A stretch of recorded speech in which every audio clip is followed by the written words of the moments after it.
The following is a presentation of the Magnitude Sports Network. Now on, hits a single to right field. That will score. Jared Chesky and the Stars take the lead on the RBI single by Hansen to right field. Well, fights to keep his shoulder up. And his pitch. 2:20 remains in the game. 4th and 17. The Vikings capitalized early on a big one. What will the Squirrels do? Deep pass down the field. Cooper Johnson and Mason on. He got it. Catch by Cooper Johnson. Dribble. Got in for down low. Iniger had it knocked free. Gets it back. Muscles his way in. Got it. Let's turn things over to the broadcast booth. The pregame show starts now. All right. Welcome. We're live here at Bob Marshall Field here in Dilworth, home of the DGF Rebels, and they'll be taking on the Barnesville Trojans in a doubleheader here today, and we are closer and closer to first pitch as the umpires meeting with the coaches at home plate here. And for some reason, I can't hear myself in my headset, but hopefully you can hear me at home, and that's what matters the most. So the DGF Rebels were undefeated until last Friday. They would drop 2 to the East Grand Forks Green Wave, and they're looking to bounce back here today against a Barnesville Trojans team that has a pretty solid season, not undefeated like DGF, but it's pretty solid nonetheless, and I have a feeling that this could be a very good matchup here between the Rebels and the Trojans, but we've still got a couple hours and 7 innings or maybe more of baseball to go to make that decision final here. So we'll take a quick timeout. We'll come back with your keys to the game and the starting lineups right after this here on Magnitude Sports. Stay tuned. Are you looking to buy or sell your home? Maybe you need a summer getaway. Contact Josh Weedcheck, your local hometown licensed real estate agent with Priority Real Estate in Barnesville. Josh will assist you in finding a new home for you and your family. Whether it's a pre-existing home or a lot available to build your own dream home, call or text Josh today. 218-790-2477. Priority Real Estate. Wishing the Trojans the best of luck in today's game. Concrete is used in nearly every business and residence thanks to its durability and low cost. Whether it's your home, farm, or business, your concrete will likely need maintenance or repair given our harsh winters. The team at Cash Concrete has over 20 years experience and is able to provide the best, most cost-effective service in today's market. Call 701-219-0425 or visit cashconcretefm.com to get your free quote. Cash Concrete, proudly serving North Dakota and Minnesota commercial businesses and the community since 1995.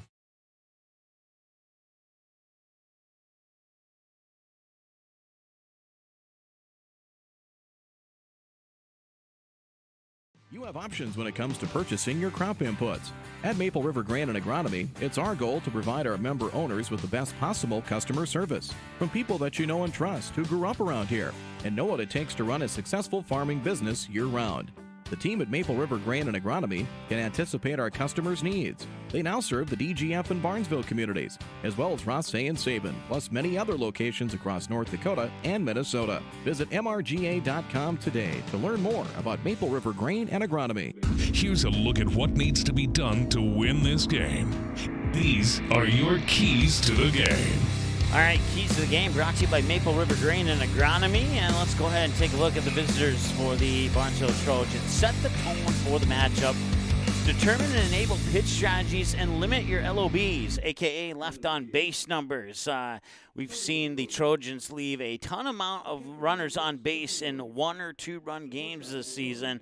And I think just get a couple more of those across home plate, they would be maybe an undefeated team this year, to be 100% honest with you. But determine and enable the pitch strategies. You know, one of the hardest pitches to hit in baseball is that inside pitch. And when you push a batter off the box and then throw it back to the outside, the hardest pitch to hit in baseball is the one to the outside. So these bats for the Rebels are really good. So make sure you figure out batter by batter who those where those pitches are going to go for each batter to make sure you can get the quality amount of strikeouts that you need in this game to pick up a W. And for the DGF Rebels, find the gaps often. Usually those gaps exist between first and second or maybe over the short head shortstop's head into left center field. Those are some of the gaps where you need to find those base hits and keep those runners on base and keep those hits coming, because the more that happens, the more runs that will come across the plate and the better off the DGF Rebels will be. One out is better than one error. Errors can certainly cost a team. It doesn't matter how good you are. Doesn't matter how many wins or losses you have. Those errors can hurt. So instead of a tricky double play, get the single out and take care of the error. National Anthem now. We'll be back in 90 seconds. Randall's Excavating is experienced in underground utilities, specializing in water lines, sanitary sewer, and storm sewer, from site preparation and trenching to the installation of all site utilities. They also provide a large number of underground services and can complete your underground work from the street to the building. Randall's Excavating responds to emergency repairs of water leaks, fire protection lines, fire hydrants, sanitary and storm sewer lines, for all commercial and residential needs, including camera inspections, and they work with most plumbing contractors. For more info, visit randallsinc.com or call 701-219-9126.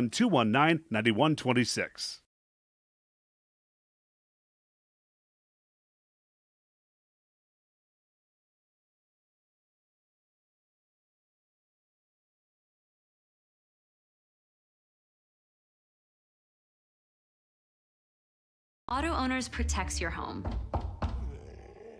Because, well, somebody should. That's simple human sense. Call, text, email Jack, Rhonda, or Terry with questions and get a quote today. Game time is now only minutes away. Let's take a look at your starting lineups for this matchup. All right. Starting lineups for the DGF Rebels, brought to you by Cash Concrete, and for the Barnesville Trojans, they are brought to you by Dean's Bulk Service. So let's get into it right now here. So it'll be Barnesville batting first. Their lineup will look like this. 1, 2, and 3 will be the senior catcher, Quincy Morey, the junior shortstop, Asher O'Brien, and the left fielder, Gannon Ballgreen. The middle of the order at 4, 5, and 6 will be the senior third baseman, Carson Hagan, the sophomore second baseman, Colin Morey, and the junior center fielder, Jay Chumperland. 7, 8, 9 will be the senior pitcher, Andrew Ellert. The right fielder, Brady Nazo, and the senior designated hitter, number 12, John Roller. Not batting but playing first base for the Trojans is the senior, Joey Torfin. And for the DGF Rebels, their batting lineup will look like this here. It'll be 1, 2, 3, Austin Anderson, Landon Johnson, Grant Anderson. Middle of the order, 4, 5, and 6 is Owen Hoover, Peyton Oz, and Carson Barrett. And the bottom of the order is Brody O'Keefe, Alex Anderson, and Nick Wally. Defensively for the Rebels, lining up there on the mound is Landon Johnson, the junior.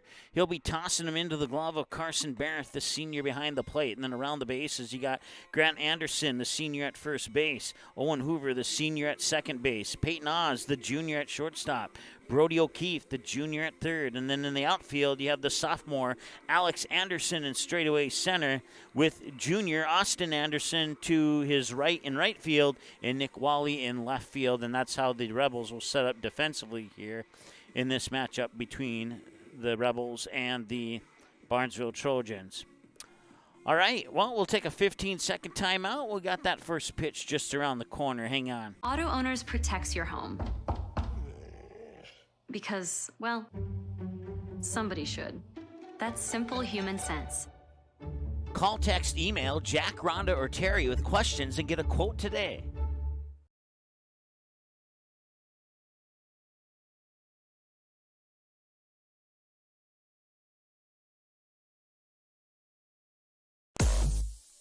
All right, welcome back to Bob Marshall Field here in Dilworth, Minnesota. It's our first trip here to Bob Marshall Field, a brand new field debuting for you here on Magnitude Sports. And we are ready to play ball. It's Quincy Morey stepping up to the plate here for the Barnesville Trojans right now here in Dilworth.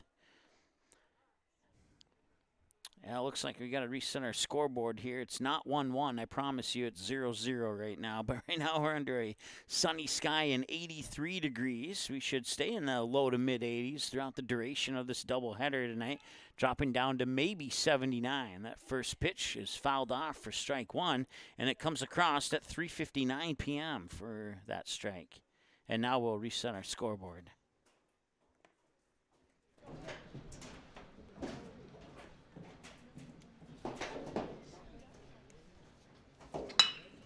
That one's hit hard towards the second baseman, Hoover, and a 4-3 ground out for out number 1. Asher O'Brien is the batter now here for Barnesville. Asher O'Brien. As our scoreboard is in the process of being reset here. Hang on.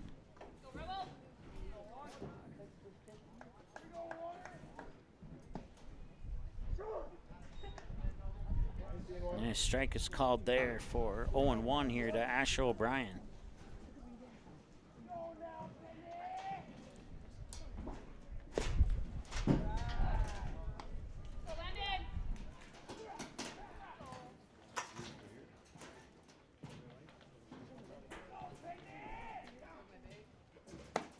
Swing and a miss. 1 ball and 2 strikes the count now here to Asher O'Brien.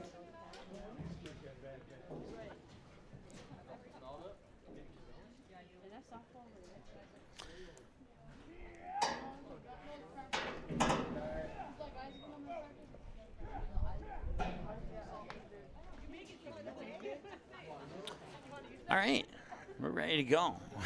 We are ready to go officially right now.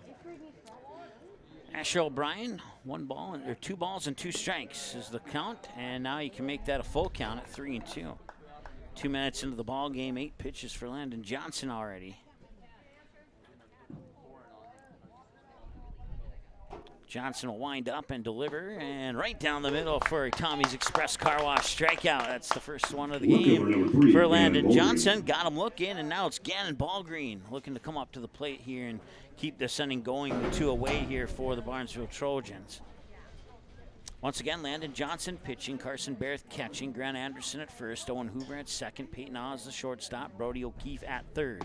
And the pitch is in for strike 1 to Gannon Ballgreen, the sophomore for the Trojans. Outfield, Alex Anderson in center, Nick Wally in left, and Austin Anderson in right field. The 0-1 here from Landon Johnson, and that one's hit hard towards the third baseman O'Keefe. He'll fire it across the diamond, and he got it there in time. And that'll be the 3rd out. It's a 1-2-3 inning for the Rebels. And we go to the middle of the first now. Still scoreless. We'll be back in a moment here on Magnitude Sports. Stay tuned.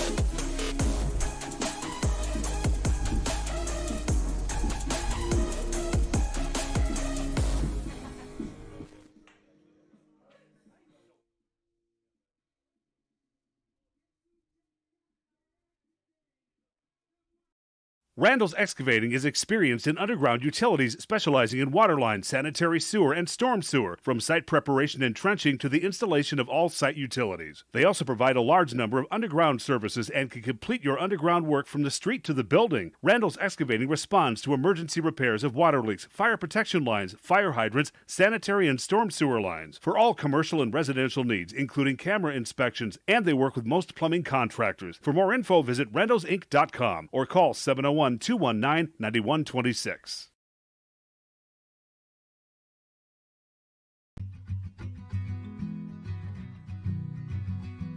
Our insurance agency is here to help you and your business. As an independent agent, we work with many companies that best fit your coverage needs. Feel free to give us a call today for your free quote. Lixon Anderson InsuranceInc.com or 218-236-7662. All right, welcome back to Bob Marshall Field here on Dilworth. It's Andrew Ellert really warming up on the mound here for the Trojans. He's tossing him into the glove of Quincy Morey, the senior catcher.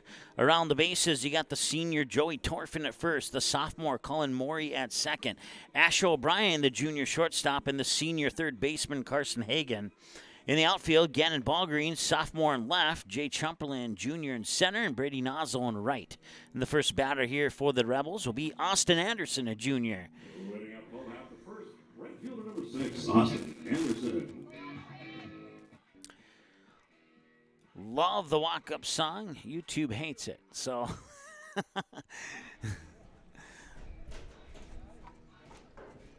First pitch from Andrew Ellert is going to be fouled at the plate.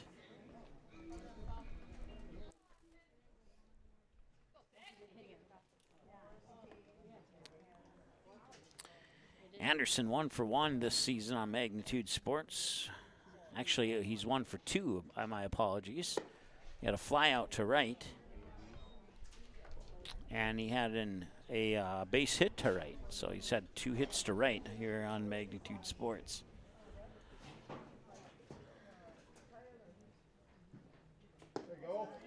And strike 2 to Anderson here.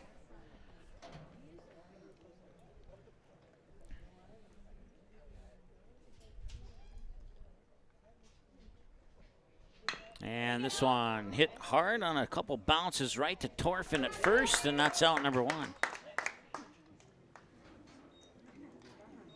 Landon Johnson is the batter now here for the Rebels. Number 5, the pitcher, Landon Johnson. Once again, I want to say thanks to everybody tuning in on Magnitude Sports as well as the simulcast on the DGF YouTube channel. Certainly appreciate you tuning in. Whichever team you're cheering for, we wish your 2 teams the best of luck in this contest here. Strike 1 on the fouled away pitch for Landon Johnson. Johnson, last time he was at bat on Magnitude Sports, grounded out to third base. And the pitch is outside and it pops away. It's a ball and it's even at 1-1 now here on the count.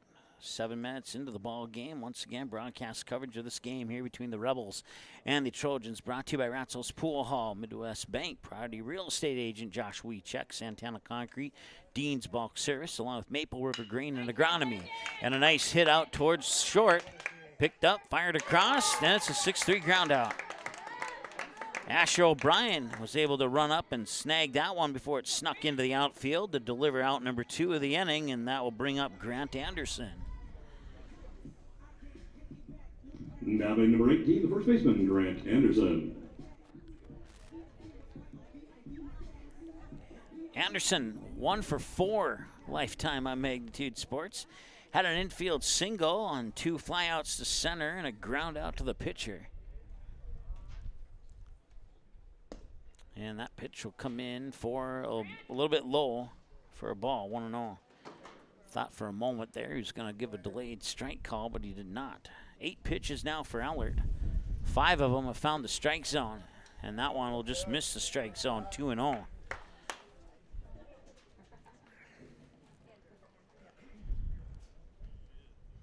Once again, anything that's not a hit by a pitch or a ball is considered a strike, and that hit out into center field is going to be good for at least a double.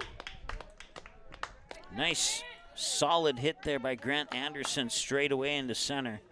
Earns himself second base on that one. That's the first runner on in this ball game for either team. It took 8 minutes and 10 pitches, and now Owen Hoover will step up to the plate here. I think Second it's baseman number 3, Owen Hoover. Yeah, it is Owen Hoover. For a moment there, I thought I saw the number 0 on his jersey. He'll face pitch number 11 here from Ellert with his teammate Anderson on second base. Here with 2 away, and the pitch. And that one's a little bit low from inside for ball number 1. Broadcast coverage also brought to you by our friends at Cash Concrete, Randall's Excavating, Tommy's Express Car Wash, bringing you your strikeouts and home runs today. Gourmet Game Processing, Buffalo River Sales, now under new ownership, and Lixon Anderson Insurance. We certainly appreciate their support for making this broadcast between the Rebels and Trojans possible today here on Magnitude Sports. 1 ball, no strikes. Runner on second and 2 away. And here's the pitch. Inside, ball 2. So now Ellert on 12 pitches has tossed 6 balls and 6 strikes, according to my numbers unofficially. Here's the windup, and pitch 13 is, okay, it's in for a strike, I guess. That one looked a little bit low to me, but 2-1 is the count. And that's why I'm up here and the umpire's behind the plate, because he has the better view. Little dribbler right back to Ellert. He will fire it over to first for the 1-3 ground out. They'll strand one on base, and that will take care of business here in the first inning of play.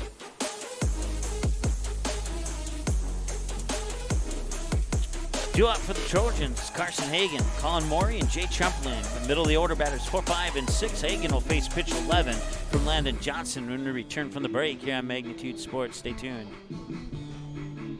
Barnesville Cenex is your one-stop shop in Barnesville for gas, snacks, beverages, and more, including fresh Sandy's Donuts each day of the week. Barnesville Cenex has the Caribou Coffee Kiosk open daily as well. Don't forget, you can pick up automobile supplies, and Barnesville Cenex is your hunting and fishing license headquarters. Barnesville Cenex. Call 218-354-2139 or stop in at 619 Front Street North in Barnesville. Barnesville Cenex wishes the Trojans the best of luck in today's game.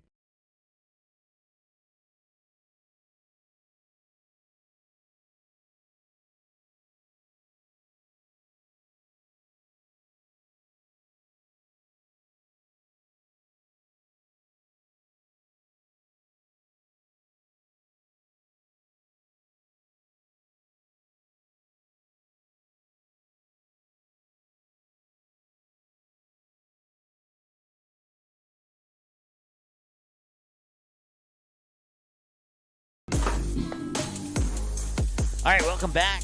Second inning of play, getting ready to go. Still scoreless here. No runs, no hits, no errors. Oh, I take that back. There's been one hit for DGF. I just forgot to record it. So no runs, no hits, no errors for Barnesville. Nobody left on base. No runs on a single hit, no errors, and one runner left on base here for DGF after one inning of play, and we're still scoreless here at 0-0.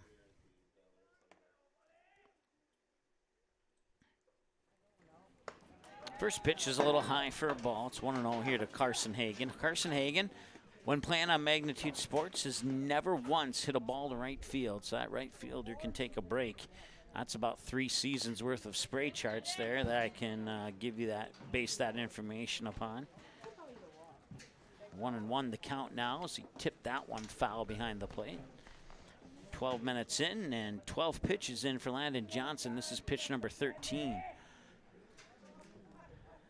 Swung on and hit out right towards Peyton Oss. Oss will pick it up, fire it across, and he delivers the strike to Grant Anderson for out number 1. And that's 4 up and 4 down for the Barnesville Trojans. So that'll bring us to Colin Morey now, the sophomore. Second baseman, number 7, Colin Morey. I'll put Jay Chamberlain on deck here for the Trojans with 1 away and nobody on. Morey, an equal opportunity outfield hitter on Magnitude Sports, and he'll take this one, try and find that gap, but nice job by Hoover to get there right on the edge of the play and get the 4-3 ground out, and that's 5 up, 5 down here for Barnesville and brings up Chamberlain.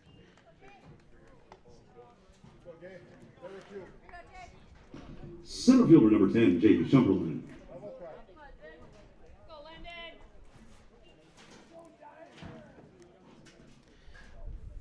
Thanks to the DGF defense, I haven't had to do much work on our scoreboard here as that pitch will come in a little bit low for a ball. 1-0.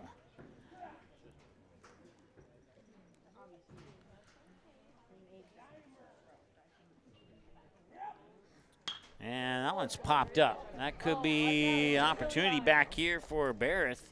And on the run, did he make the catch? He did not. It fell to the ground. And that'll be a hard-earned strike for Landon Johnson and company.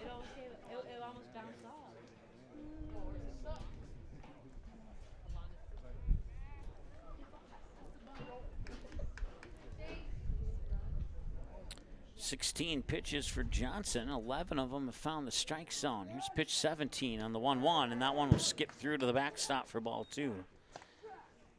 Nobody on base for Barnesville to take advantage of that as Andrew Ellert will do the courtesy honors of picking up that loose ball. And the 2-1 pitch. Swing and a miss, even at 2. Ball, strike in that order on the 4 pitches so far here to Chamberlain.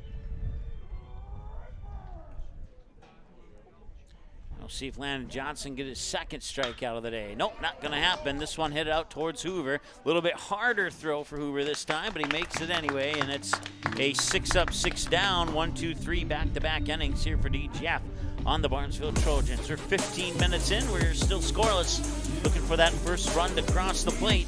We'll be back in a moment here on the Magnitude Sports Network. Stay tuned. You have options when it comes to purchasing your crop inputs. At Maple River Grain and Agronomy, it's our goal to provide our member owners with the best possible customer service from people that you know and trust who grew up around here and know what it takes to run a successful farming business year-round. The team at Maple River Grain and Agronomy can anticipate our customers' needs. They now serve the DGF and Barnesville communities, as well as Rothsay and Sabin, plus many other locations across North Dakota and Minnesota. Visit mrga.com today to learn more about Maple River Grain and Agronomy. Gourmet Game Processing is the definition of delicious. They provide the best in the products that they offer and how they process your game meat. But they offer more than just high-quality, delicious products. They are a full-service meat shop that has become an important part of the local community, and they are proud to sponsor today's DGF broadcast. Located on Center Avenue in Dilworth and online at gourmetgameprocessing.net. All right, welcome back to Bob Marshall Field here in Dilworth. Battle between the Rebels and the Barnesville Trojans. On side is Zoe Larson tuning in and cheering on the Rebels. He says, "Go Rebels." Thanks for watching, Zoe. Appreciate that.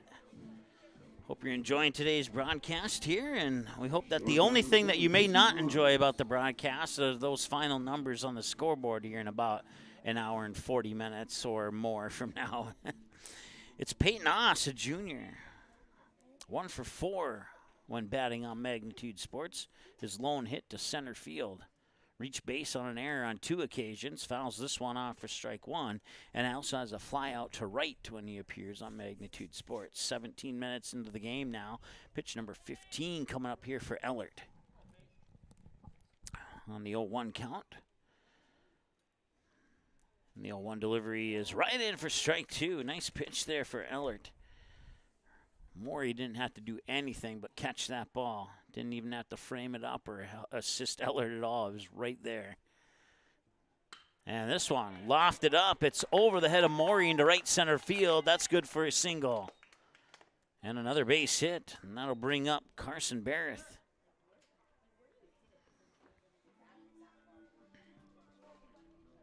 Catcher number 15, Carson Barrett.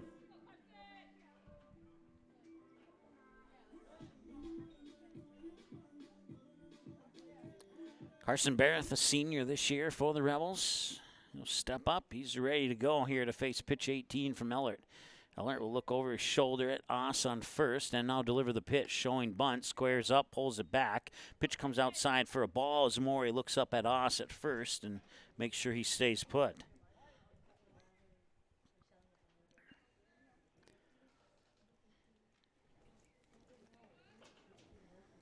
Ellert, another look at first, now delivers. Square up again, and he'll bunt it right down into the batter's box, foul.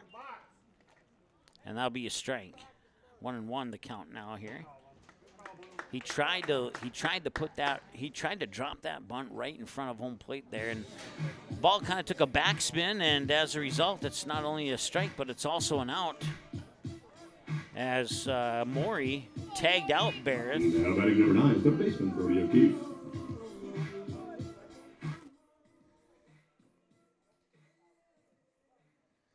You don't see that play every day, but it happened today. Brody O'Keefe, a junior, the batter now, takes the first pitch up a little high for a ball. O'Keefe 1 for 2, ground out to third, and a double to center field on his triple plate appearances here on Magnitude Sports.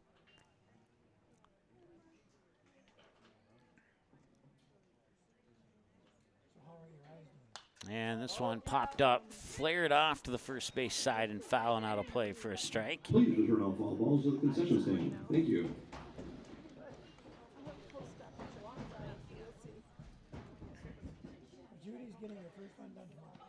Want to welcome everybody watching live at Ratzel's Pool Hall in Barnesville. Make sure you tip your servers. They deserve it. That pitch tried to sink it down to the strike zone, but it remained elevated for a 2-1 count. Once again, one away. Runner on first is Oz. Batter is O'Keefe. Alex Anderson on deck here. O'Keefe representing batter number 7 in the lineup here for the Rebels. And the 2-1 pitch inside, just missed the strike zone. It's 3-1. Tried to catch the inner edge of that plate there, and O'Keefe was not concerned. Not a single bit. 20 minutes into the game now. It's pitch 25 for Ellert. 3-1. High, walks him. Runners on first and second now as also move up to second on the walk advancement. Brings up Alex Anderson, a sophomore. Center fielder number 4, Alex Anderson. Anderson 0 for 3 on Magnitude Sports. Fly out to left and then reach base on error on 2 occasions. With one of those errors being charged to the third baseman, the other one being charged to the pitcher, and had that one stayed fair, it'd be a 1-0 lead for DGF. Foul, strike 1. That one was lasered off the bat there. Nice orange bat. Kind of stands out.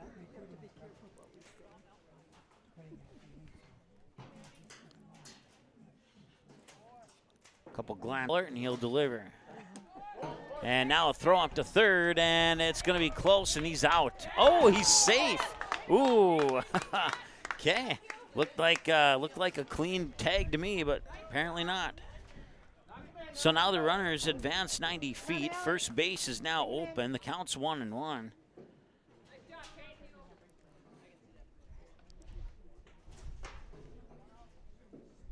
Looked like Morey had a good throw up there, and he probably did. Hagen just didn't apply the tag properly, I guess. And it's 2-1.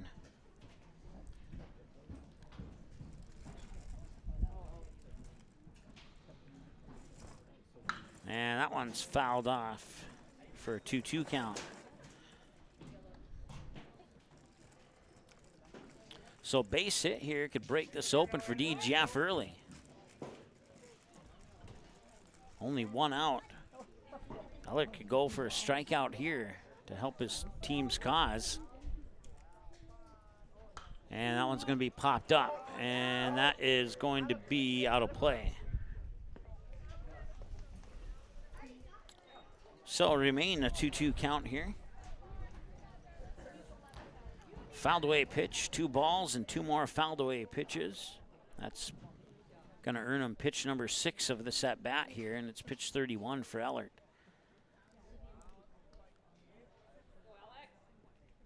Swing and a miss, and he got him. That is Tommy's Express Car Wash strikeout number 1 for Ellert. And I'll bring up Nick Wally now. Left fielder number 17, Nick Wally. So a big strikeout there for Ellert and the Trojans. Now there's 2 away with 2 runners in scoring position. Wally, batter 9 in the lineup. Wally will take that pitch inside for a ball, 1-0. Wally's 1 for 2 on Magnitude Sports. Bunt single and an error, reach base on an error on his 2 plate appearances. Another one inside, and had it been any more inside, Wally would have been on base.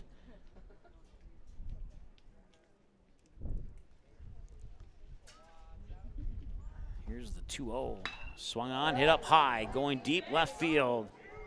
And that is diving for it was Major Ness, but he will just be outstretched. That will score 2 runs. It's a 2-run RBI double.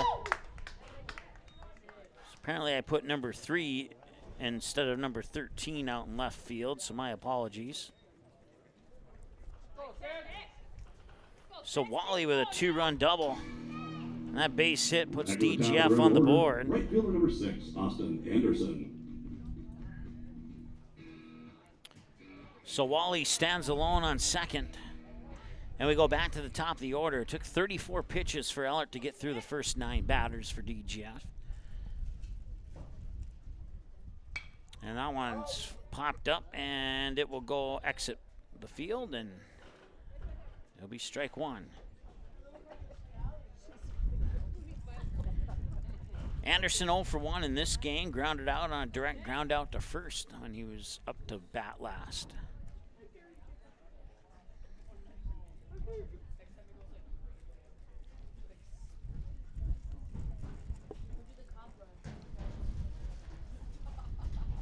pitch. Oh, that was a strike.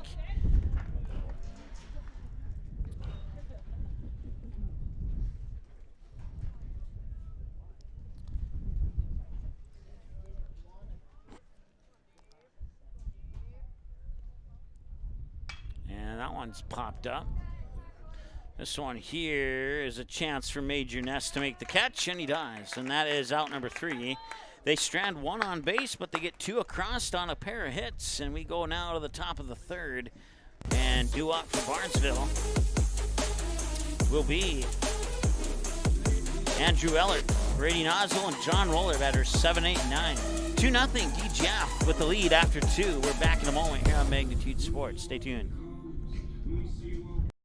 Randall's Excavating is experienced in underground utilities, specializing in waterline, sanitary sewer, and storm sewer, from site preparation and trenching to the installation of all site utilities. They also provide a large number of underground services and can complete your underground work from the street to the building. Randall's Excavating responds to emergency repairs of water leaks, fire protection lines, fire hydrants, sanitary and storm sewer lines, for all commercial and residential needs, including camera inspections, and they work with most plumbing contractors. For more info, visit randallsinc.com or call 701-219-9126.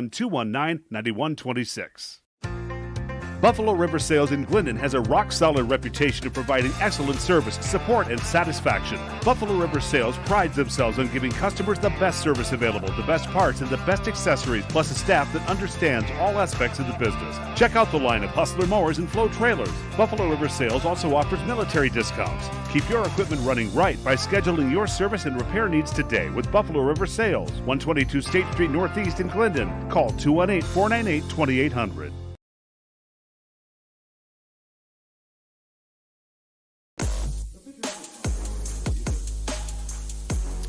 All right, 2-0 Rebels here after 2 complete. Andrew Ellert, the batter now here for the Barnesville Trojans. He's a senior.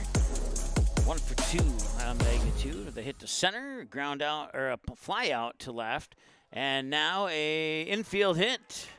He would have ran that out before Anderson made the error, so that's going to be a hit and not an error. And that will bring up Brady Nozzle,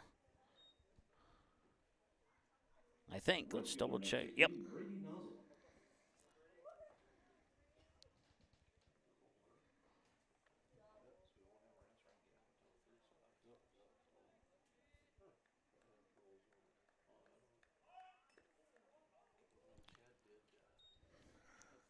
That one's chipped at the plate. 0-1 here to Nozzle. Brady Nozzle 2 for 6 lifetime on Magnitude Sports with hits to left center and center field. Flyouts to left and left center field, and a ground out to third, reach base on an error once. 0-1. And the pitch right down the middle, and it was apparently not in the strike zone. 1-1 the count.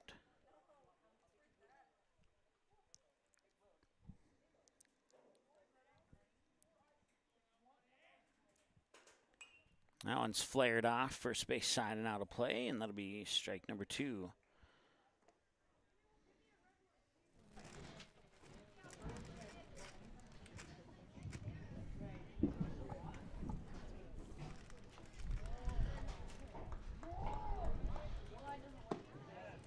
And that one apparently missed the strike zone as well. They'll even up the count at 2 balls and 2 strikes. Nobody out. Runner on first is Andrew Ellert. And the pitch, swing and a miss. Strike 3. That is Tommy's Express Car Wash. Strikeout number 2 for Landon Johnson. Designated hitter number 12, John Roller. And now it's the senior John Roller.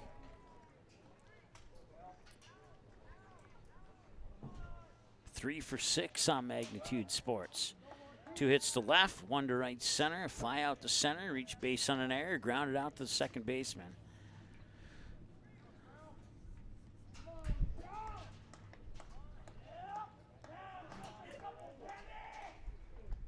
That pitch, oh, nice block there by Barrett. He's able to keep it in front of him, and as a result, keeps Ellert on first. 1 ball, no strikes here to John Roller. Roller Batter 9 in the lineup here. Swinging and a miss for strike 1. So you got ones across the board. 1 ball, 1 strike, 1 out, 1 runner on. Here for the Trojans. 30 minutes into the ball game now. Pitch 28 for Landon Johnson right here. Swing and a miss, and he got him for strike 2. 1 more like that, and he'll pick up his hat trick of Tommy Express Car Wash strikeouts.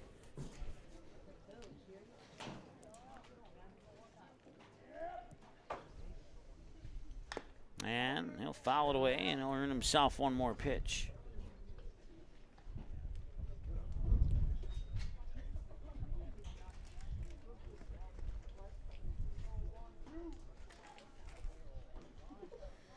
Johnson looks over at Ellard on first and delivers high for a ball, and it's 2-2. That one may have left his hand sooner than he wanted it to. 10 balls and 20 strikes on 30 pitches for Landon Johnson. Not a bad split. 2-2 here as he glances over at the senior Ellard running on first base and delivers. 2-2, got him, strike 3 looking. And that is out number 2 and strikeout number 3 on the Tommy's Express Car Wash strikeout tracker. And now Quincy Morey 0 for 1, grounded out to second baseman Owen Hoover last time he was at the plate.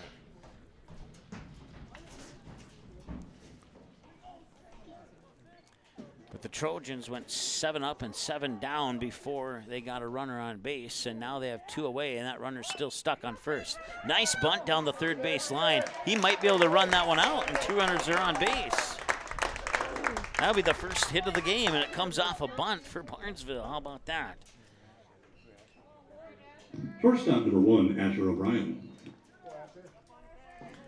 So Asher O'Brien struck out window shopping last time he was at the plate. He's 0 for 1 as a result. 2 away and 2 runners on. We'll see if the Trojans have some 2-out magic in them here in the top of the third or not. Johnson winds and deals. Nice pitch, strike 1.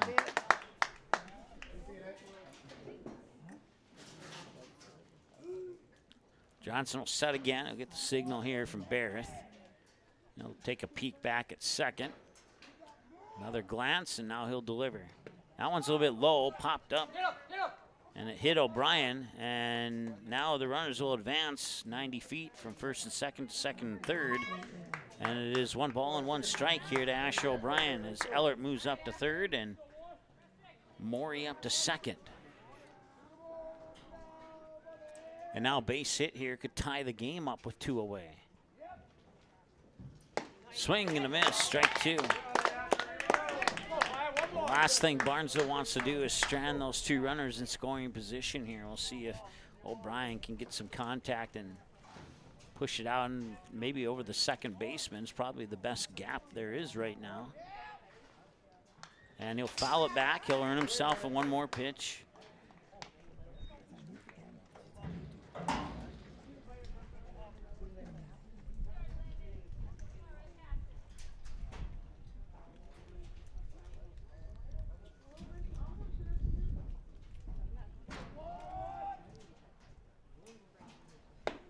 That one's inside and nearly pushed O'Brien all the way to the ground.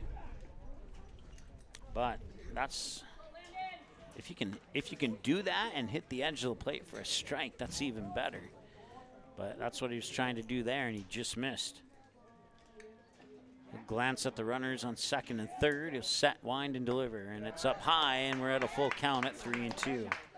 Strike, ball, strike, fouled away, ball, ball, in that order on the pitches so far here between Johnson and O'Brien. Ellard on third, Morey on second. And the first payoff pitch of the game is on the way. Swing and a miss, and he got him. They'll strand 2 on base. That's strikeout number 4 for Landon Johnson on the Tommy's Express Car Wash strikeout counter, and that'll bring up the pitcher, Landon Johnson, along with Grant Anderson and Owen Hoover. We'll go to batters 2, 3, and 4 for DGF when we return here with the top of the 4th, right after this, or bottom of the 3rd, excuse me, right after this here on Magnitude Sports.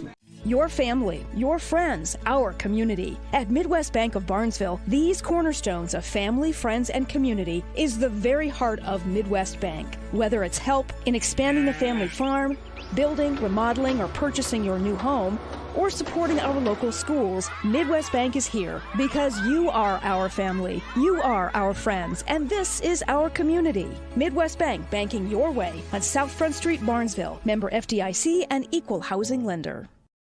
Santana Concrete LLC in Barnesville comes highly recommended from their customers. But don't take our word for it, take theirs. Dan states that the team is polite, friendly, and efficient. Lee tells us that quality work for a fair price is hard to find. Here's Mike from Post 400 Baseball. Santana Concrete did a wonderful job laying the concrete foundation for our new press box. And Jasmine shares they do amazing work. Check them out by searching Santana Concrete LLC on Facebook or call 218-790-6560.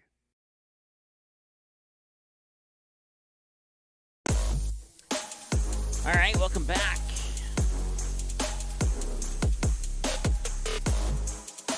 Two and a half complete. Head to the bottom of the third here with Landon Johnson, who completes the top of the third with his fourth strikeout of the day, and now he'll step up to the plate where he grounded out to the second baseman last time he was at the plate. He's 0 for 1 so far today. So no runs on 2 hits and 2 left on for Barnesville. 2 runs on 3 hits and 2 left on for DGF. Up to this point in the ball game. Once again, we'll see batters 2, 3, and 4 this inning for the Rebels. And I'll start with batter number 2 in the lineup, Landon Johnson. He'll face pitch 38 from Andrew Ellert, 15 balls and 22 strikes on 37 pitches. According to my numbers, 37 minutes into the game to start the home half of 3. Here at Bob Marshall Field in Dilworth. Mike Mason with you here on the play-by-play here on Magnitude Sports, as well as the simulcast on the DGF YouTube channel. First pitch is low for a ball. It's 1-0. So wherever you're watching from, we certainly appreciate you watching and hope you're enjoying the broadcast so far. That one's inside. It's 2 balls and no strikes. The next pitch for Ellert will be pitch number 40.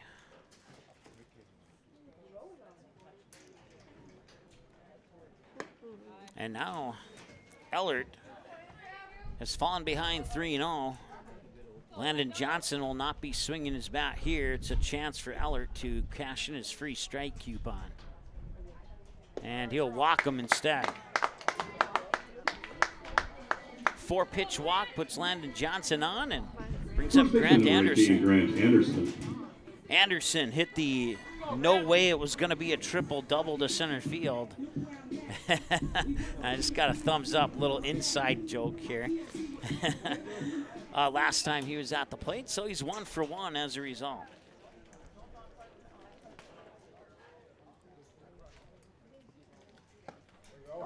And a strike from Ellert is delivered past the non-swinging bat of Anderson. Owen Hoover is the batter on deck here for the Rebels.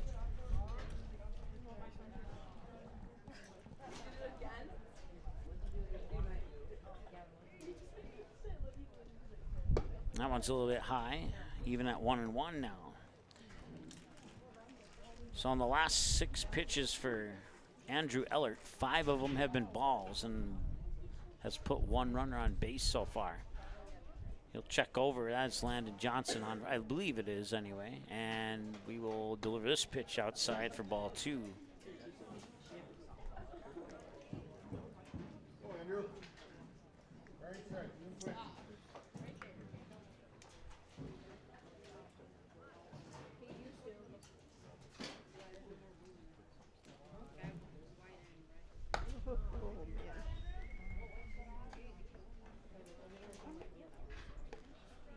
On side to Davey. I'm not sure which school he graduated from in 1986, but he's one of these 2 teams, class of 1986. He's watching. Thanks so much for tuning in. Back-to-back walks have put 2 runners on with nobody out now here. So 2 walks on 9 pitches. And now it's Owen Hoover. He's 0 for 1. Grounded out. Had a strange little play at the plate there where he squared up for a bunt, dropped it right in front of home plate, and then it backspin right into the catcher Quincy Morey's glove, and he would tag out Hoover when Hoover didn't realize if he should run or not. And now he's going to square up, and he drops a nice bunt down the third base line, fires it over, and that's going to be a wild throw. That is going to be an error on the pitcher, and that's going to allow Grant Anderson to move to third. Landon Johnson will score on the play, and our first error of the game. And it's 3-0 as a result now.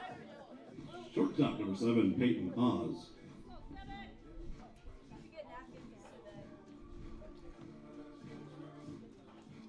So runners on the corners as a result of that play here. Grant Anderson on third, Owen Hoover on, now he's on second. So no runners on the corners, 2 runners in scoring position instead. And with a 3-0 lead and nobody out, a base hit here from Peyton Oz would be very hurtful to the Barnesville fans watching right now. Davey says, go Buffaloes. So that means he's cheering for DGF, because back in the 80s, they were not the Rebels. They were the Buffaloes of, I believe, Glyndon-Felton. I don't think Dilworth was part of that co-op back then. I'm getting the thumbs up that I nailed it on my first attempt.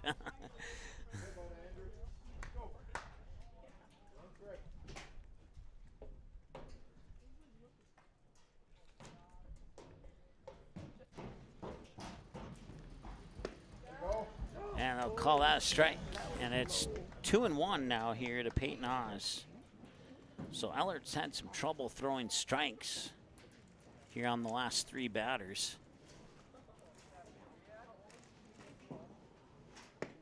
And he continues that theme right there, 3-1.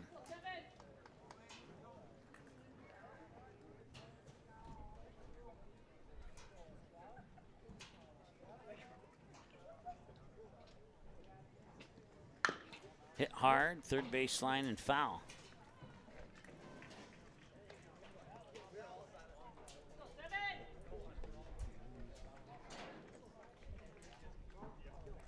Ball, strike ball fouled away, and a full count as a result. Nobody out, and the pitch is high, and the bases are loaded. So now Carson Barrett will step up to the plate. He got on base with a bunt single last time he was at the plate. And now we have a visit to the mound here. And we will take a short time out as they chat things over here. We'll be back in a moment on Magnitude Sports. Stay tuned. Auto Owners protects your home. Because, well, somebody should. That's simple human sense. Call, text, email Jack, Rhonda, or Terry with questions and get a quote today.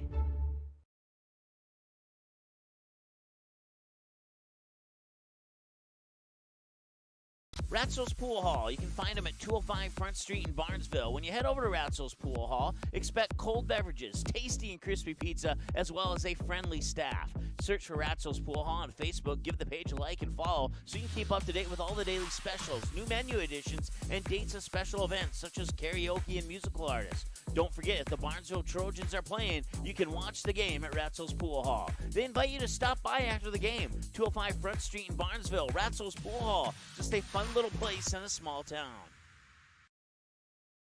All right, welcome back. Strike one. So whatever the coach said to Andrew Ellert, so far so good.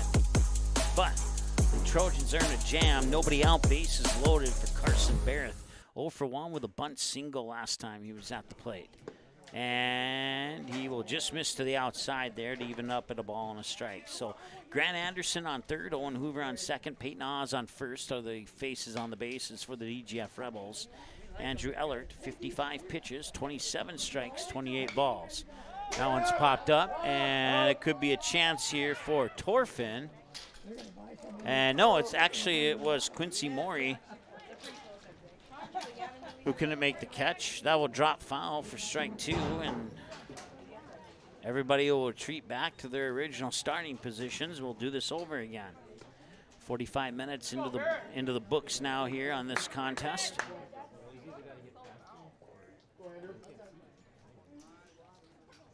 Once again, Oz on first, Hoover on second, Anderson on third.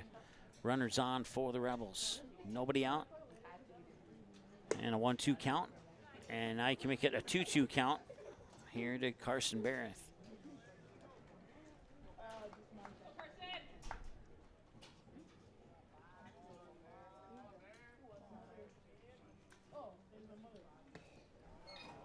That one will miss, and we have a full count now. Nobody out. A strikeout here for Ellert would be huge. A base hit for DGF would be even huger. And he'll walk him. It's a bases loaded walk that brings in run number 4. Brings in Grant Anderson from third, and it's a 4-0 ball game now. And Brody O'Keefe is the batter who will bat next. Keefe, he was walked last time he was at the plate. Looks like we'll have a courtesy runner at first here for Carson Barrett. Coming to the plate, the third baseman number 9, Brody O'Keefe. That appears to be Bo Majerus coming in at first, and now Brody O'Keefe will see what pitch 60 looks like from Ellert as he digs into the batter's box. 4 runs on 3 hits, 1 Barnesville error, 2 left on base so far, 3 on, nobody out. Pitch 60 from Ellert. Outside corner for a strike. An inning ago, that was a ball. So we'll see. Maybe the strike zone has expanded a little bit here. I'm not sure. We'll find out. I say that with a hint of comical sarcasm. And that one's popped straight up. Chance here for Morey, and he makes the catch. And a much needed out for the Barnesville Trojans. Runners will stay put, out 1 on the board, and now it's Alex Anderson, the sophomore. Center fielder number 4, Alex Anderson. Anderson went down swinging on strikes last time he was at the plate. See if he can avoid that this time around. And that one's a little high and in. Anderson got a little bit nervous, kind of ducked out of the way of that one.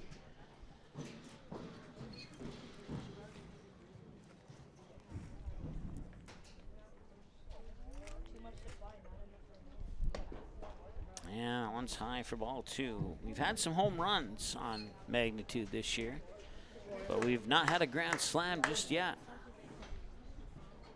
See if that changes on one of these upcoming at-bats or not. Inside, ball 3. And Andrew Ellert is digging himself a hole here that may be too deep to get out of.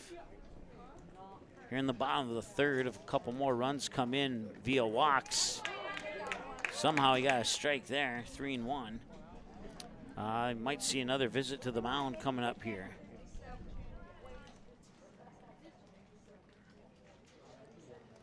And that one's hit well and to left field. Major Ness is tracking it. It's over his head, and that will land for a base hit. It'll score 1, and it will score just 1. It's a 1-run single to left field for Alex Anderson. That makes it 5-0. And scores Owen Hoover from third. Peyton Oss up to third. Bo Majerus up to second.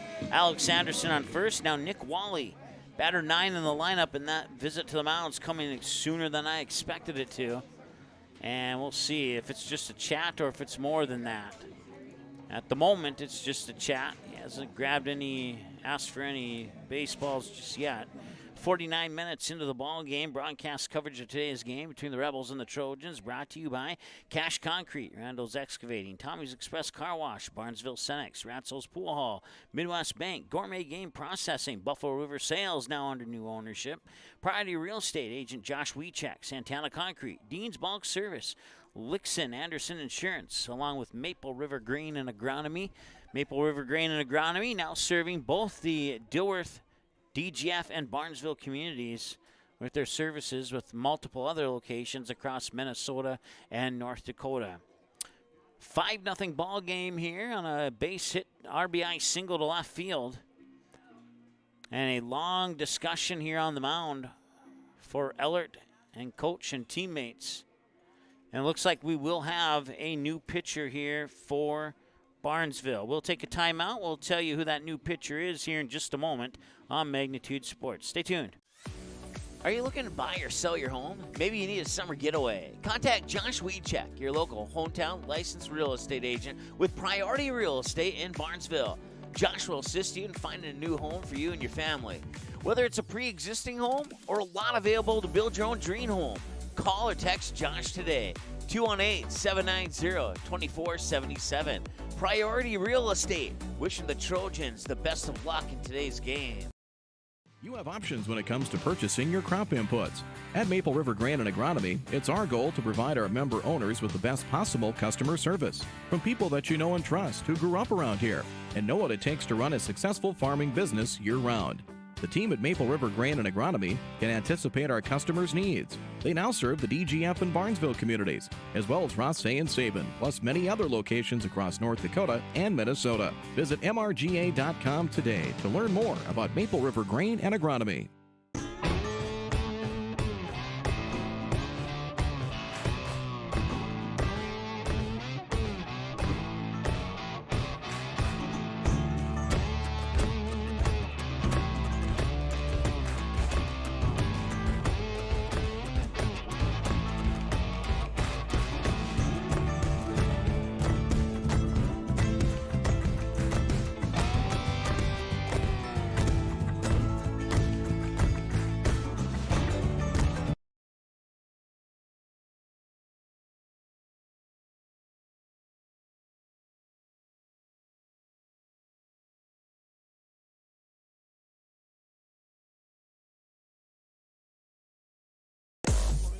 All right, Joey Torfin is the new pitcher here.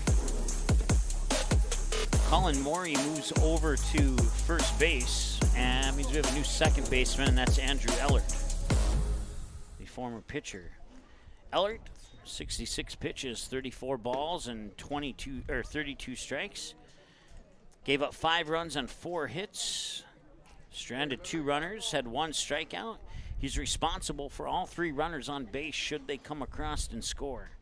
So he could be responsible for a maximum of 8 runs before we can close the book on Ellert.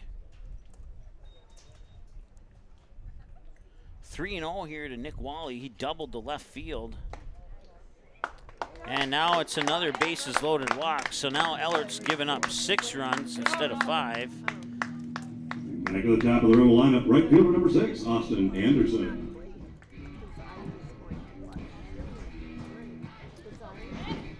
So Peyton Oss scores on the bases loaded walk from third. That moves Bo Majerus up to third. Alex Anderson to second. Nick Wally on first now. And this pitch is in for ball 1 to Austin Anderson, who's 0 for 2. Ground out to first and a fly out to left on his 2 at-bats here in this contest.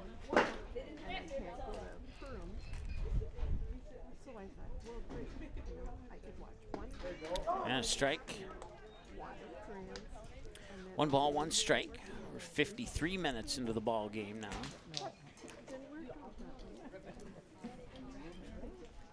So the Rebels have scored 4 of their 6 here in the bottom of the third, and there's still only 1 out on the board.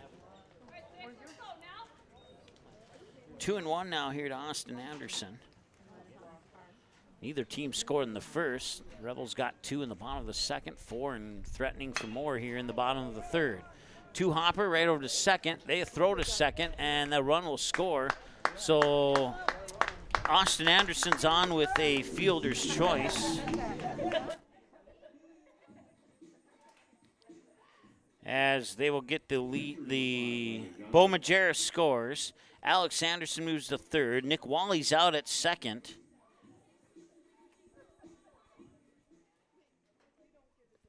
And that leaves Austin Anderson on first with the fielder's choice. So runners on the corners in a 7-0 ball game now here. And now taking off for second is Austin Anderson. Barnesville will not even attempt to try and get him out. That'll prevent Alex Anderson from the possibility of a double steal to make it 8-0. Pitch came across as a ball. It's 1-0. And now it is 1-1. Landon Johnson 0 for 1, grounded out to the second baseman, and then he was walked last time he was at the plate. And the 1-1. Torfin winds up, and that one's hit out towards right field, And that is going to be a base hit.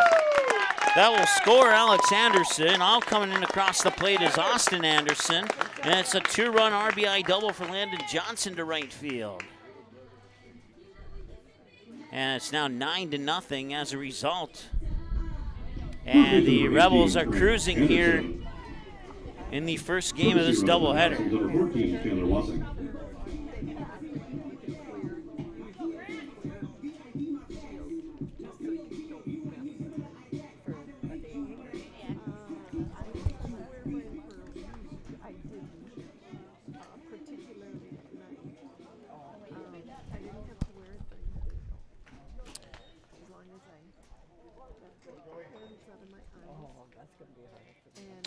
Grant Anderson, the batter now, takes the first pitch up high for a ball. Coming in to take over the running responsibilities on second is Chandler Wasik, a senior for the Rebels. 1-0 here to Grant Anderson. And a strike is called there, and it's 1-1. So Torfin now, 13 pitches in. He's only found the strike zone on 5 of those. And we can close the book now on Andrew Ellert. He gives up 8 runs on 4 hits, stranded 2 runners, and had 1 strikeout, got the batter swinging.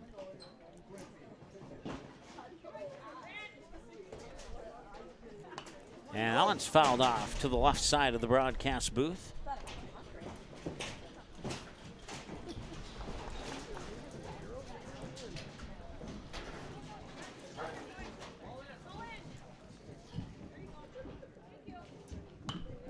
That one's also fouled off. It'll remain right where it's at 1-2.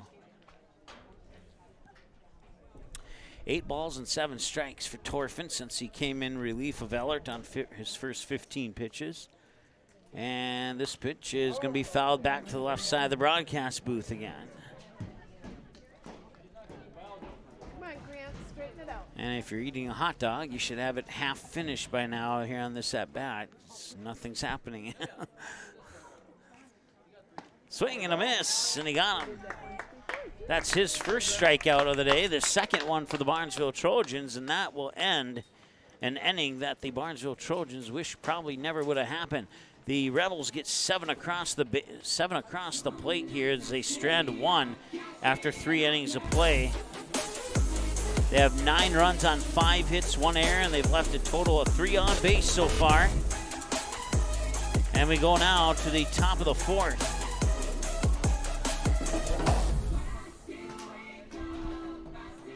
We'll be back in a moment here on Magnitude Sports. Stay tuned.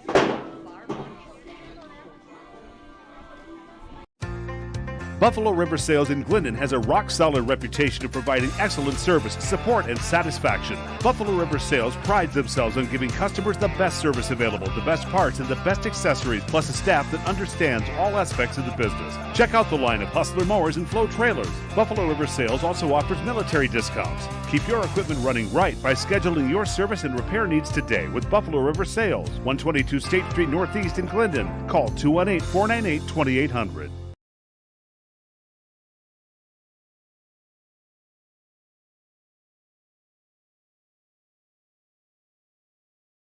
Auto Owners protects your home. Because, well, somebody should. That's simple human sense. Call, text, email Jack, Rhonda, or Terry with questions and get a quote today. All right, welcome back. 3 complete. We go now to the top of the 4th. And this is Max Olson, the batter. Left fielder number 17, Max Olson. As he fouls that one away for a strike. Apparently, either I got the wrong lineup or I entered the lineup in wrong. Not the end of the world, though. Mistakes happen. Nice hit there by Olson. He finds the hole there in shallow center for a base hit and a single. And we'll see if that brings any life here to the Trojans or not. Carson Hagan, the batter. Number 11, Carson Hagan. Well, I remember speaking on Facebook a couple months ago where there was still snow on the ground. Certain somebody couldn't wait for me to say that Carson Hagen hit a home run. Well, Hagen's done everything but hit the home run so far, so wish you the best of luck on this at bat.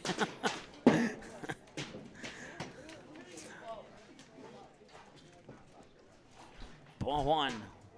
We've reached the 1 hour mark of the ball game now. First pitch at 3:59. It's now 4:59. And the pitch, swing and a miss. May have gotten a piece of it. Either way, it's a strike, and it's 1-1.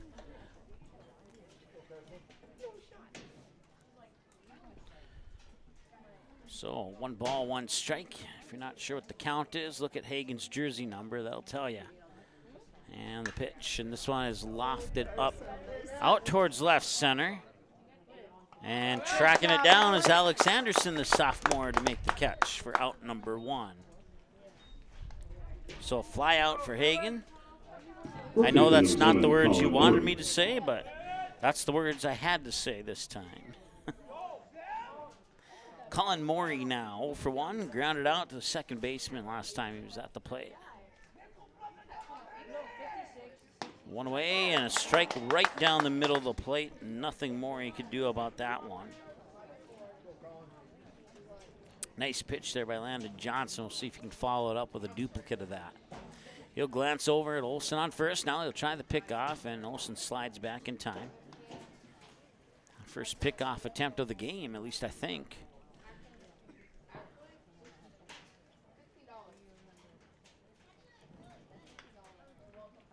Swing and a miss, strike 2. Game 1 of the doubleheader here. If DGF can plate one more, the 10-run rule would go into effect as the end of the top of the fifth, assuming they can hang on to that 10 or plus run lead.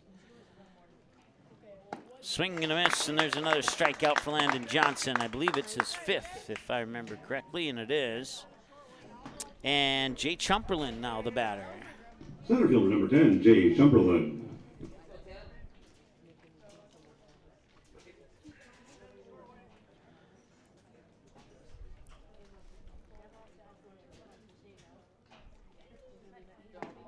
And nice pitch there. That one easily a strike, at least from my vantage point up here anyway. Not sure about Chumperland's vantage point, but time's call. Looks like the umpire is giving a verbal warning here to the Barnesville dugout. Not sure what was said. I didn't hear it personally, but the warning has been given. It's 0-1. And he got a piece of that one. Going to the books as a fouled away pitch for strike number 2. Now the umpire will walk a new ball up here to Landon Johnson. There's 5 strikeouts. DGF coach coming out to the home plate area now. Have some quick words with Carson Barrett.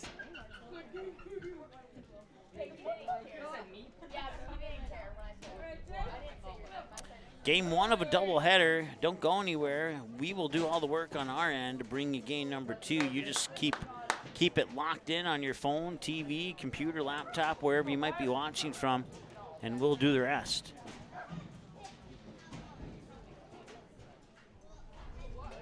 Game 2 will come up here approximately 20 minutes after the conclusion of game 1. This will be pitch number 50 for Landon Johnson.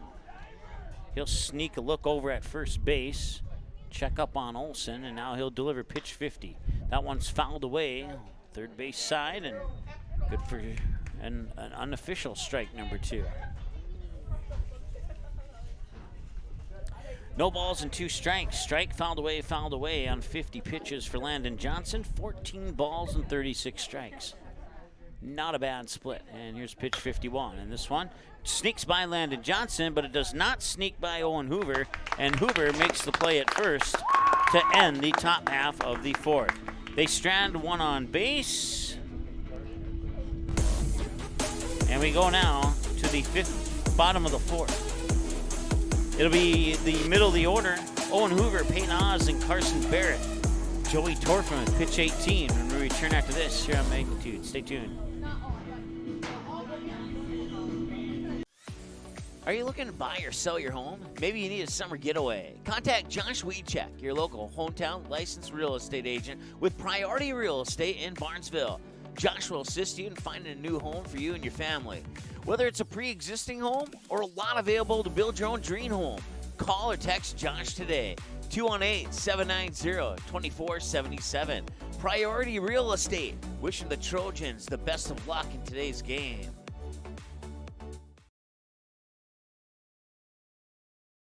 Lee's Electric in Barnesville proudly cheers on the Trojans this sports season. As a featured business on the Barnesville City website, Lee's Electric can help you with your electrical needs and projects, big or small. So when there's a blast to straightaway center field, a lightning quick touchdown pass, a supercharged ace serve, or that electric layup drive in the baseline, whenever you see an electric play in the game, think Lee's Electric. Let's go Trojans.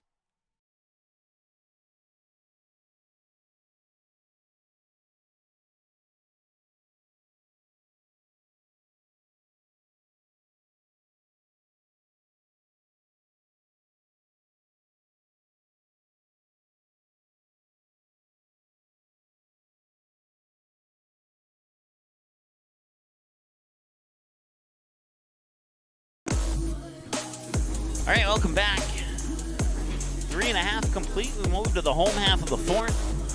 4, 5, and 6 in the lineup for the Rebels. It starts with Owen Hoover, 0 for 2.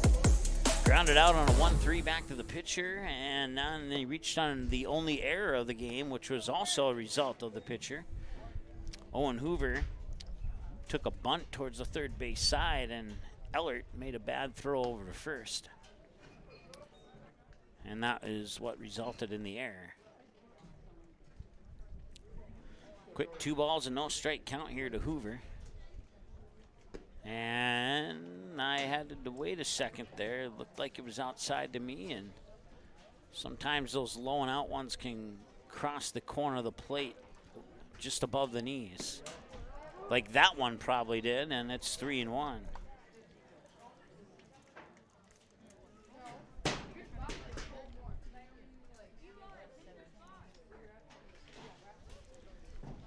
Torfin will deliver. Did he catch the edge? He did not. He'll walk him. Hoover on base. And now it's Peyton Oz. 1 for 1. Shortstop, Peyton Oz. Singled over the head of the second baseman into shallow right field. And then last time he stepped up to the plate, he was walked. And that was a bases loaded walk to score, I believe it was run 5 or 6, if I remember correctly. And that is apparently a strike that's a little bit too high for ball 1.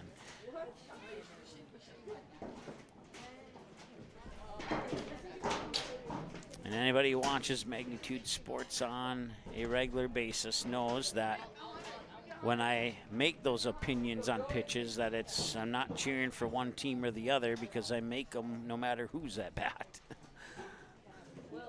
2-0, but I do respect the calls by the officials, even if I don't agree with them. As that is company policy. Otherwise, the upper man at Magnitude Sports wouldn't allow me to be on a microphone. 2-1, the count here. So last one fouled away, and now it's 3-1. Once again, a 10-run rule will go into effect if DGF can score one more run here in either the bottom of the 4th or the bottom of the 5th.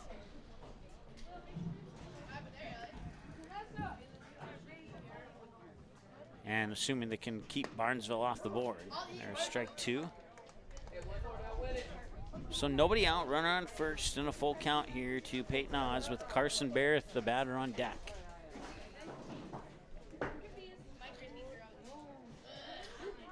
He'll reach for it. Grounded out towards Morey. Picks it up. Tosses it over, but dropped the ball. It was Torfin. And the runners will advance. And that'll be another error.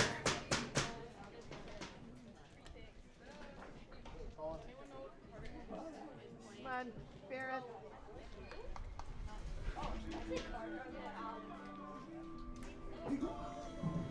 So the second error of the game puts runners in scoring position, and now it's Carson Barrett.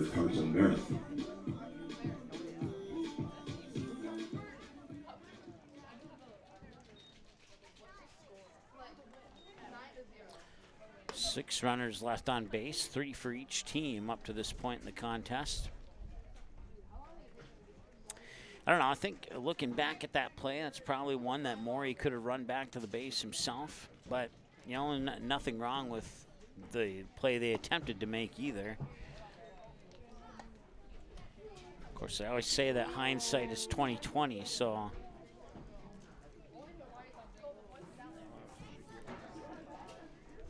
And this one will find its way out. Morey will track it down quickly. So once again, just to clarify, Quincy Morey behind the plate, Colin Morey at first base for the Trojans.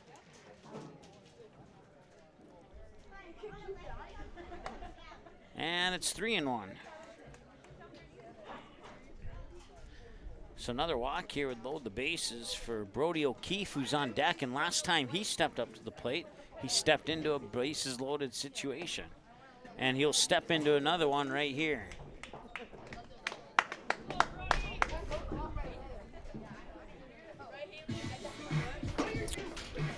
So the Mac, Brody O'Keefe, returns to the plate here, and we have another courtesy runner for Carson Barrett on first. Number 8, Bowman Jarris.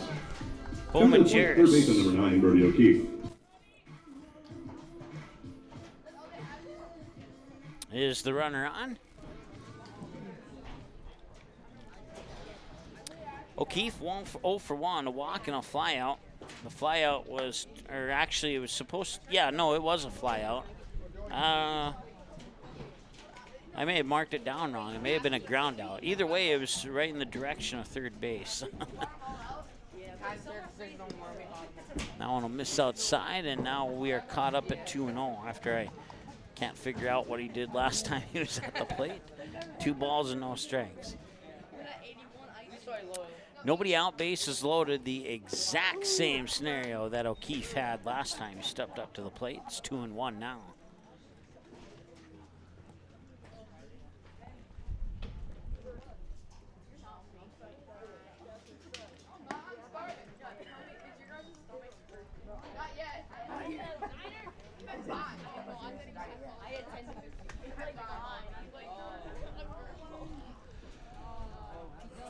Well, if the next pitch is a ball, Owen Hoover will come in to score.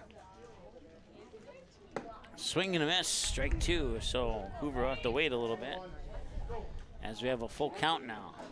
And we'll see if Torfin can get his second or third strikeout. I'll have to look at the numbers here. And this one grounded off towards third and foul. So count will remain right where it's at. And now O'Keefe will face pitch number 40 now from Joey Torfin. Once again, if you're just tuning in, Andrew Ellert was a starter. He was taken out after pitch 66. 34 balls, 32 strikes. Allowed 8 runs on 4 hits. Stranded 2 runners and had struck out 1 batter swinging. And this one lifted up, first base and foul, and out of play. So O'Keefe will earn himself another pitch. 1, 2, 3, 4, 5, 6, 7. This will be pitch number 8 of the at-bat here for O'Keefe.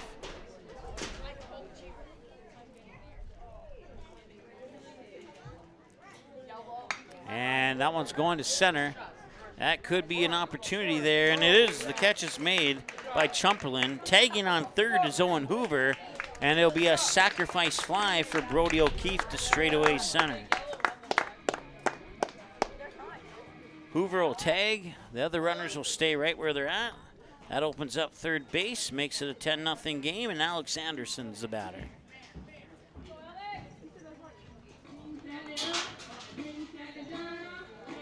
Center fielder number 4, Alex Anderson. Anderson 1 for 2, struck out swinging. His last at bat, he would deliver a RBI single to left field. And this pitch will catch the inside edge for a strike, 0-1.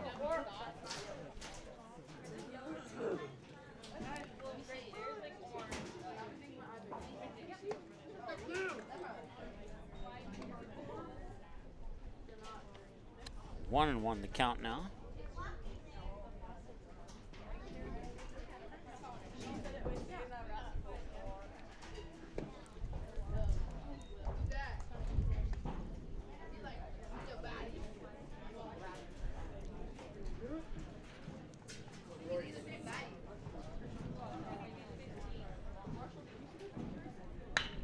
Nice hit left field, and that is going to land for a base hit.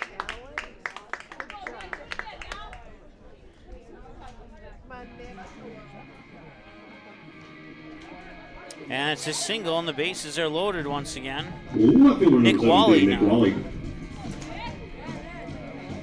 Max Olson is your new left fielder for Barnesville.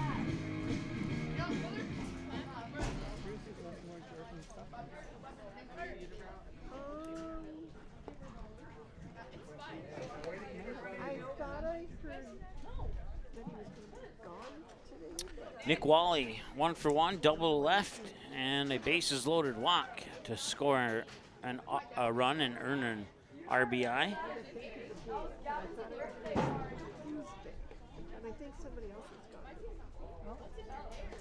Swing and a miss on a late swing there by Wally. And it's 0-1. He was going for the left field fence on that one and couldn't make contact. And this one's popped straight up. Could be a chance here for Quincy Morey. And it is. And he'll make the catch, and that's out number 1. Or actually, that's out number 2, excuse me. Right fielder number 6, Austin Anderson. So Oz still at third, Majera still on second, Alex Anderson on first, and now Austin Anderson is the batter here for the Rebels. 1 hour, 17 minutes, time of the game so far. Game 1 of a doubleheader. We got both games for you here on Magnitude Sports today. And he'll just tag him out for the third out.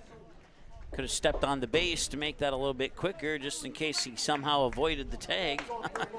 But that will end the fourth. They will strand 3 runners on base. And it's a 10-0 lead for the Rebels. So if this 10-0 lead can hold through the next 3 outs, the Rebels will win the ball game. We'll see if their defense can step up to the challenge when we return after this here on Magnitude Sports. Stay tuned. Established in 1989, the charitable mission of the Barnesville Booster Club is to support local charities and organizations, especially those involving kids and youth. Learn more about the Barnesville Booster Club by following the Barnesville Booster Club Facebook page, where you can get more information on member drives, upcoming events, and more. You can also learn more by contacting the Barnesville High School office, and the Barnesville Booster Club can also be followed on Twitter. The Barnesville Booster Club wishes the Trojans the best of luck this sports season. Go Trojans!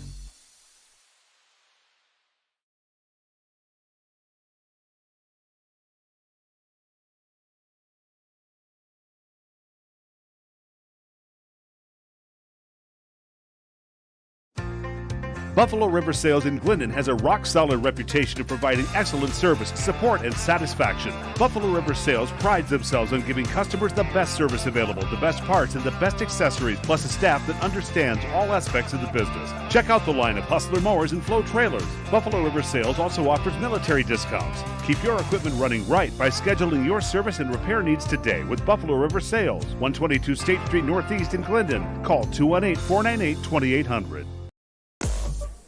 All right, welcome back. Strike 1, Andrew Ellert is the batter.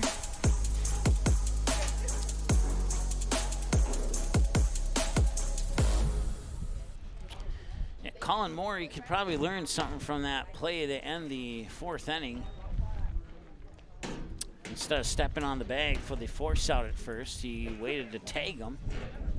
And if that run from third would have come in before the tag was applied, it would be 11-0 now instead of 10-0. So I explained the front half of the reason why he should have stepped on the bag before the break, and now I've explained the back half of that after the break. And now it's 2-1 to Ellert. He can make that 3-1.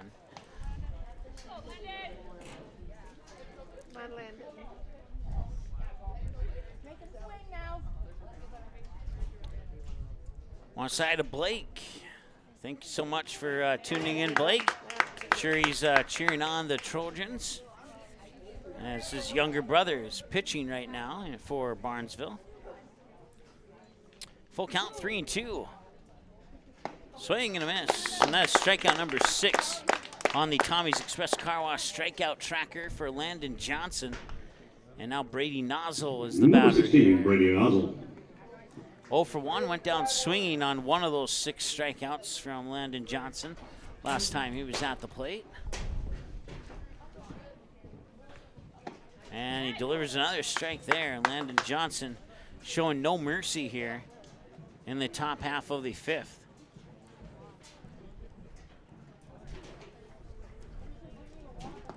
And that is a strike as well. So 1 to the outside edge, 1 to the inside edge. We'll see if he goes right down the middle or not. No, he'll go inside and he'll hit him. That's a tough break. He had a 2-strike count on him and looking for strikeout number 7. He doesn't get it. Instead, he puts Nozzle on base. Now bring up John Roller. Designated hitter number 12, John Roller.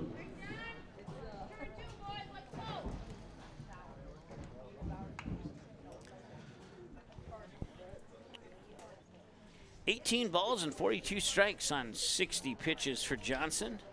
This will be pitch number 61. Here to John Roller, who's 0 for 1, went down as one of those 6 strikeout victims at the hands of Landon Johnson.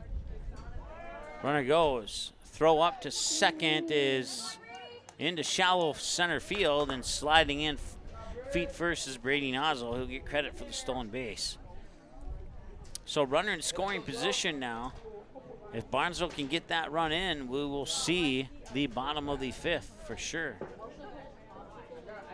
Only 1 out. Good opportunity here for the Trojans to avoid a potential shutout.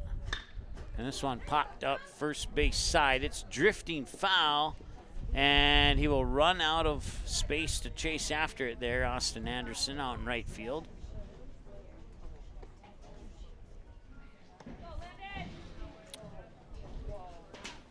That is a 285-foot strike for John Roller.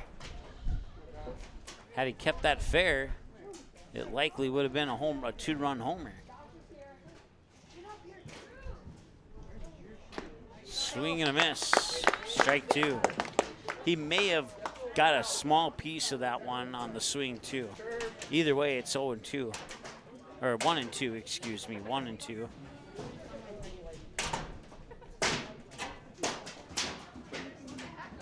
1-2 pitch. Inside and missed it. We're even at 2. Strike, strike, followed by a ball, ball. Or no, I take that back. Ball, strike, strike, ball in that order. And now pitch number 5 of the at-bat coming up here. Once again, Brady Nozzle, the runner on second for Barnesville in a 10-0 game in favor of the Rebels. And now a rundown between second and third, and they will take him out for that second out. Landon Johnson, lucky he got rid of the ball when he did. He was right on the border of maybe having a balk called.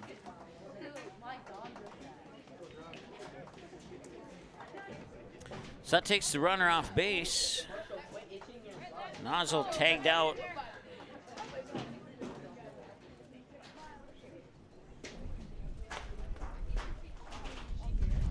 Two, 4, 5, 6, 5 on the tag out, and now that one's fouled away.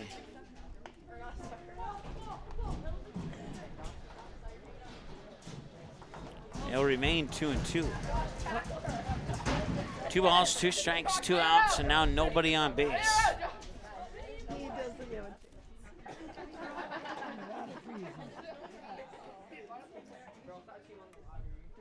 Swing and a miss, and he got him.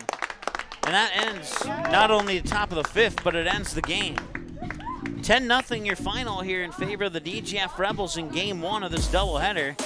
The 2 teams will flip-flop sides of the scoreboard. Barnesville will become the home team, and we'll be back with game number 2 here in about 20 minutes. Don't go anywhere. This stream will stay live. We'll be back when it's game time, and we'll be back in a moment here on Magnitude Sports. Stay tuned. Hey, it's Mike with Magnitude Sports. Thank you so much for your support. It's been a blast these 5 years, and because of our sponsors and our YouTube members, you've kept this station rolling for 5 years, and now we've surpassed 2,000 broadcasts. That's 2,000 broadcasts, 2,000 streams of area high school sporting events, semi-professional events, youth sporting events, youth hockey, youth football. We've done a little bit of everything here at Magnitude Sports, and it's all thanks to our sponsors and our YouTube members. We'll tell you how you can become a YouTube member here in a little bit, but here's some of the moments, memories, and magic that has been captured on Magnitude Sports over the past 2,000 games thanks to our YouTube members and our sponsors. It's like, I'm not 100% sure actually if I'm live right now, as I just got a notification and disconnected again. That one going to be popped up high by Feldner. That one has a chance and it's gone. Alex Feldner with the 2-run shot, and Davies takes the lead. 2-1 on the night, and it's Feldner helping her own cause with a 2-run home run, and she's going to head home with a big smile on her face as the Eagles take the lead for the first time today. He's seeing a little bit of history in the making here. Oh, how about that? And he did that on purpose, too. Highlight reel right there. Gage Anderson assist off the backboard for the Moni dunk. Wow, that's pretty awesome. Wow. I mean, Cheyenne is just flexing their muscles right now. They are sign, sealing, and delivering, stamping. We are the team to beat here in the EDC. We are the team to beat here in North Dakota. If you're just tuning in, that is not a misprint. It is 77-37 here in favor of the Cheyenne Mustangs. Our scoreboard is working, and there's been a couple games where we've had trouble with it. Now it's 80-37. Jackson Moni hits another one. Let's count them up here while we have the opportunity. 1, 2, 3, 4, 5, 6, 7, 8, 9, 10, 11, 12, 13, 14 three-pointers for the Mustangs here in this contest. And we still got just shy of 7 minutes to go here. Here's screens. Working around nicely on Davis now. Here's Davis now. Davis taking it. Let's roll Davis. The dunk with the dunk. One. The Wright brothers may have been the first, but Davis has perfected play. Absolutely unbelievable. Chance for one more at the line. That is a grown man dunk right there. How about that? Wow. Here's Bainbridge. Lost the ball and a chance for...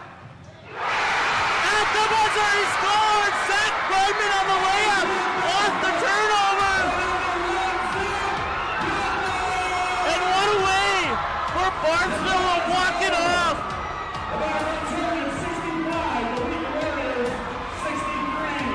Zach Bregman, the hero of this game! There he is! Nice show of sportsmanship. It's like, hey, we got to go shake the hands of the other team here. At 41, Fergus Falls had the ball. They lost it out of bounds, and now an opportunity here for the Pelican Rapids Vikings. Guler has it. 3 seconds to go. Guler with the ball. 1 second at the buzzer. It's in! And the Pelican Rapids Vikings on a shot by Matty Guler go to the state tournament undefeated at 29-0. 13 seconds to go. It's last chance here. Anna German. German shot on goal, deflected, and 7 seconds to go. Tatum, and it's in, and we're tied! With 4 seconds to go, we are tied at 4-4. Game about a half a month ago. Now here come the Fusion the other way. Nice ball in towards Kamai. Kamai able to set it down. Kamai beating the keeper. Shot on the way, and Kamai scores. 1-0 for the Fusion, and it's Nozomu Kamai.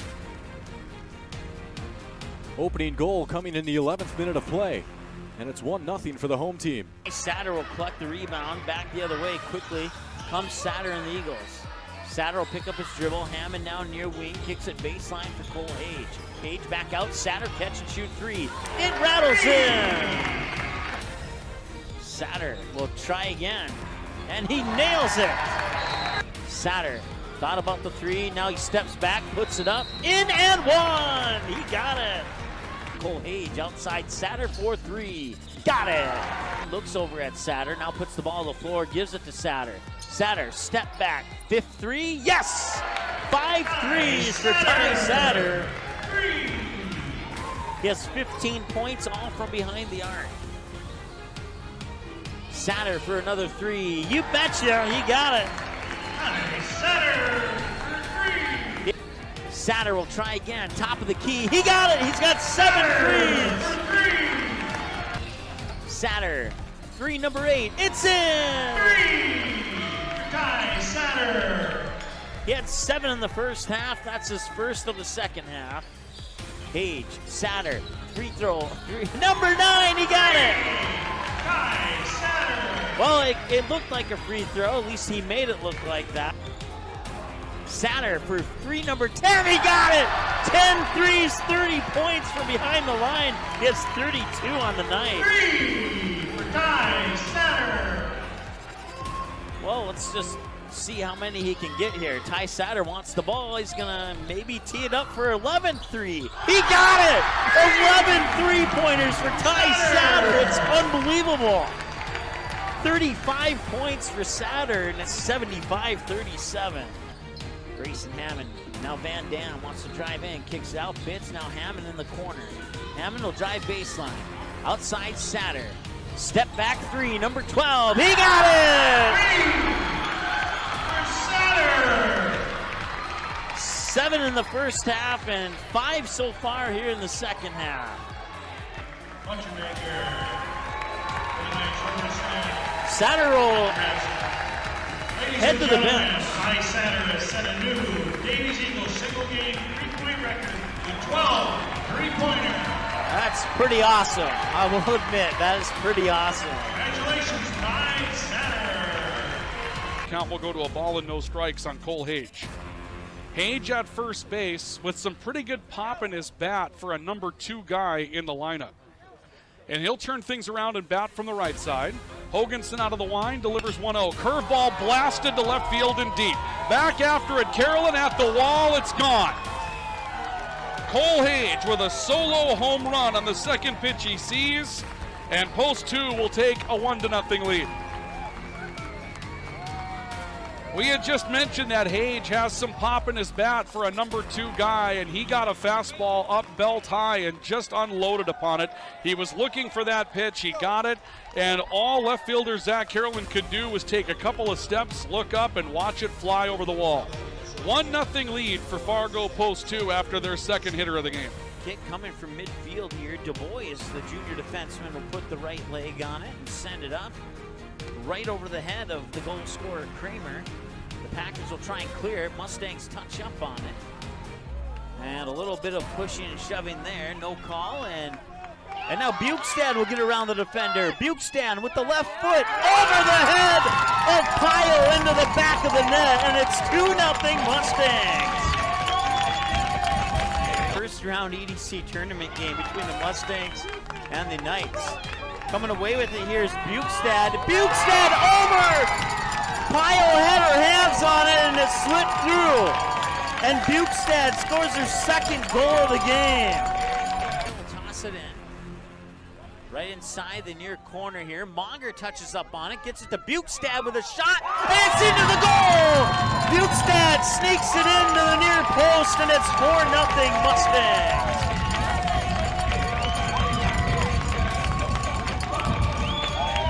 Bukestad with the hat trick, and she's had a great night tonight. That's a Maya Bukestad hat trick. 20 minutes into the ball game now, and a 3-0 lead for Woodbury. And that one is going up, going back, and it is gone. It is a 3-run home run for Caleb Deere, and this game is tied.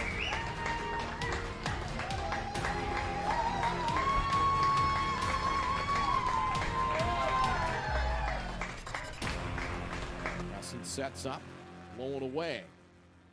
Comes back inside, ground ball to second. Flip to Rarick for one, on to first, rack him up for 2. Throw back to third, they get a triple play. They didn't just get 2, they threw back behind the runner and turned it into 3 outs. How about that? 1 swing, 3 outs, and that does it the 6th. How about that?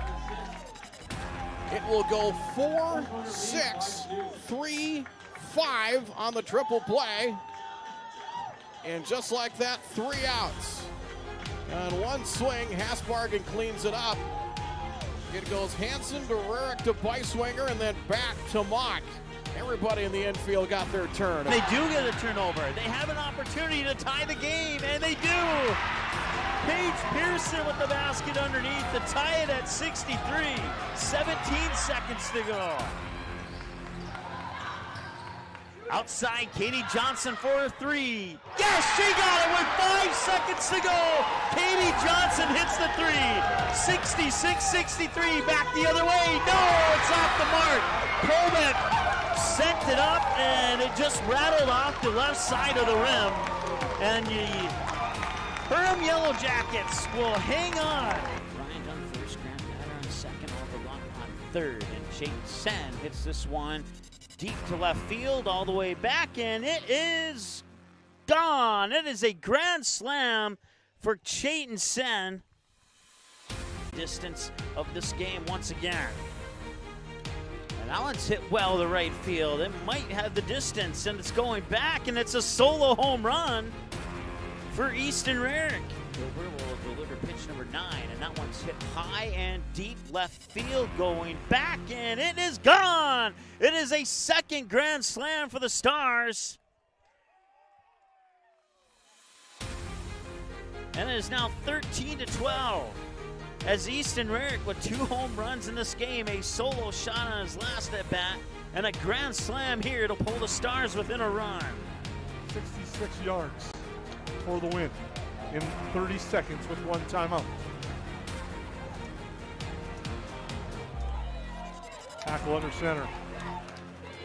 Rolls to his left. Plants, fires, pass, completes. Near sideline. Pitch and catch.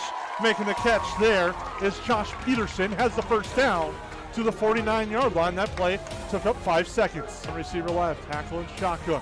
Ball at the 48. Hackle fires right side, complete. The hook and ladder. Richter to the feet. He could go. Richter to the house. Touchdown Jackets. Levi Richter and the Yellow Jackets lead with 13.8 seconds to go. Touchdown Jackets. What a play. And the Yellow Jackets lead. Woo! Holy crap. They'll charge that as an error. At least I believe they will, to the shortstop.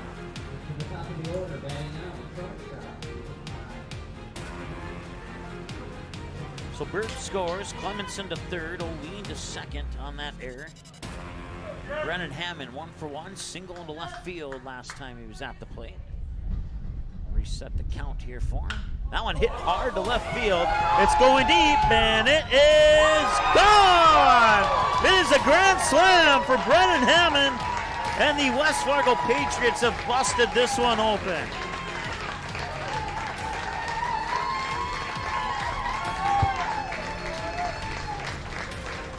We'll fix the scoreboard. It's only 8-1.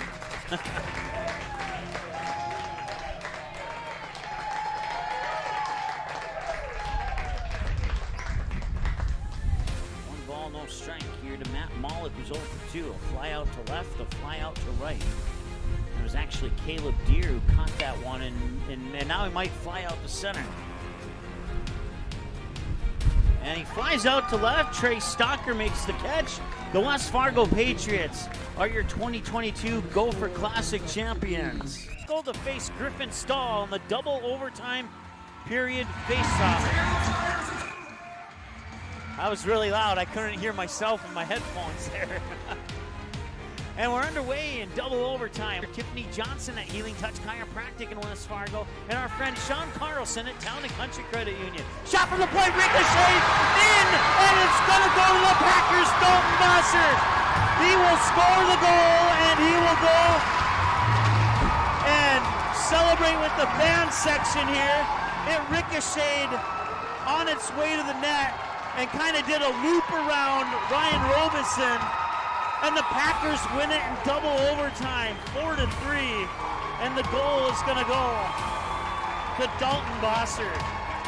He had 2 assists on the night. Now he gets the game winner in double overtime. And that one is going to left field. It is gone. It is a grand slam.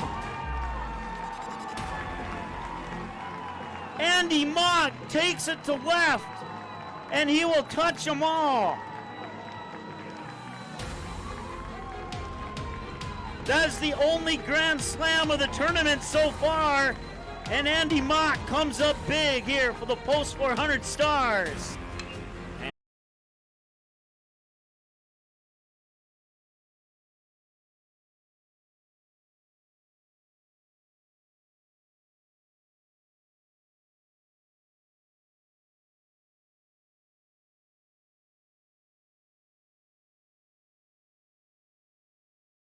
Concrete is used in nearly every business and residence thanks to its durability and low cost. Whether it's your home, farm, or business, your concrete will likely need maintenance or repair given our harsh winters. The team at Cash Concrete has over 20 years experience and is able to provide the best, most cost-effective service in today's market. Call 701-219-0425 or visit cashconcretefm.com to get your free quote. Cash Concrete, proudly serving North Dakota and Minnesota commercial businesses and the community since 1995.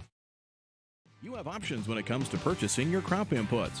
At Maple River Grain and Agronomy, it's our goal to provide our member owners with the best possible customer service from people that you know and trust who grew up around here and know what it takes to run a successful farming business year-round. The team at Maple River Grain and Agronomy can anticipate our customers' needs. They now serve the DGF and Barnesville communities, as well as Rothsay and Sabin, plus many other locations across North Dakota and Minnesota. Visit mrga.com today to learn more about Maple River Grain and Agronomy. Are you looking to buy or sell your home? Maybe you need a summer getaway. Contact Josh Weedcheck, your local hometown licensed real estate agent with Priority Real Estate in Barnesville. Josh will assist you in finding a new home for you and your family. Whether it's a pre-existing home or a lot available to build your own dream home, call or text Josh today, 218-790-2477. Priority Real Estate, wishing the Trojans the best of luck in today's game. Barnesville Drug and Hardware is your local Health Mart Pharmacy and Hardware Hank store in Barnesville. Open weekdays 8:30 a.m. to 6 p.m. and Saturdays until noon. Stop in at 117 Front Street. Get everything you need for your home. Smoke alarms, thermometers, Ethernet, coax cable, and maybe a little something for your kitchen. Baking goods, paper supplies, toasters, coffee pots, griddles, and stove and oven accessories. Don't forget that Barnesville Drug and Hardware is your Valspar Paint headquarters. Barnesville Drug and Hardware. Give them a like and follow on Facebook. Barnesville Drug and Hardware wishes the Trojans the best of luck this sports season. The Purple Goose Eatery and Drinkery, located at 310 Front Street South in Barnesville, open every day from 11 a.m. to 8 p.m., 7 days a week. Burgers, salad, pizzas, sandwiches, they got you covered.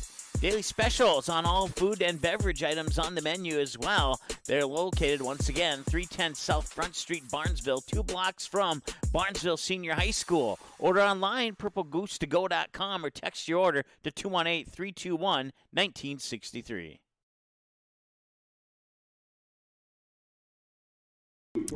All right, welcome back. Don't forget you can follow us online at our social media accounts. You can find them all on our website, too, at magnitudesn.com.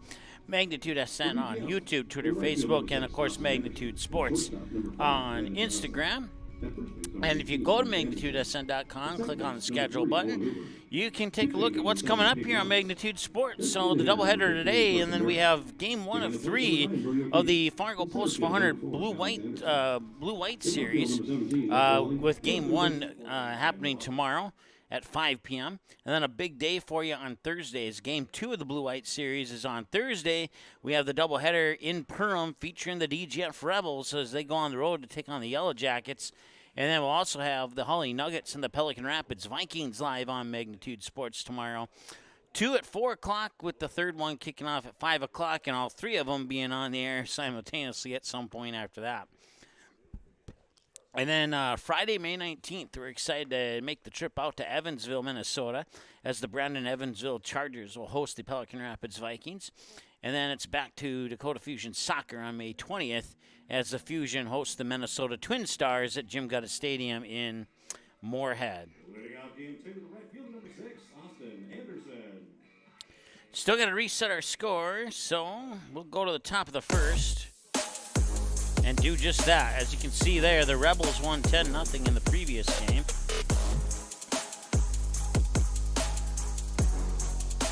And usually I have this done before we get back to the game, but it's just been a longer day than I expected it to be here.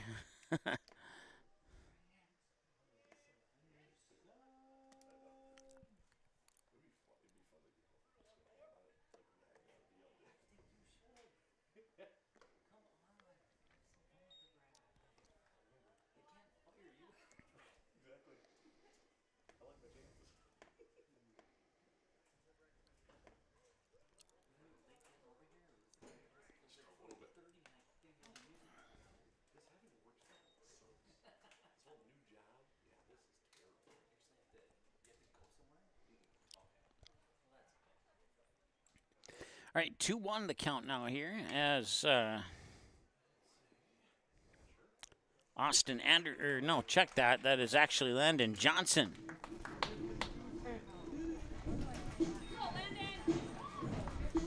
Actually, no, that was Austin Anderson. And now it's Landon Johnson. Okay, I had it right the first time around. So 1 out. Shortstop number 5, Landon Johnson.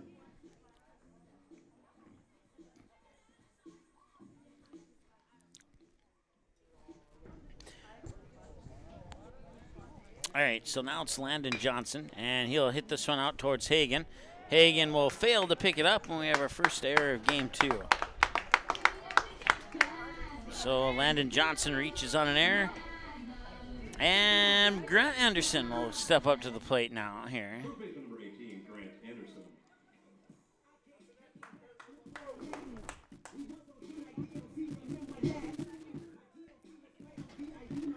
Brody Gray is on the mound pitching here for the Barnesville Trojans, and here in game 2 of this doubleheader. And that will just miss for a ball. It's 1-0. Grant Anderson has made contact with the ball 5 times. He's come up with 2 hits and 2 flyouts and 1 ground out on his at-bats here on Magnitude Sports. This one flared out foul down the third base side for strike 1. It's 1-1 the count now here to Grant Anderson. Owen Hoover is on deck. We might see Peyton Oz this inning, all depending on what happens here over this upcoming at-bat. It'll be 1 at-bat at a time here.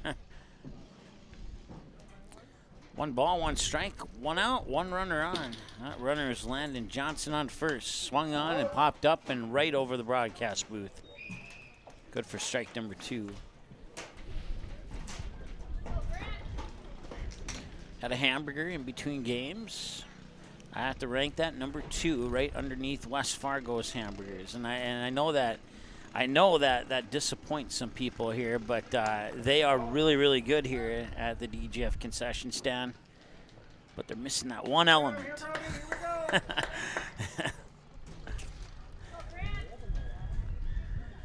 And with that said, I'm probably never going to be invited back here again. No. 1-2 still to Grant Anderson. Although Rebels did win 10-0 in that first game, so I can't say if I had anything to do with that or not, but I might have to try and claim something here soon.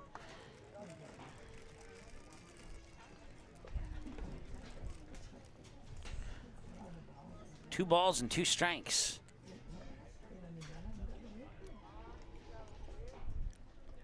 And this one popped up, and they will watch it fall to the ground for a unofficial strike, and the count will remain right at 2-2 here at Bob Marshall Field in Dilworth, Minnesota.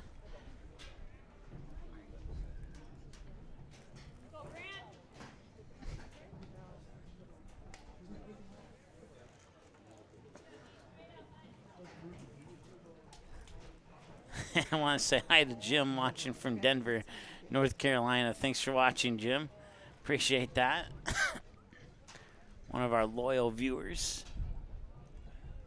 Ooh, and that one, no, it didn't hit him, but it looked like it was going to. And moving to third now is Landon Johnson. So full count at 3-2 with Landon Johnson taking third.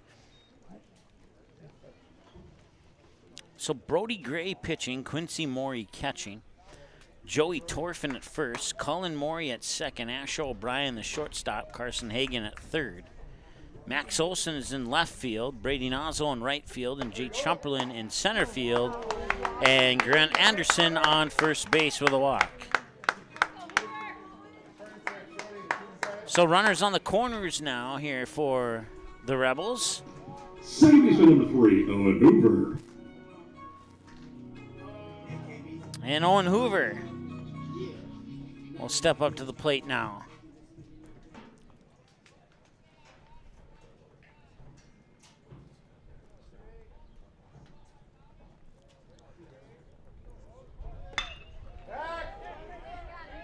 And that one's heading deep to center field, left center field.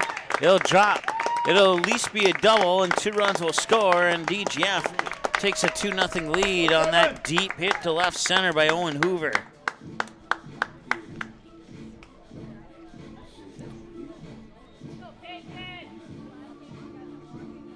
Number 7, the pitcher, Peyton Oz.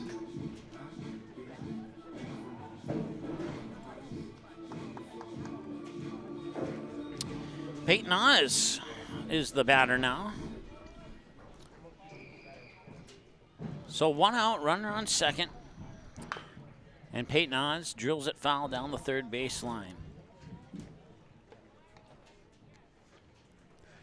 So 280 straight away down the first base line into right field to the fence.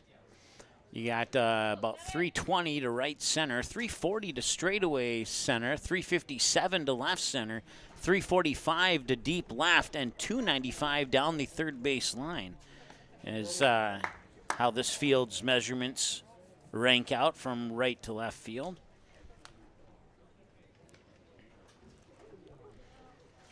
One ball, one strike now the count here to Peyton Oz. And Oz right over the third baseman, Hagan. He'll fire it across the diamond on the scoop. It's not picked up. That'll be a throwing error. And the runners will advance.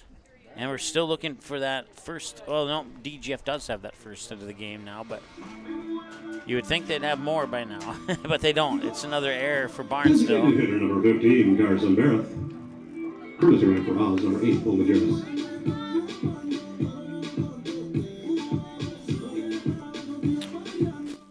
All right, so runners on first and third once again here for the Rebels. Bo Majerus coming in to run at first base, take over the running responsibilities there.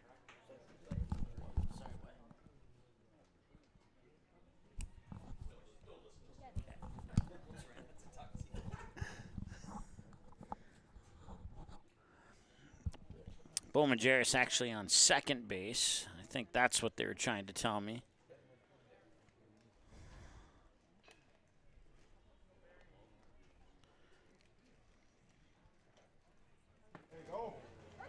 Strike is called, 0-1.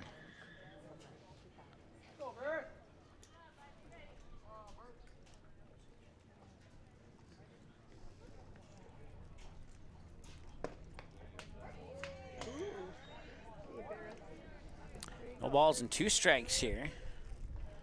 Barnesville only struck out a total of 2 batters for DGF in game 1 of the doubleheader here as they went on to a 10-0 win after 4.5 innings of play. And that one will apparently just miss. Home plate umpire dragging out that ball 1 call there to put a little intensity to it, I guess, if that's how you want to put it. 1 ball and 2 strikes.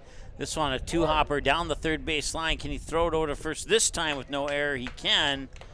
They'll trade the run for the out, and it's 2-0.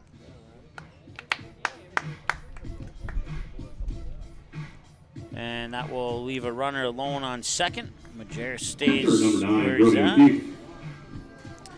So Barrett with an RBI ground out on a 5-3. And now it's Brody O'Keefe, the Mac, as it's 3-0.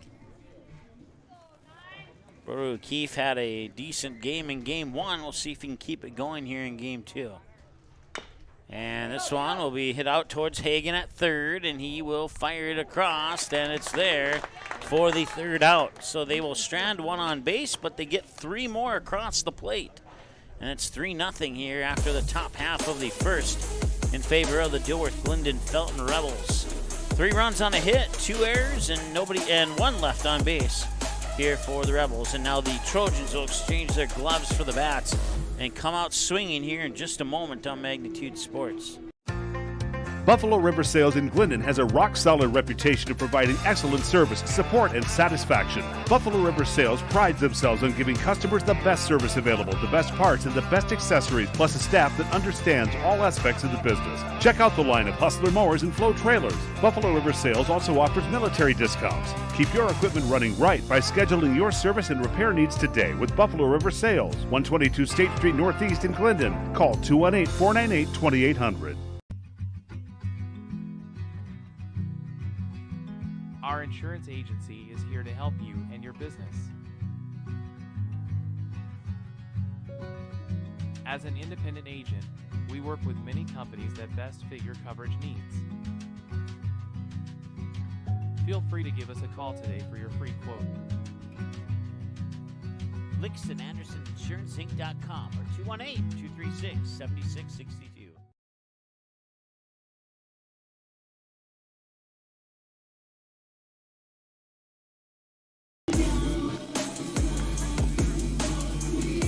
All right, welcome back. The DGF Rebels score 3 in the top of the 1st. It's time to see how Barnesville will respond here in the home half of the 1st, even though they're not officially the home team, except other than the scoreboard. I will give DGF this, though.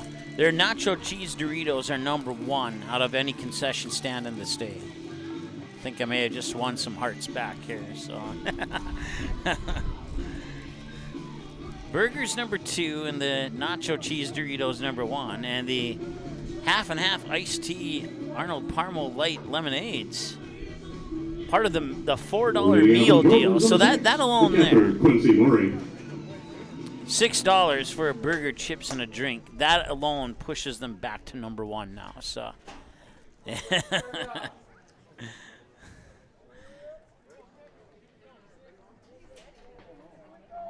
Quincy Morey is the batter. We'll see Asher O'Brien and Colin Morey this inning as well. And the first pitch here to Quincy Morey will miss outside for a ball. It's 1-0. Peyton Oz is the pitcher, delivering those pitches there into the glove of Brody O'Keefe for the DGF Rebels. We'll go around the bases here in just a moment. 2-0, make it 3-0. Grant Anderson playing first base. You got Owen Hoover at second, Landon Johnson at the shortstop position, with Chandler Wasik over at third. In the outfield after this pitch, and Quincy Morey, moves up to first base on the walk. That brings up Asher O'Brien. Nick Wally in left field, Austin Anderson in right field, Alex Anderson in center field for the Rebels, and that's how DGF will set up defensively here in game 2 of this doubleheader. Peyton Oss with pitch #6, and it misses for a ball. It's 1-0. Ash O'Brien, an equal opportunity outfield hitter when he plays on Magnitude Sports. Several hits to left, center, and right, and left center and right center. And that's going to be close. At first I thought he called him safe, and then in the motion of safe, he called him out. He kind of gave a trick signal there.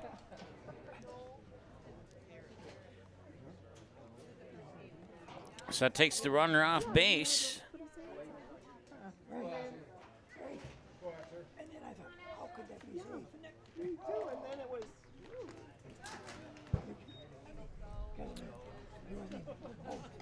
I don't know if that official thought he was calling football and he was trying to signal an incomplete pass instead of a stolen base, but that's kind of what it looked like there, to be honest. Okay, we're going to let that one go now. And he just got hit by a pitch. Or did he? Maybe he didn't. I thought he was going to walk off. It's 2-0, so a lot of confusion here on the last 4 or 5 pitches. And he'll foul that one off to the first base side.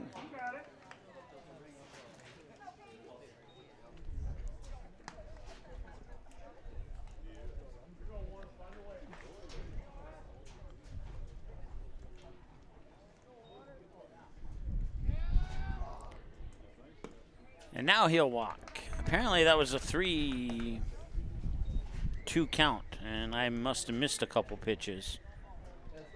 Second baseman number 7, Colin Morey.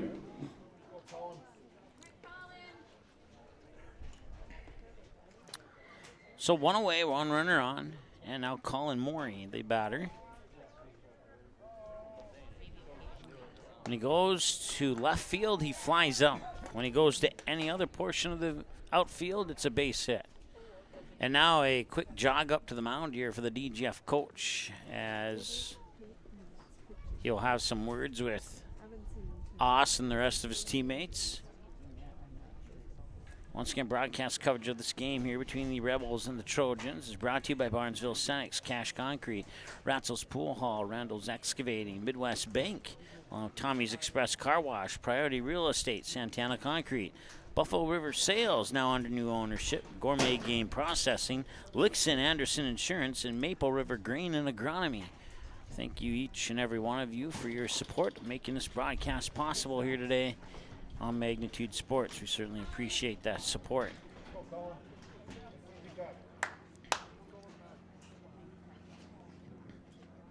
It's 1-0 to Colin Morey. And the pickoff attempt at first, it was close, but O'Brien slides back in safely.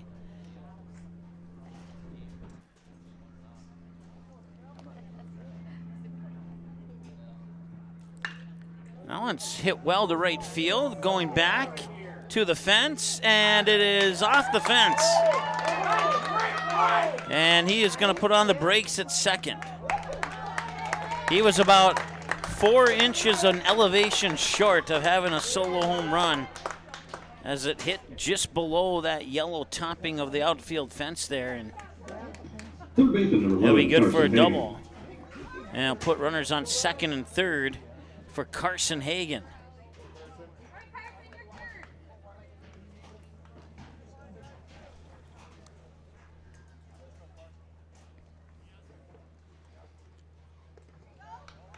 That one's into the dirt for a ball, 1-0.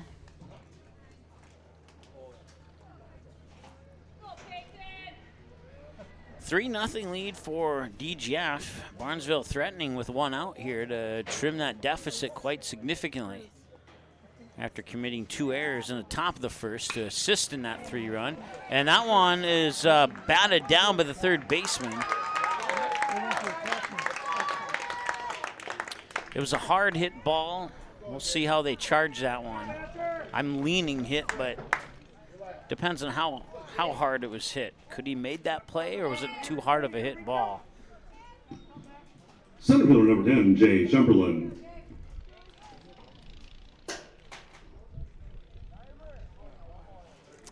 They're going to give him a hit, so we will too. It's the second hit. That one right up over my right shoulder.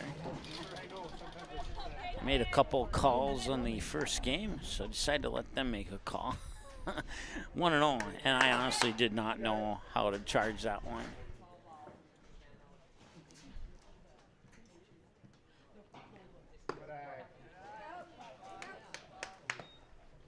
See that thing from the top?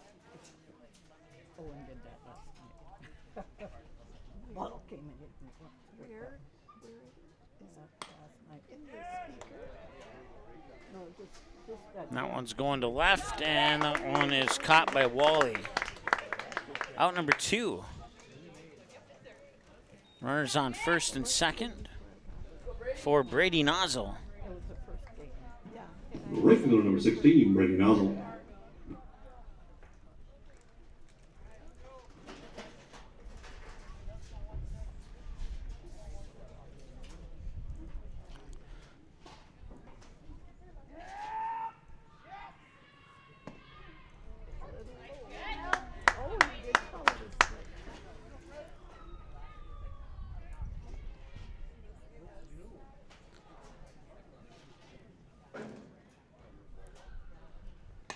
This one is hit line drive right over to Landon Johnson for the third out.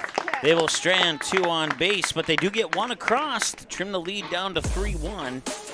And now coming up here for the Rebels in the top of the second will be Alex Anderson, Nick Wally, and Austin Anderson. Batters 8, 9, and 1 for DGF. Right after this here on Magnitude Sports. Stay tuned. Auto owner. Established in 1989, the charitable mission of the Barnesville Booster Club is to support local charities and organizations, especially those involving kids and youth. Learn more about the Barnesville Booster Club by following the Barnesville Booster Club Facebook page, where you can get more information on member drives, upcoming events, and more. You can also learn more by contacting the Barnesville High School office, and the Barnesville Booster Club can also be followed on Twitter. The Barnesville Booster Club wishes the Trojans the best of luck this sports season. Go Trojans!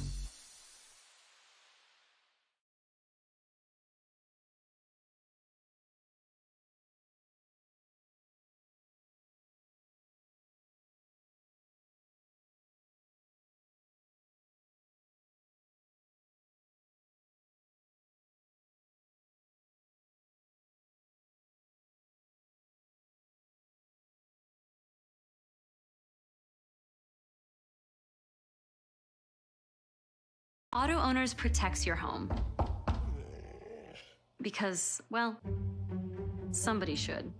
That's simple human sense. Call, text, email Jack, Rhonda, or Terry with questions and get a quote today.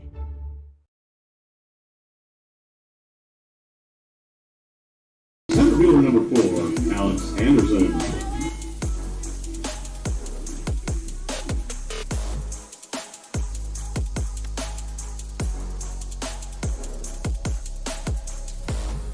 All right, welcome back. 20 minutes into ball game number 2 of the doubleheader here, and it is Alex Anderson.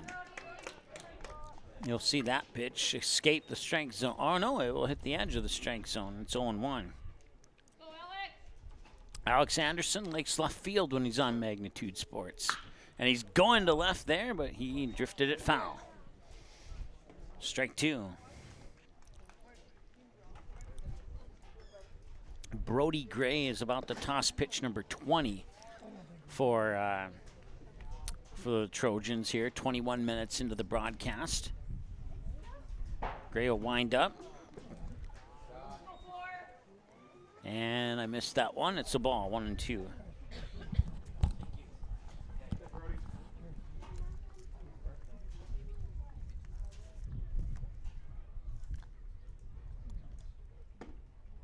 That one will not drop into the strike zone. It's 2 balls and 2 strikes.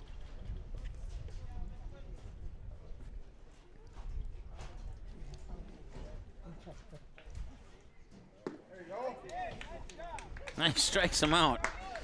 So the pitch right before that was almost an identical pitch, and it was a ball, and now it's a strikeout for Brody Gray. Left fielder number 17. Barnesville fans are not complaining. It's 1 strikeout for Brody Gray now here on the Tommy's Express Car Wash strikeout tracker. Nick Wally walking up to some Green Day.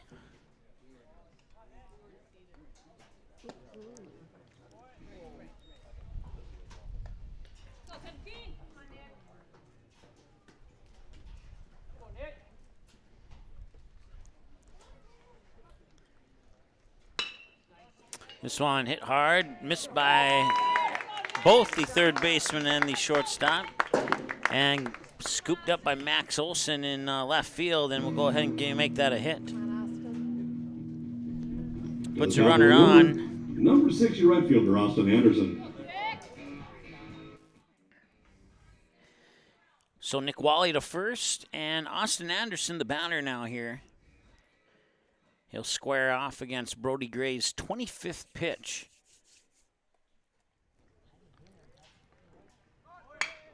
And that one hit hard right over on a bouncer towards Morey, and he'll complete the 4-3 ground out as Wally advances to second. And there's 2 away. And now it's time for Landon Johnson. Shortstop number 5, Landon Johnson.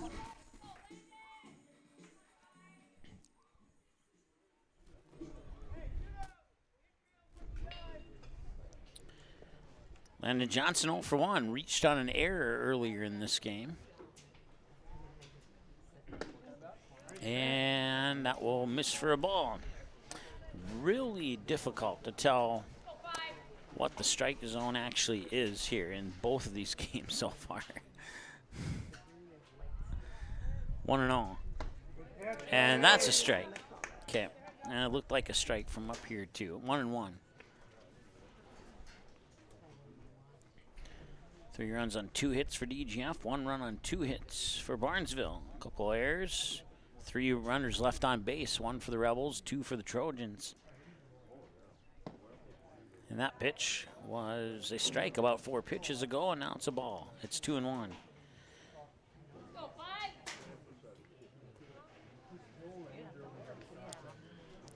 The unsolved mysteries continue here.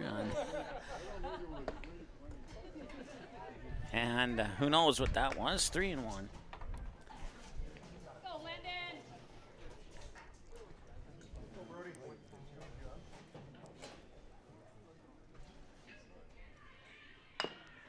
And a little dribbler right back to Brody Gray, and a 1-3 ground out for out number 3. They'll strand 1 on base, and we'll go to the bottom of the second with the Trojans trailing 3-1. No runs, no hits, no errors, and 1 left on base, and they'll be Barnesville batting when we return after this here on Magnitude Sports. Stay tuned. You have options when it comes to purchasing your crop inputs. At Maple River Grain and Agronomy, it's our goal to provide our member owners with the best possible customer service from people that you know and trust who grew up around here and know what it takes to run a successful farming business year-round. The team at Maple River Grain and Agronomy can anticipate our customers' needs. They now serve the DGF and Barnesville communities, as well as Rothsay and Sabin, plus many other locations across North Dakota and Minnesota. Visit mrga.com today to learn more about Maple River Grain and Agronomy. Concrete is used in nearly every business and residence thanks to its durability and low cost. Whether it's your home, farm, or business, your concrete will likely need maintenance or repair given our harsh winters. The team at Cash Concrete has over 20 years experience and is able to provide the best, most cost-effective service in today's market. Call 701-219-0425 or visit cashconcretefm.com to get your free quote. Cash Concrete, proudly serving North Dakota and Minnesota commercial businesses and the community since 1995.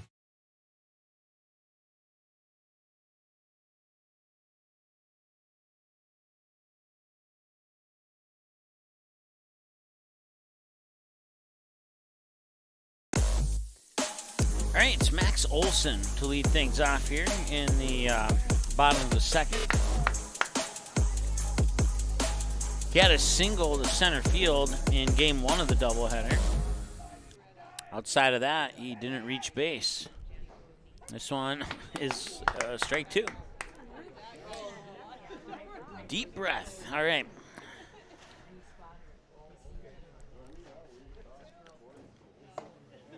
That one's up a little bit high. So the unsolved mysteries continue, even though it's a different team batting, and that's how you know I'm not cheering for one team or the other here. 1 and 2, and that is a strikeout. And we'll go with it. Goes down looking. Joey Torfin will step up to the plate now. First baseman number 8, Joey Torfin.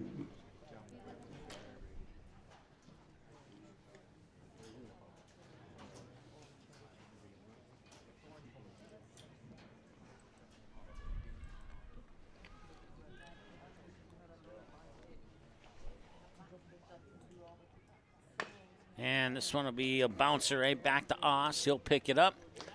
Delivers a high strike to Grant Anderson for the out.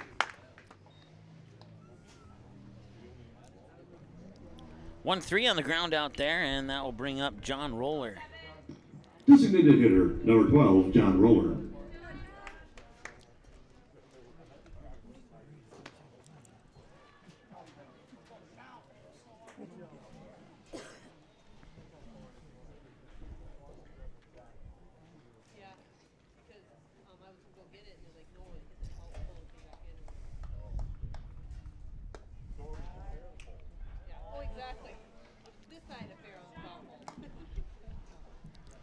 I'm guessing he checked the swing, so it'll be ball 1.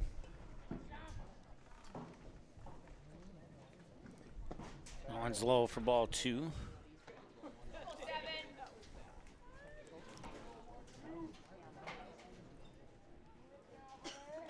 Wind up in the 2-0 delivery, and it's a pass ball through the legs of O'Keefe for ball number 3.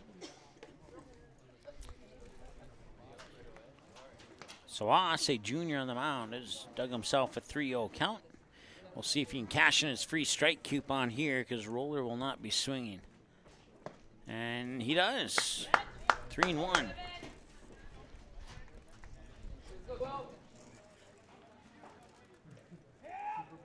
Now let's see if he can sneak another one by him, but he pushes it to the outside and puts him on base as a result. So Roller walks, and Quincy Morey now is the batter here for Barnesville. Number 6, the catcher, Quincy Morey. As we've hit the 30-minute mark of this ball game already here in the bottom of the second. 4 runs across the plate. 1 for Barnesville, 3 for DGF. 4 hits, 2 for each team. Pair of errors for Barnesville, and 4 left on base, 2 for each team up to this point in the contest here. 1 ball, no strike here to Quincy Morey. Once again, Ash O'Brien is the batter on deck, only if Morey can reach base. Swing and a miss for a strike, 1-1.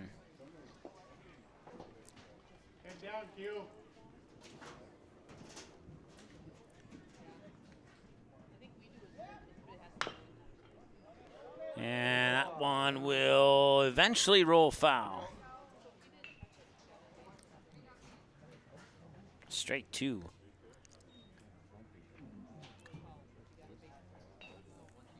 The ball didn't have a whole lot of spin on it. Could have come to a dead stop right on the left side of the line, but lucky for DGF, it did roll over.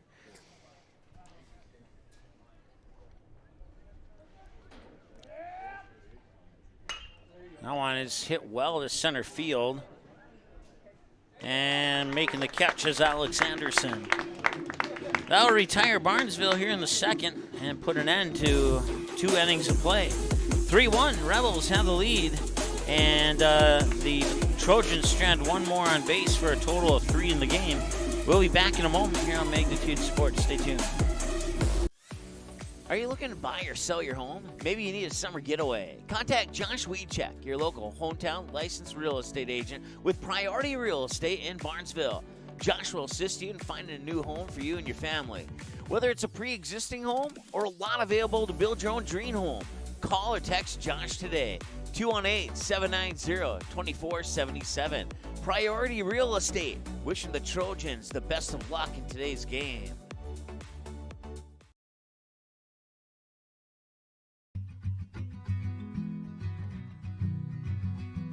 Our insurance agency is here to help you and your business. As an independent agent, we work with many companies that best fit your coverage needs. Feel free to give us a call today for your free quote. Lixon Anderson InsuranceInc.com or 218-236-7662.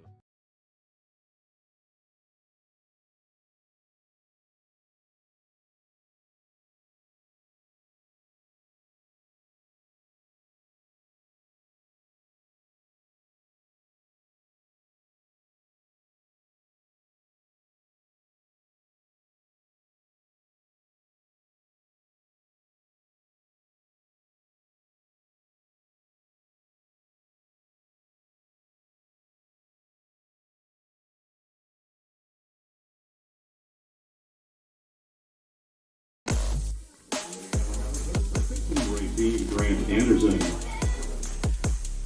All right, welcome back to Bob Marshall Field here in Dilworth, Minnesota. It's the DGF Rebels and the Barnesville Trojans. Rebels with a 3-1 lead, and they'll lift that one foul for strike 1 off to the first base side. It's Grant Anderson, the batter. He's 0 for 0. He was walked last time he was at the plate.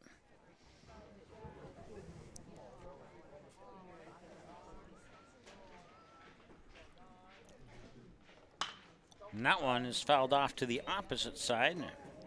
So one fouled away pitch out of play to the first base side, and one fouled away pitch out of play to the third base side, and it makes it 0 balls and 2 strikes.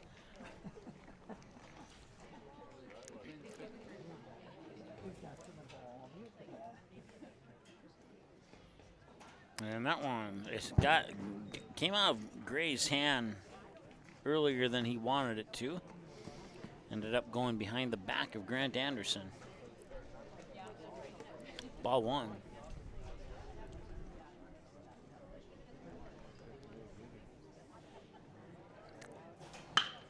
And that's a sharp hit just past Asher O'Brien into left center field. It's good for a single. And Grant Anderson is on base. Asher O'Brien just needed an extra half step to secure that in his glove. And Anderson placed that hit just in the perfect spot to sneak it by him. And now they'll bring up Owen Hoover now. Hoover got a double into left center field last time he was at the plate. And this time at the plate, he'll face off against pitch number 35 from Brody Gray.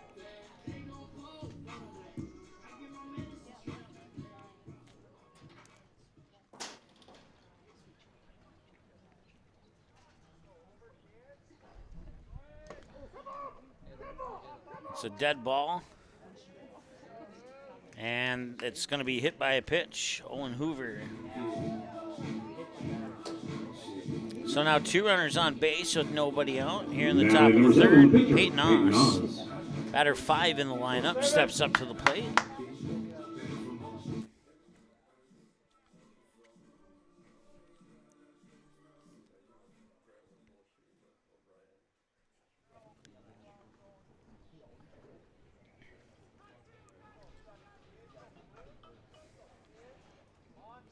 Showing bunt, and I think he missed it. I believe it's a strike. We're going to go with it unless we're told otherwise.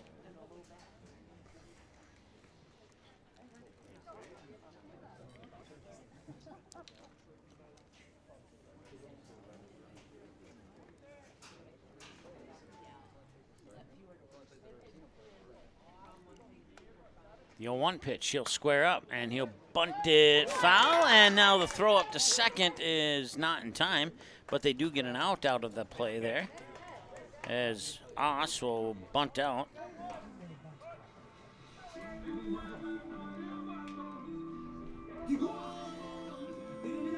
Runners will stay where they're at, first and second. And number 15, Carson Barrett. Carson Barrett will be the batter. 0 for 1, grounded out to third base on a 5-3 last time he was at the plate. And that one hits him, and now the bases are loaded. And now Brody O'Keefe seems to have this problem of stepping up to the plate with the bases loaded. It happened 3 times in game 1, and now it's happened once here in game 2. And I say problem with a little bit of sarcasm to it, but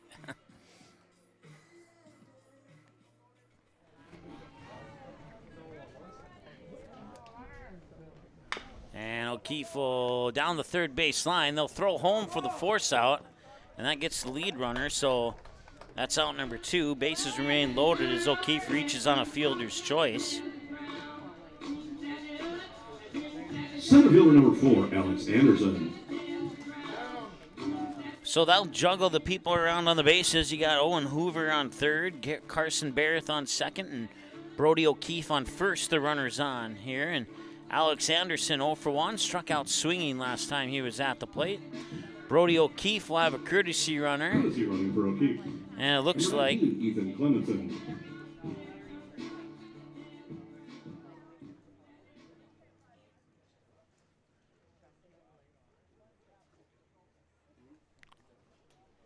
I did not catch the jersey number, and I don't have that name in my list.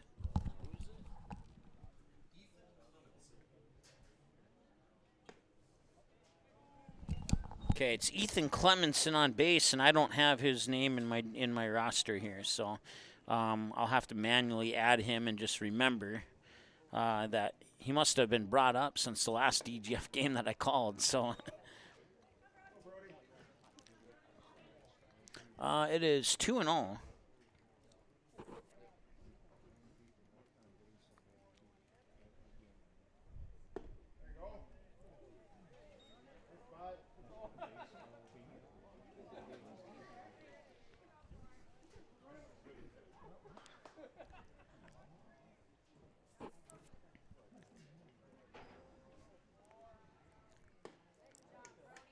And there's a strike, so 3-1 now here to Alex Anderson after we got all that squared away.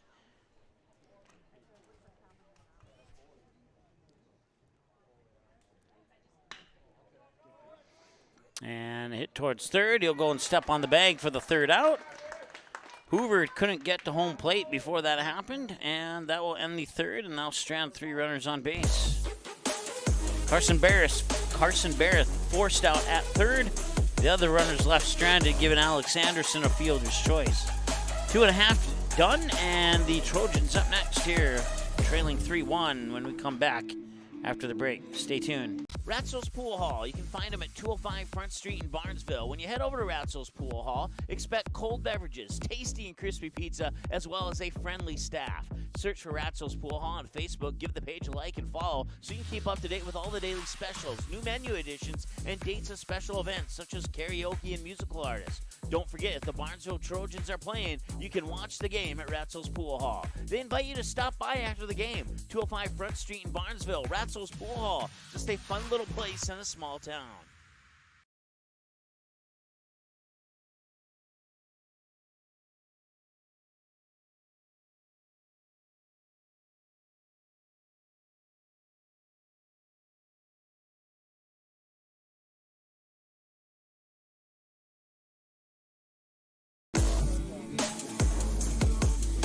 All right, welcome back. We moved to the bottom of the third. We're 40 minutes into this ball game already. It's Asher O'Brien. He's 0 for 0. He's walked last time he was at the plate. Takes the first pitch into the dirt for ball 1. Colin Morey and Carson Hagen are the next 2 batters that we'll see for sure here in the bottom half of the third. It's 2, 3, and 4. We'll see if we get to 5+ or not. Here's that one. We'll find it the ground in right center field. And O'Brien will put on the brakes and settle for a single. Colin Morey now. Colin Morey. Last time he was at the plate, he hit it to about the same spot Asher O'Brien hit it to just now. Matter of fact, he came about 4 inches shy of a 2-run homer last time he was at the plate, as the ball was elevated high enough and then it took a downward trajectory and just went underneath the yellow fence guard at the top of the fence there. Bounced off the fence. He was able to get a double out of it. Strike there, and it's 1-1.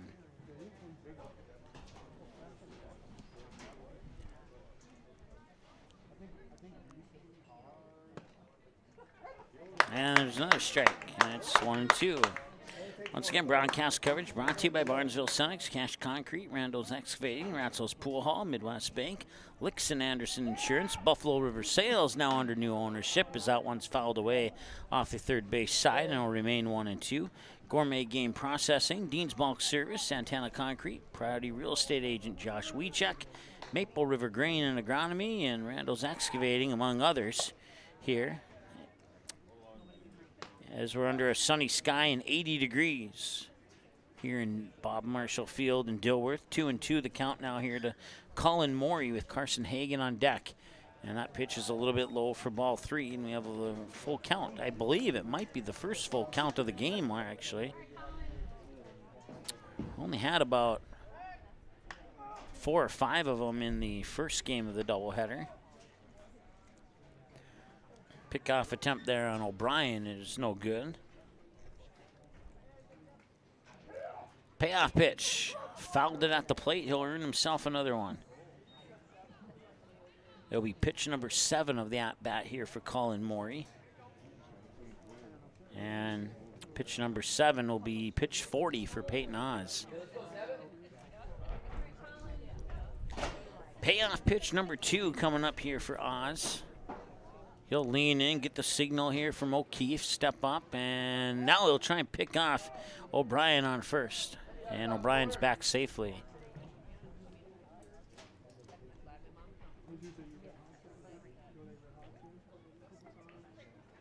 Pitch is delivered. And that one, I think, came off the shoulder pad of Brody O'Keefe. Win the battle here, 7. Here we go.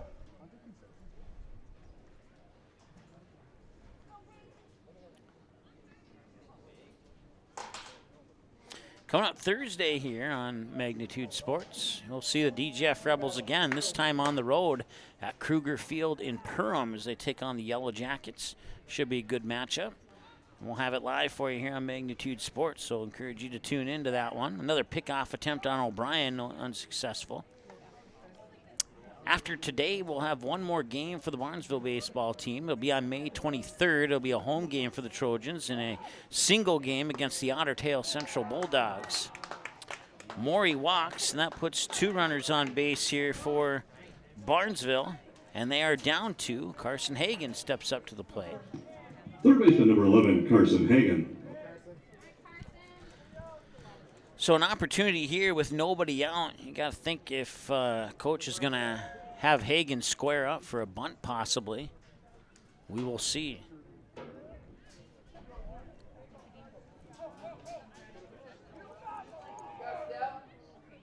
He will not. Instead, he'll just take a hard hit to left field, and that could be enough to score O'Brien. And it is. And heading into third and pumping the brakes is Colin Morey. It's an RBI double for Carson Hagan, and it's 3-2.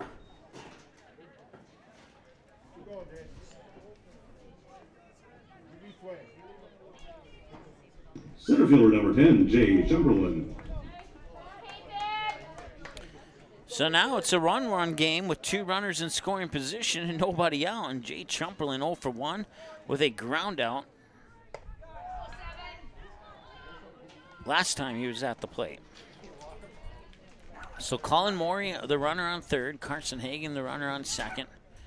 Brady Nozzle's the batter on deck behind Jay Chamberlain, who swings and misses for a strike, and it's 1-1.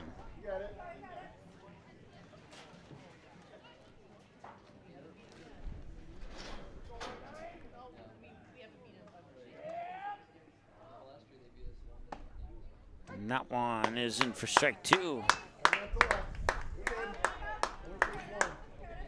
Osh just barely catching the outer edge of that plate there.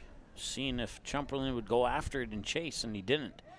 Cost him a strike anyway. Now he tried to jam him up inside, and that will result in a fouled away pitch.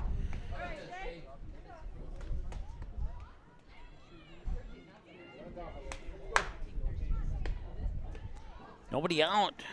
A base hit could potentially give Barnesville a lead. And this one will bounce into the dirt, and Chamberlain will contain it. 2 balls and 2 strikes.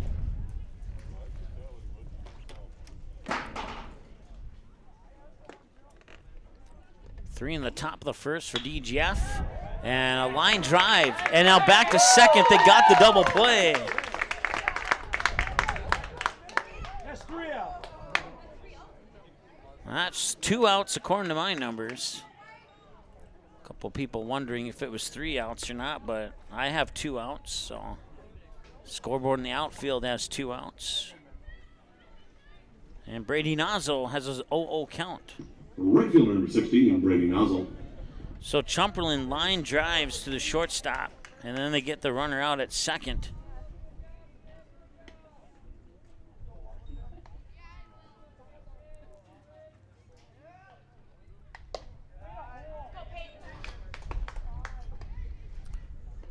So Colin Morey remains alone on third base. He represents the tying run 90 feet away, and it's 1 ball, no strike here to Brady Nozzle. Make that 2 balls and no strikes. I have learned one thing, is to wait and just wait and wait and wait and see if it's a ball or strike, because you just don't know in this game.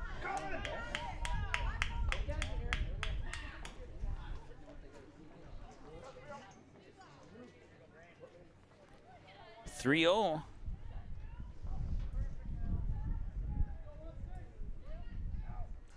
Nice.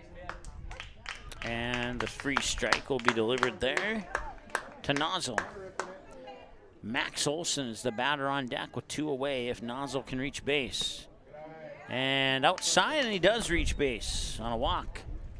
Runners on the corners now for Max Olson.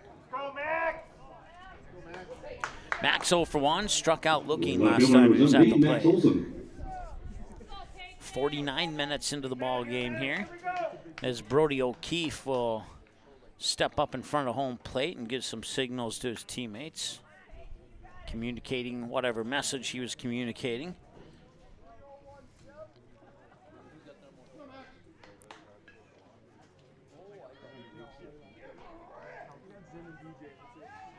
And the runner goes, and now the run's into center field. That's going to allow Morey to come in and tie the game. And heading over to third is Nozzle, and he's safe.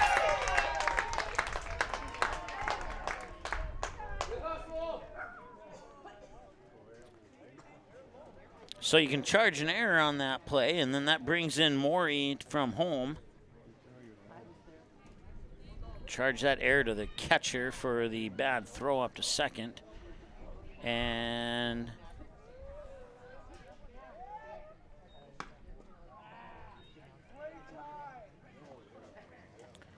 now Max Olson is on third, and we have a tie ball game. Joey Torfin, 0 for 1, grounded out last time he was at the plate, right back to the pitcher. And he has at a 2-1 count now. First 2 pitches a ball, that one a strike.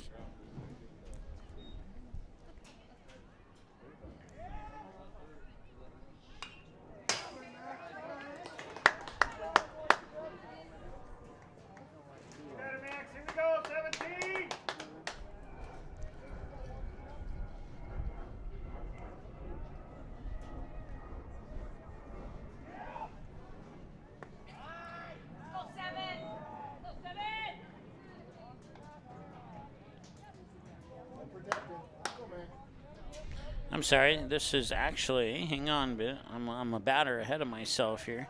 This is Max Olson at the plate, not Brady Nozzle. Brady Nozzle's actually on deck, and we'll have to wait until the bottom of the 4th to see him. So, they score on an error to tie the game, and we're knotted up at 3 here at the completion of 3. We'll be back in a moment here on the Magnitude Sports Network. Stay tuned.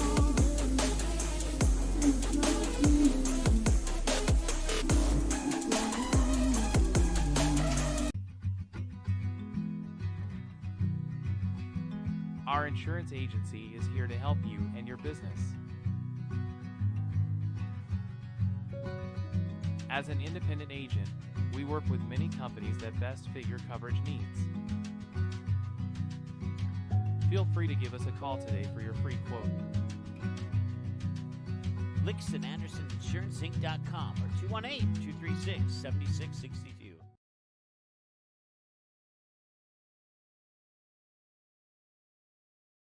Barnesville Cenex is your one-stop shop in Barnesville for gas, snacks, beverages, and more, including fresh Sandy's Donuts each day of the week. Barnesville Cenex has the Caribou Coffee Kiosk open daily as well. Don't forget, you can pick up automobile supplies, and Barnesville Cenex is your hunting and fishing license headquarters. Barnesville Cenex. Call 218-354-2139 or stop in at 619 Front Street North in Barnesville. Barnesville Cenex wishes the Trojans the best of luck in today's game.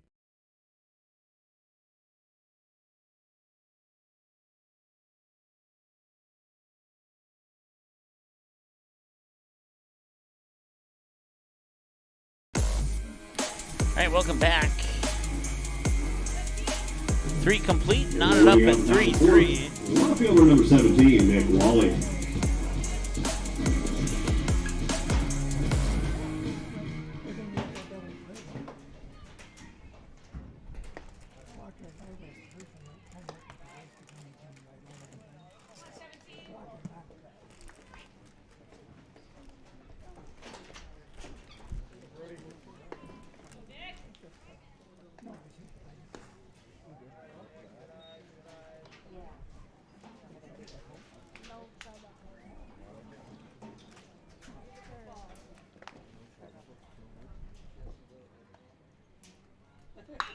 And Nick Wally will send that one foul to the left field side. And now it's 2-1. Wally 1 for 1, singled to left field last time he was out to plate. DGF scoring 3 in the top of the first. Barnesville getting one of those 3 back in the bottom of the first. Neither team would score in the second, and they get the other 2 back in the bottom of the third. And now we move to the top of the fourth, knotted up at 3 apiece. 6 minutes in front of the 1 hour mark of the ball game. 2-2 the count. Gray, I think, has 1 strikeout, and now he might have 2. He has 1 for sure, and we'll see here what the Tommy's Express Car Wash strikeout tracker tells us, and it tells us that he has 2 of them in the game, so I was right. Need to go with my gut more often there. Austin Anderson, 0 for 2 with a pair of groundouts to the second baseman on both of his trips to the plate here in Game 2. And he'll face pitch number 50 from Brody Gray. And pitch 50 is apparently going to miss for ball 1. 21 balls and 29 strikes on 50 pitches, according to my numbers unofficially.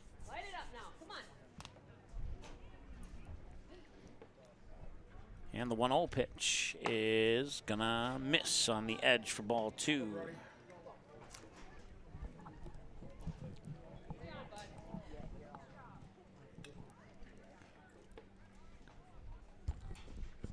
And this one hit well to center field, and trying to make the diving catch was Max Olson.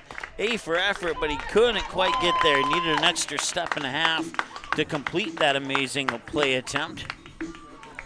And that will result in a double here for Austin Anderson. 5, Landon Johnson. But like I said, A for effort for left fielder Max Olson there. He really gave it his all on that one. Came up just about a step and a half short.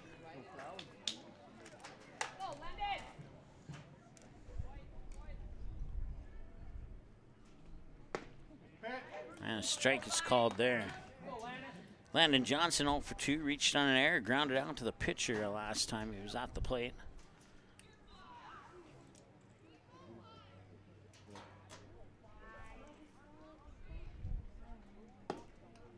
And that one will just miss. 1-1. 1 ball, 1 strike, 1 out, 1 runner on base. You got ones across the board. Here in a 3-3 ball game. 4 hits for each team.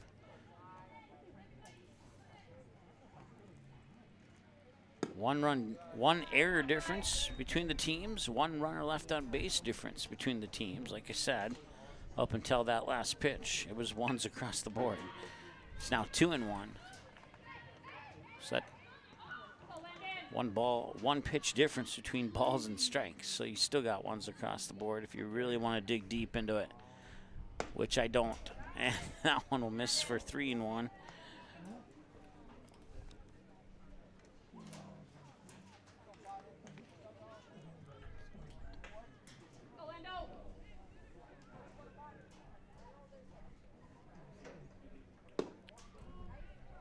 And he'll walk him.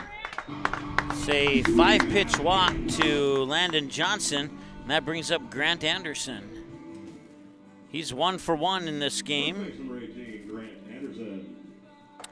He was walked his first time, and then on his most recent trip to the plate, he smashed a single over the head of the shortstop into left center field. Now 3 minutes in front of the 1 hour mark of the game. Here at 3-3. Hit well to right field, and that one might have the distance, and that one is gone. Hit the garbage can in the back of that orange vehicle, and that is a 3-run shot for Grant Anderson. I know your screen says 2, but it's a 3-run home run for Grant Anderson.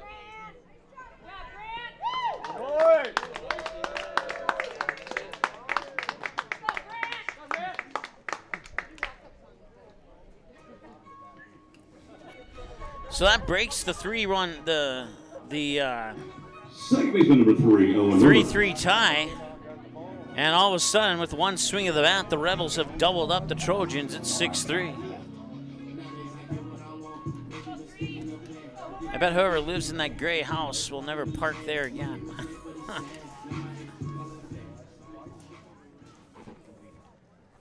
right, should more like a tan house. And that one flared off, foul.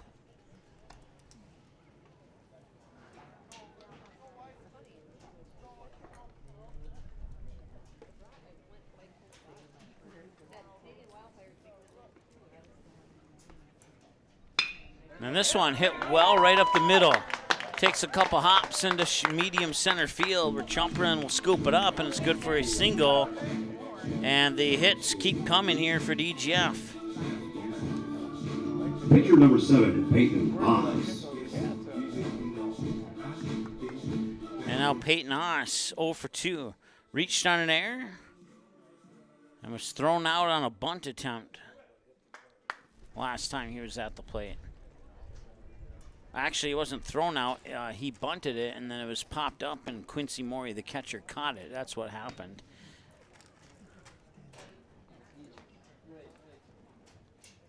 One ball and one strike as Brody Gray crosses the 60 pitch mark. With that one here, as we reach the 1 hour mark of the game, 6-3 DGF, thanks to the bat of Grant Anderson, a 3-run homer to right field.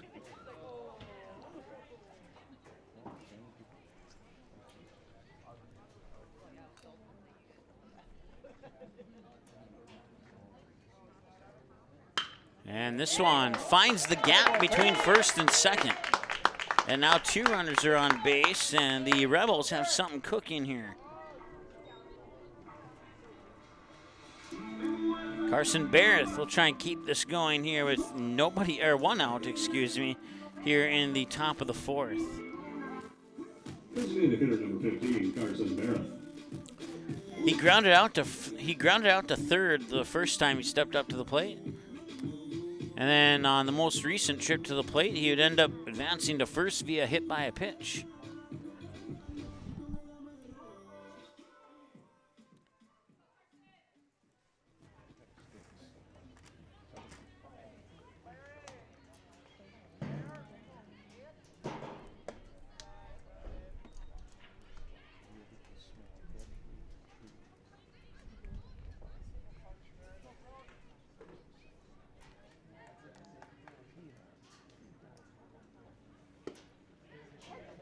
Yeah, strike there.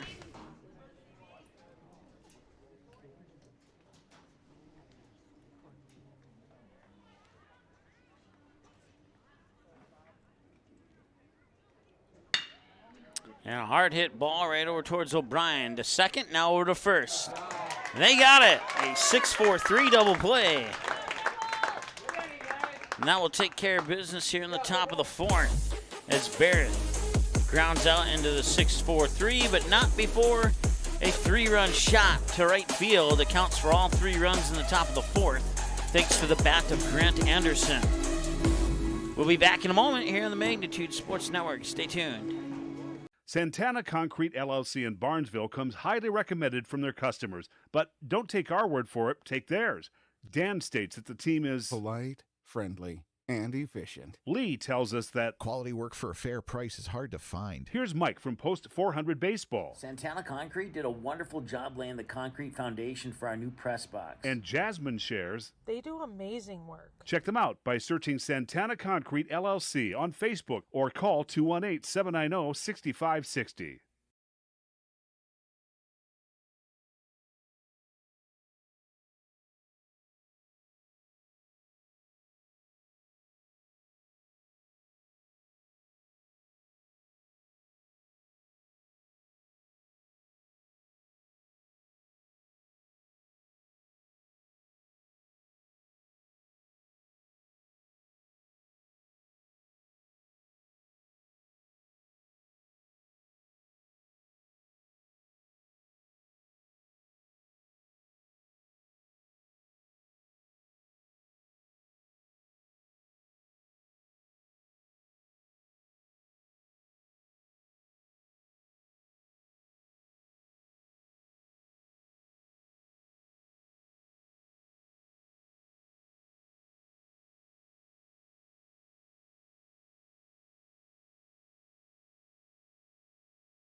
All right, and just as we come back, Joey Torfin connects on a pitch and sends it to center field.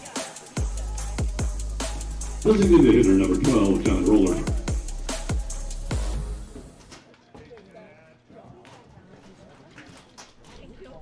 So it's a hit and a runner on, and a new pitcher for DGF, number 19, Ethan Clemenson. John Roller is the batter, 0 for 0, he was walked. Ethan Clemenson, it's his first day as a varsity player for DGF. Came in courtesy run a couple innings ago, and now he's on the mound tossing pitches, and that one's just a little bit outside. 2 balls and a strike here to John Roller.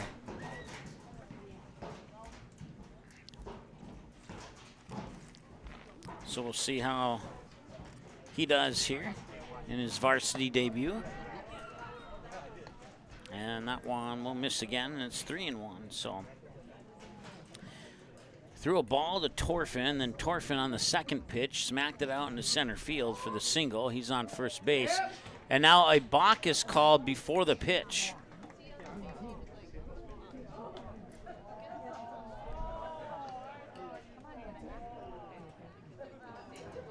So that pitch, it's as if that pitch never happened, and a free trip to second base for Torfin.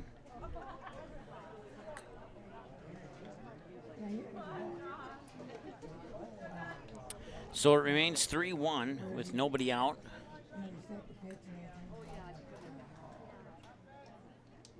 And now John Roller can go to first. Or can he?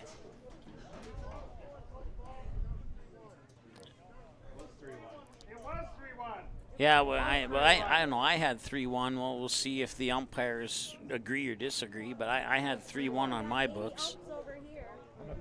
The pitch doesn't count. Check the book. Same big deal. All right, well, it's 3-1, I think. Good job, Blue. Sorry. Maybe you should let the umps ump.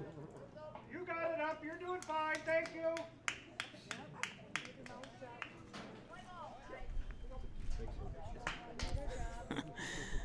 Oh, I think that's the first time in the history of Magnitude Sports I heard a fan be kind to an umpire who made a mistake.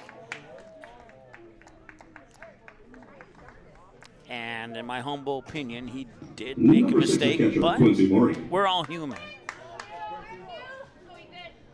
So a walk finally to Roller, and Quincy Morey the batter now.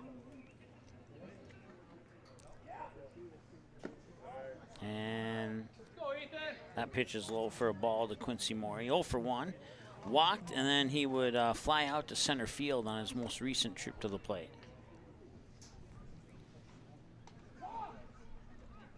And that one nearly hit Morey. He had to back up. Matter of fact, it did hit Morey. So he'll go to the base, and now load the bases here.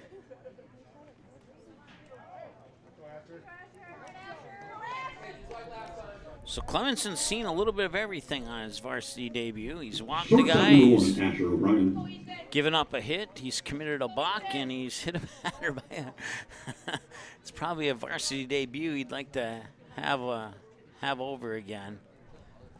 Looks like the Barnesville coach is going to have some words here with the umpire.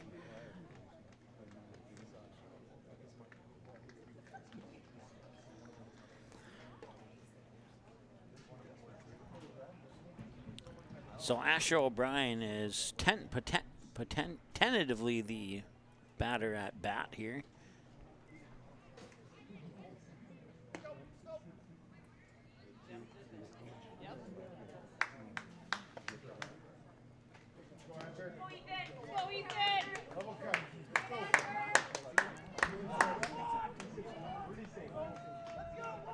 All right, we'll get the camera back on the action here. And that one will escape, but it doesn't escape far enough for Torfin to come in from third. And it's ball 1 to Asher O'Brien.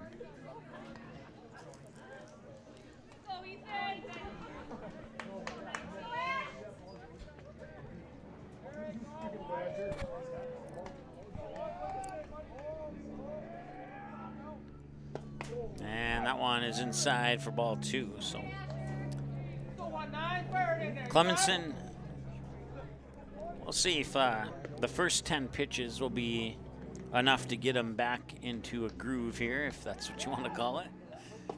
And pitch number 10 is in for strike 1.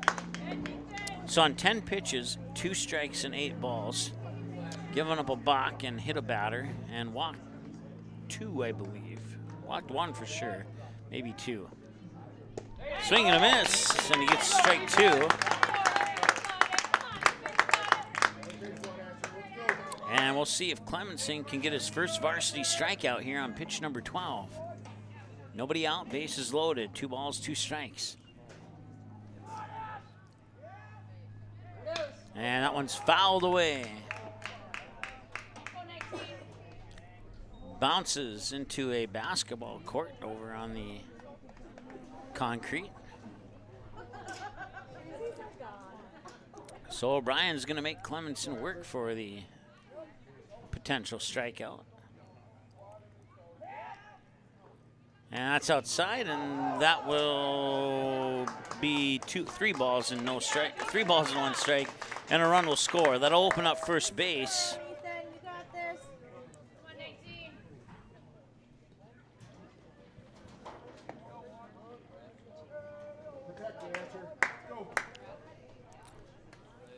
So runners on second and third now, and a payoff pitch here to Ash O'Brien, 3-2. Make him swing now. Don't let him just stand there. And he had to duck out of the way there. Doesn't matter if he got hit or not. He's going to first either way. And now Colin Morey. And now there's a visit here to the DGF mound. Clemenson on his varsity debut will be done. 14 pitches, 10 balls, and 4 strikes. He'll get another chance in the future, but right now the DGF coach has decided to not allow him to have another chance, considering that Barnesville is only down by 2 with the bases loaded and nobody out. So we'll have a new pitcher here taking over for Ethan Clemenson. And that new pitcher will be, I believe, Bo Majerus. That's who I have on my roster as number 8.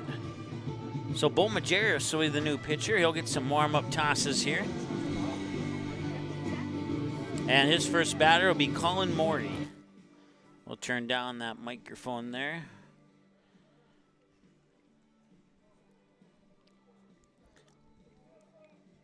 We've dipped down to 79 degrees under a supposedly sunny sky. I'd call it more smoky or sunless, or I don't know. Broadcast coverage today of the Trojans and Rebels brought to you by Cash Concrete, Randall's Excavating, Licks and Anderson Insurance, Buffalo River Sales now under new ownership, Gourmet Game Processing, Tommy's Express Car Wash, along with Maple River Grain and Agronomy, Dean's Bulk Service, Santana Concrete, Priority Real Estate, Midwest Bank, Ratzel's Pool Hall, and Barnesville Senex, making this broadcast between the Trojans and Rebels possible today here on Magnitude Sports. We certainly appreciate their support. Air quality is a 105, unhealthy for sensitive groups. Now you know. And that would probably go in favor of my statement that it looks like a smoky sky, actually. Over the next hour, we could potentially drop another 3 degrees down to about 76. But we've been hovering in the low 80s to right at 80 ever since the start of Game 1. It's been a fairly nice day here in Dilworth, Minnesota today.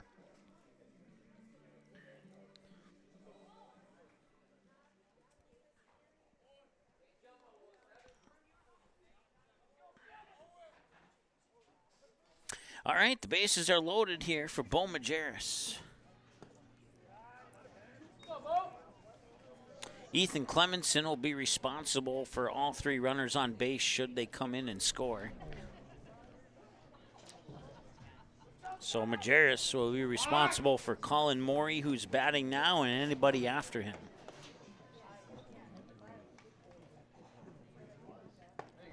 And a strike. 1-1 the count here.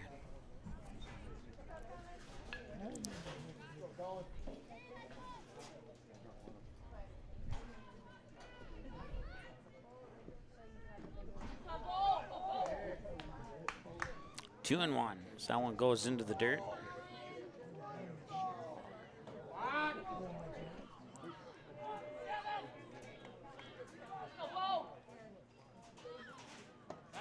Man, right on the edge, strike two. Nice pitch there by Majerus.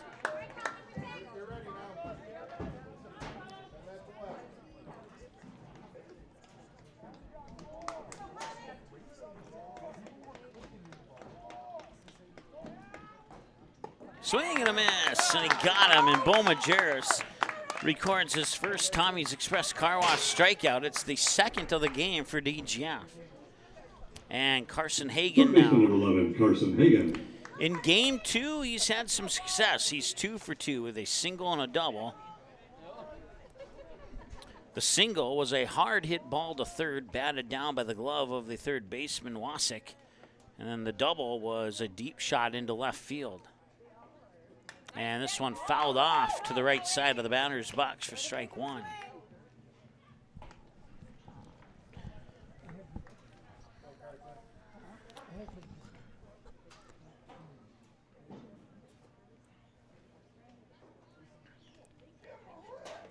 And the pitch. And that one will miss outside for a ball, 1-1. 1 hour and 17 minutes, time of the game now. Game one was 1 hour and 24 minutes, so we're about 6 minutes shy of matching that here. A deep, oh, just foul. Just foul down the third base side, and I'll be strike two. Thought for a moment there he was going to drop at least a double into left field, but went a little bit early on that swing. You got this, Bo. He'll just stand there. Throw a strike. And a hard hit ball that bounces over. They get the runner at second. And now the throw home, and we have a one-run ball game. The throw home will be an error. So Carson Hagan reaches on a fielder's choice that scores John Roller. And Roller will score. Morey over to third. Ash O'Brien out at second on the force out. Hagan on first. That leaves runners on the corners. Puts a run across the plate to make it 6-5.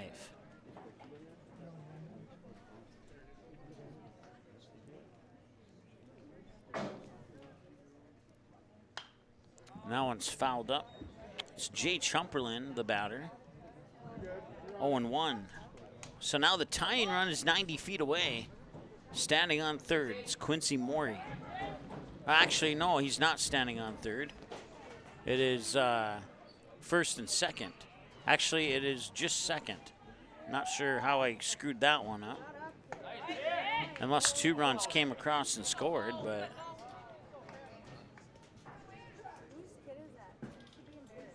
I have to look at the replay on here.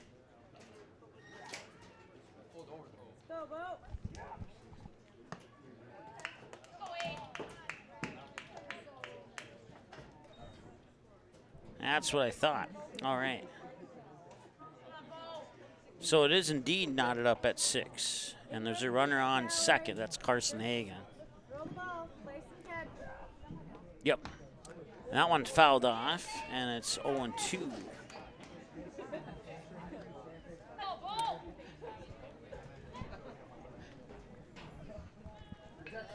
All of a sudden, that 3-run homer from Grant Anderson doesn't sting so much anymore.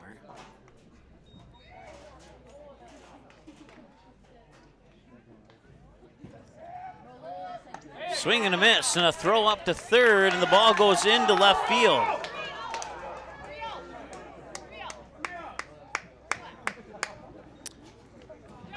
But it was an 0-2 count, and he swung and missed. He fooled everybody. So that play at third doesn't even matter because it's a strikeout swinging. And that will be strikeout number 3 for the Rebels and the second one for Bo Majerus as we complete the top of the 5th.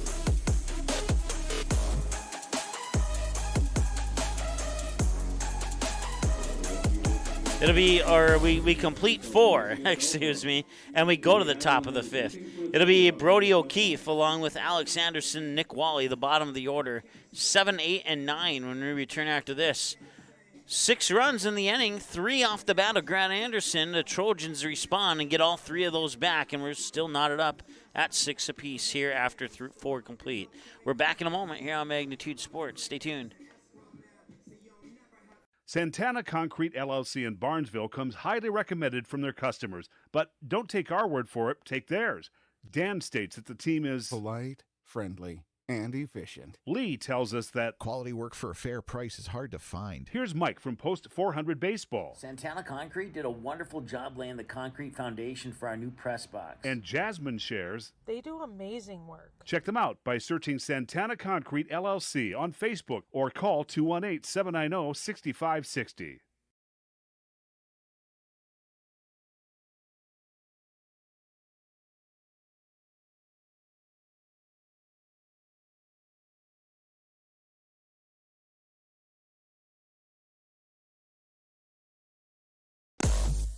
All right, welcome back.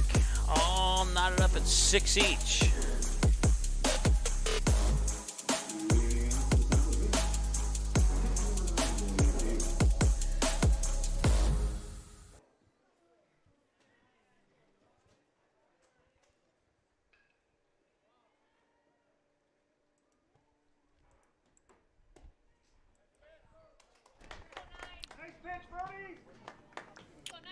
So Brody Gray gets a strike on Brody O'Keefe. It's Brody versus Brody here in the top of the 5th. And did he drop a second strike in? It certainly looked like it, but no. 1-1.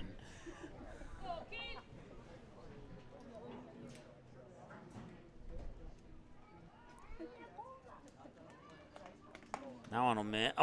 Yeah, I guess it'll be strike 2.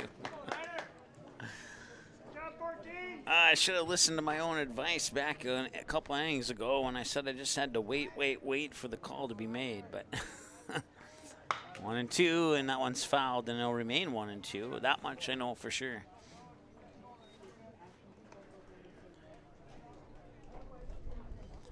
Two pitches shy of 70 for Brody Gray. 28 balls and 40 strikes on 68 tosses. And throw 69 is going to deep center all the way back, and it is off the fence for a double. That's the second ball that's been hit just off the upper part of the fence here in this game. For a moment there, we thought DGF might have the lead back. But instead, it's just a double to deep center, and Alex Anderson will try and bat in O'Keefe now from second base. With nobody out, a base hit could give the lead right back to the DGF Rebels.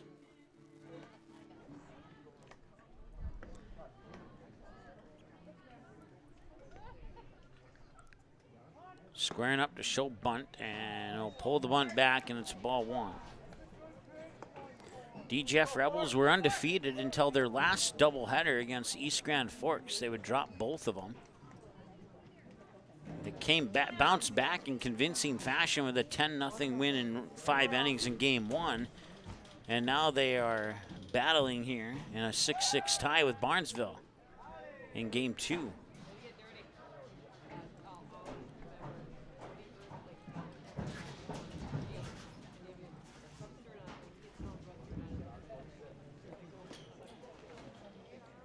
And East Grand Forks, rather convincing wins over DGF in that doubleheader. I believe that was in East Grand Forks, if I remember correctly.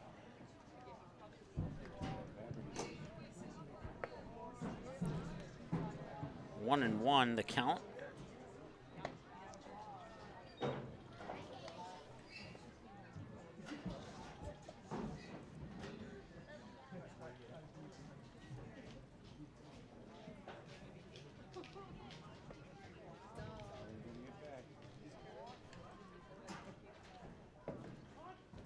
2-1. He'll bunt it foul for strike 2.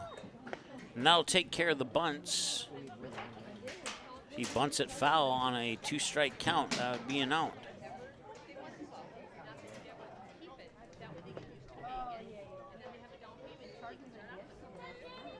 Two and two the count here to Alex Anderson. On deck is Nick Wally.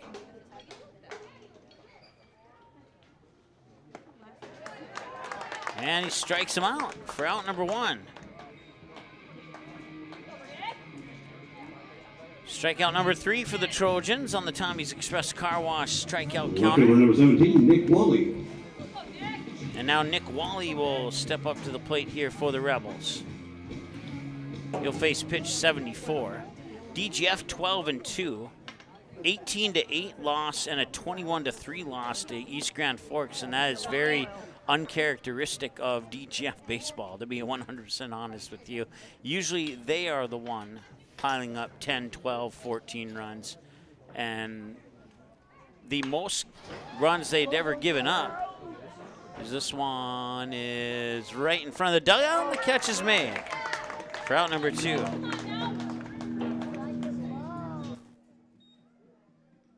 fielder number 6, Austin Anderson. They had an 11-8 win over Breckenridge on the road and an 11-8 win over Frazee on the road. That was the only other 2 times this season they gave up 8 runs outside of the 18-8 loss to, okay, let's try that again. They had never given up more than 8 runs until the game against East Grand Forks.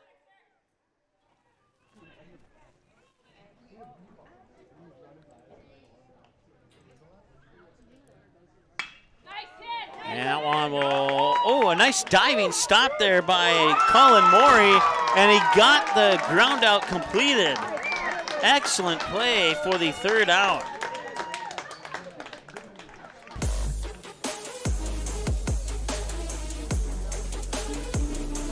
So they'll strand 1 on base.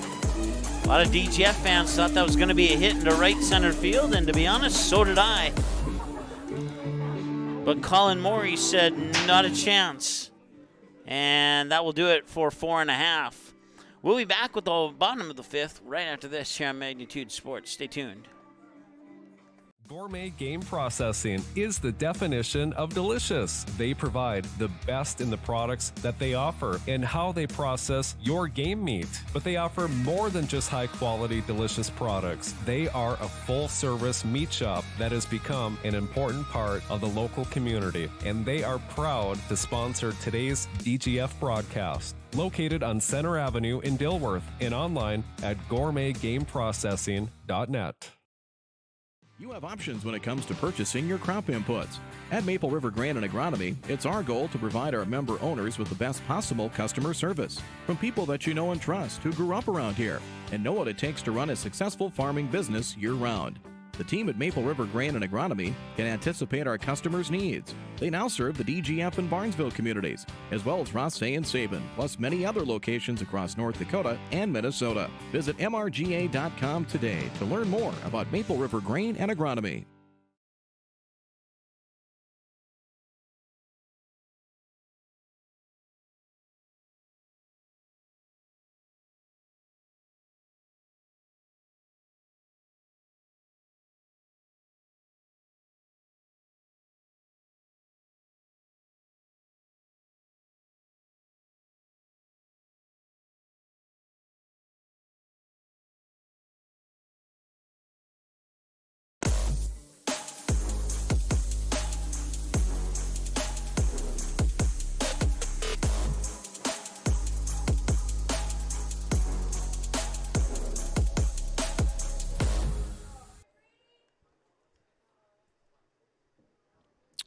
All right, welcome back here to Bob Marshall Field in Dilworth. First pitch there comes across for a strike.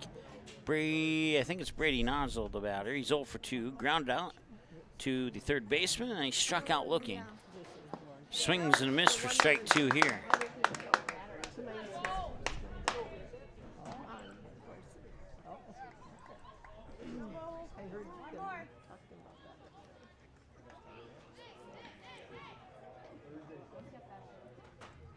And he got him. That is the third strikeout for Bo Majerus since he came in relief back in the 4th inning. Left fielder number 17, Max Olson. 5 total for DGF pitchers so far here in Game 2. As we reach the 1 hour, 30-minute mark of the ball game, it's Max Olson 0 for 2 as a victim of 2 of those 5 strikeouts. And he gets strike 1 here on a fouled away pitch at the plate.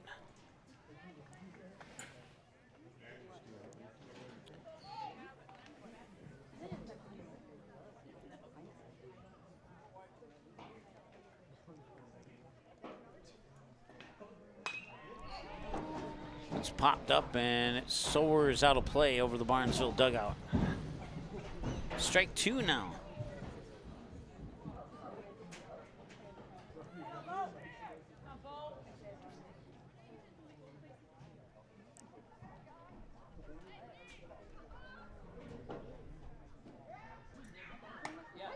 And a strikeout number 5. No, number 4. I got to double check the numbers here. I'm losing count now. Let's take a look right now here.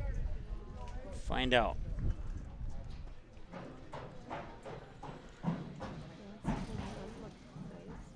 Yeah, I was right the first time. It is his 4th strikeout. All 4 batters have gone down swinging. A total of... I'm not going to say that thought here. 0-1.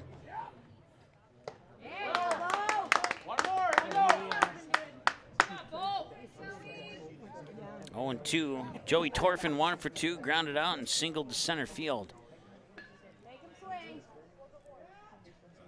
And that one's just a little bit low for Majerus, who's done an excellent job on the mound here for the Rebels since he came in relief of Clemenson back in the 4th inning.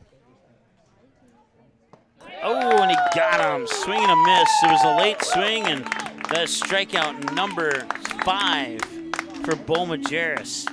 All right, we move to the top of the 6th now, and it will be batters number 1, 2, and 3. Austin Anderson, Landon Johnson, and Grant Anderson for the DGF Rebels. When we return after the break here on Magnitude Sports. Stay tuned. Are you looking to buy or sell your home? Maybe you need a summer getaway. Contact Josh Wiechek, your local hometown licensed real estate agent with Priority Real Estate in Barnesville. Josh will assist you in finding a new home for you and your family. Whether it's a pre-existing home or a lot available to build your own dream home, call or text Josh today. 218-790-2477. Priority Real Estate. Wishing the Trojans the best of luck in today's game.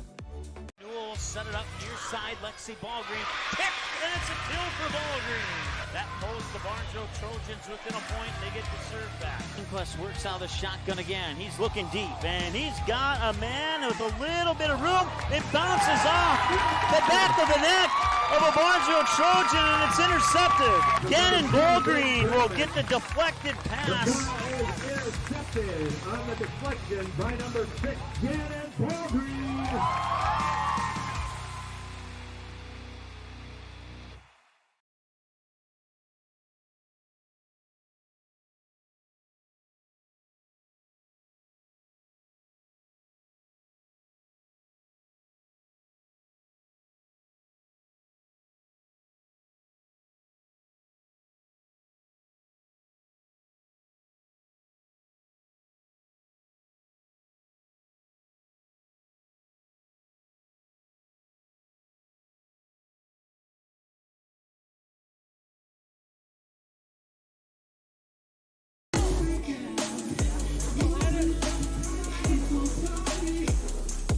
All right, welcome back. Top of the 6th, all knotted up at 6 here in Bob Marshall Field in Dilworth. Pitch 76 will lead off the top of the 6th for Brody Gray on the mound, and the youngsters will chase that fouled away pitch into the batting cages.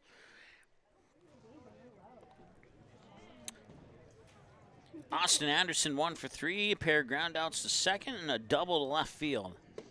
And that one came a little bit too much inside.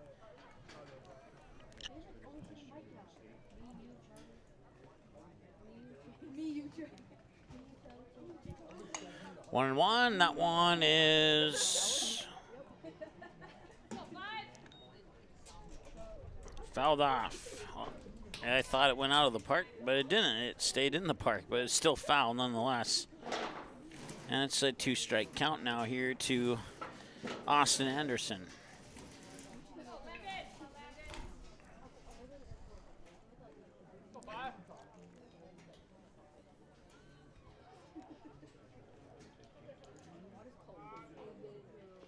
And that one is low and out for ball 2. Coming up Thursday here on Magnitude Sports, we'll see the Rebels again. It's a doubleheader on the road at Kruger Field in Perham as they will take on the Yellow Jackets, and we'll have both games in that doubleheader for you live here on Magnitude Sports. And then Friday, we'll see Barnesville against Otter Tail Central in a single game from Reed Field in Barnesville. And correct me if I'm wrong, but I believe that'll be their first home game of the season, as all their other home games have been rescheduled due to unplayable field conditions, which is almost the exact same story for DGF, but they were able to sneak in a couple home games here this season, but they've had the same problem, as their last home game was rescheduled as a doubleheader out in Hawley, where DGF would take care of business in the first game of the doubleheader, and then the second game of the doubleheader was never started, and then they were going to reschedule to Wednesday of last week.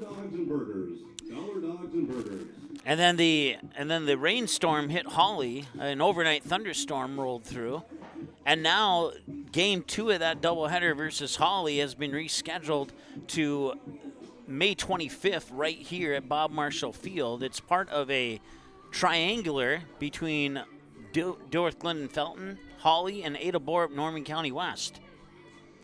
So due to the fact that game 2 of the Hawley game was rescheduled here, we're just going to do all 3 of those games for you here on May 25th, assuming the weather cooperates and allows the teams to play on this field. And then right after that, the section tournament will kick into action. So those games on May 25th for DGF, one against Hawley, one against Ada Borup, Norman County West, will be the final 2 regular season games for the DGF Rebels.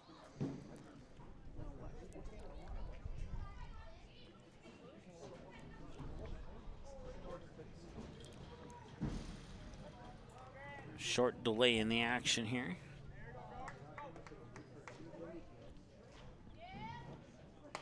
And this one comes off the handle of the bat, and it is into the glove of Max Olson for out number 1.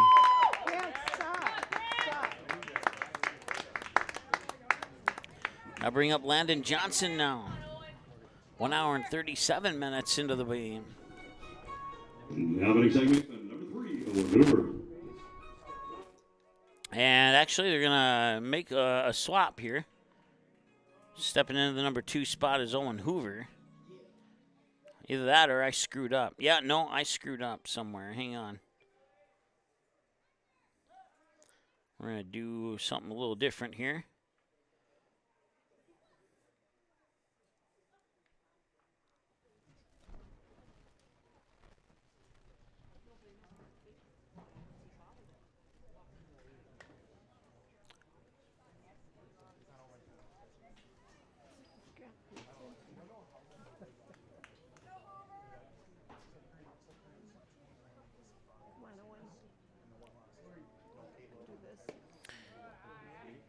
All right, now we're caught up.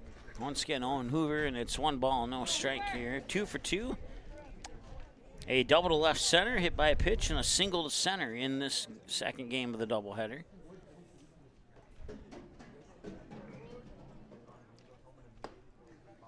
And a strike.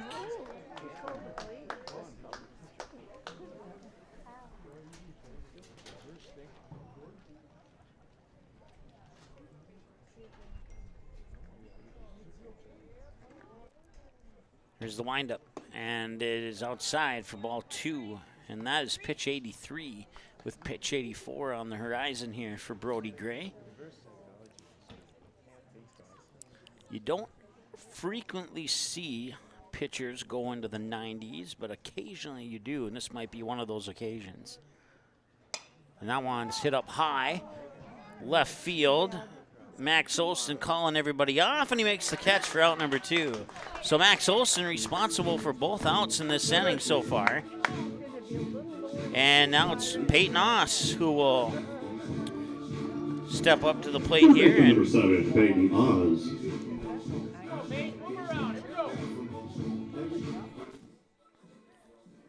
One hour and 40 minutes, and he'll face pitch 85 from Brody Gray. 90 to 100 pitches is more common with softball pitchers, but you don't see that too often with baseball. That pitch is just a little high for a ball, 1-0. But in a 6-6 game, he's pitching very well for 85 pitches under his belt, 50 strikes, 35 balls, according to my numbers unofficially.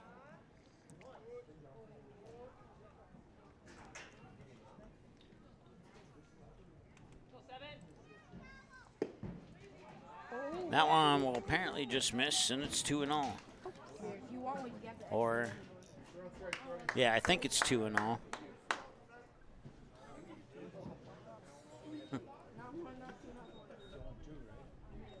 Okay, it's 2-1. Scoreboard momentarily said 4-1, and that's what threw me off. And there's a strike, and now it's 2-2. I didn't know scoreboards could go to 4. I thought they automatically flipped at 3, but maybe not. Maybe not all of them. Maybe some do, but not all of them. And this apparently is one of those that don't. And this one comes off the handle of the bat again. Carson Hagan is there for the catch. 1, 2, 3. The Rebels go down here in the top of the 6th in a 6-6 game. And now it's up to Barnesville to see if they can break the tie here with 6 outs remaining. Going to the bottom of the 6th, it's 9-1-2. Roller, Maury, and O'Brien are the scheduled batters pending changes.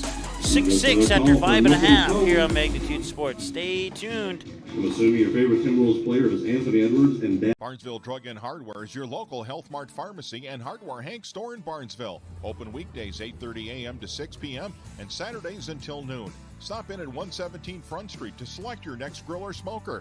Choose from a wide variety including Pit Boss, Weber, Traeger, and Blackstone. Let one of Barnesville Drug and Hardware's friendly team members help you pick the grill or smoker that's just right for you. Search Barnesville Drug and Hardware on Facebook and give them a like and follow. Barnesville Drug and Hardware wishes the Barnesville Trojans the best of luck in this game and this season.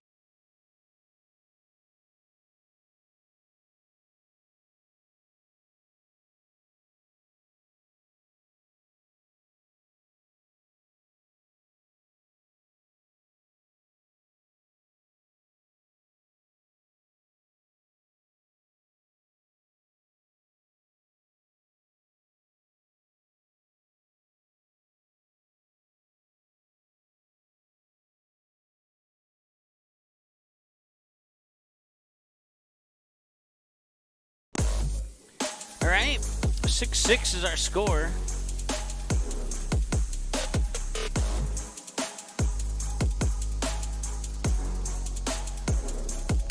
Just need to give the Rebels one more hit here. So we'll do that really quick.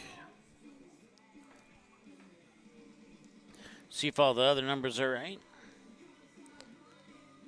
6-9-2-6 and 6-5-2-5. No, 6-4-2-5. Yep. Okay, what you see on your screen is correct. Leading out the bottom of the 6th, Barnesville. Designated hitter number 12, John Roller. All right, so we're ready to go here in the home half of 6 with the visiting Barnesville Trojans occupying that half of the scoreboard. Here in Game 2, it's how they do it in all Heart of Lakes matchups. It's like a mutual agreement. And I would love to figure out a way where I could push one button on my system here and flip-flop them. But I still have not figured out how to do that, so I got to manually do it. And thankfully, I'm able to get it done between games. But if I could make it easier, I will.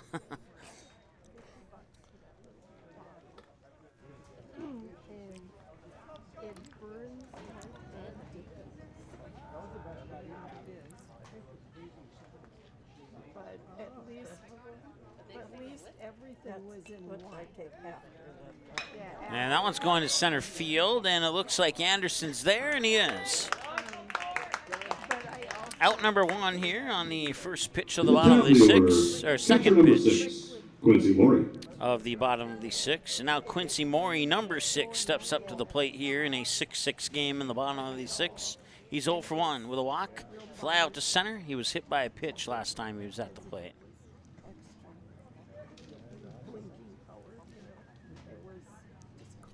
That one may have escaped the hand of Majerus and didn't sink down like he wanted it to. 1 ball, no strike.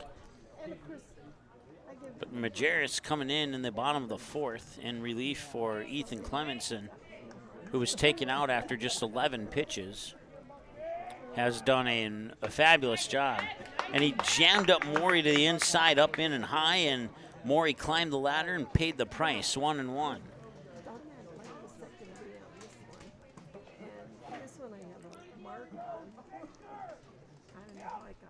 And now he's going to the outside, and Morey will not chase.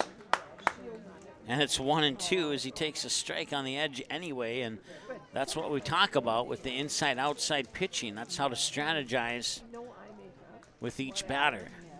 And now he goes low and out again, and that's 2-2. So he could afford to deliver that one, but Morey did not chase it. Probably a little bit more conservative after getting jammed up high inside. He goes up high inside again, and it results in ball 3, and we have a full count.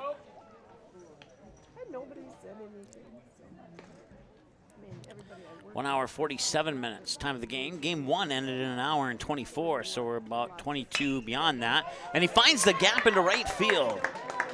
Quincy Morey on with a base hit single on a full count.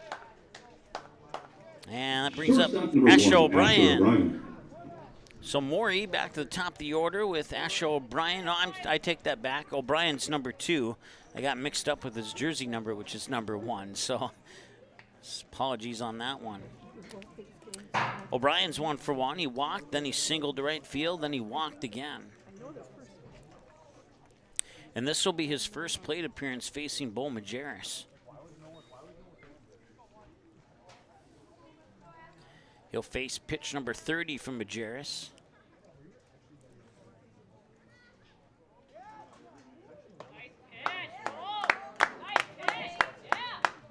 And that pitch will come in for strike 1.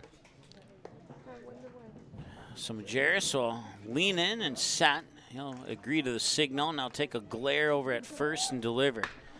And that's hit well left field. Charging in is Wally, and he will not get there in time. It'll drop for a base hit, and now there's 2 runners on. Second baseman number 7, Colin Morey.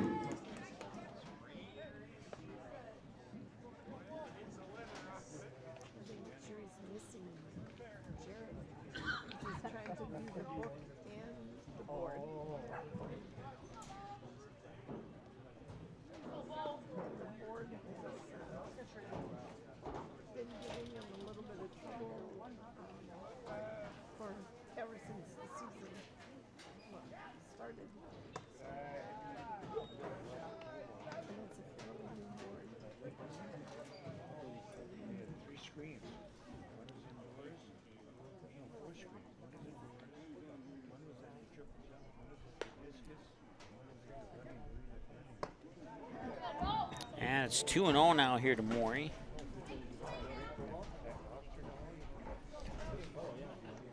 So runners on first and second now. Quincy Morey on second, Ash O'Brien on first, and Colin Morey the batter. And he swings and he pops it up, and that's out of play off to the left side of the press box for strike 1. 2-1 the count now here to Colin Morey. On deck for Barnesville is Carson Hagan. Morey and Hagan represent batters 3 and 4 in the lineup here for Barnesville. 1 away if no double plays happen. We'll see Carson Hagan next. 2-1. Majerus delivers. Got it in there for strike 2 to even things up.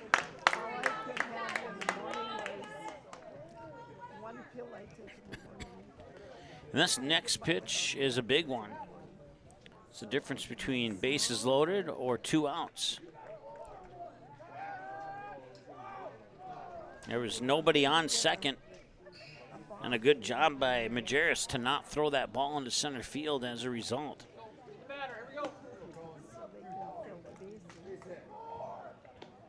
A little healthy leadoff for O'Brien on first. Delivers the pitch outside, and it pops the opposite side of O'Keefe, and that's going to easily allow the runners to advance. Unlucky bounce there for DGF. Well, they advanced.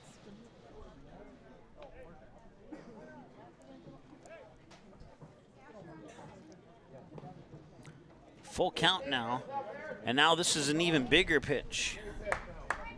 Bases loaded with 1 out, or second and third with 2 outs. If you're DGF, you want that second out. There's no doubt about it.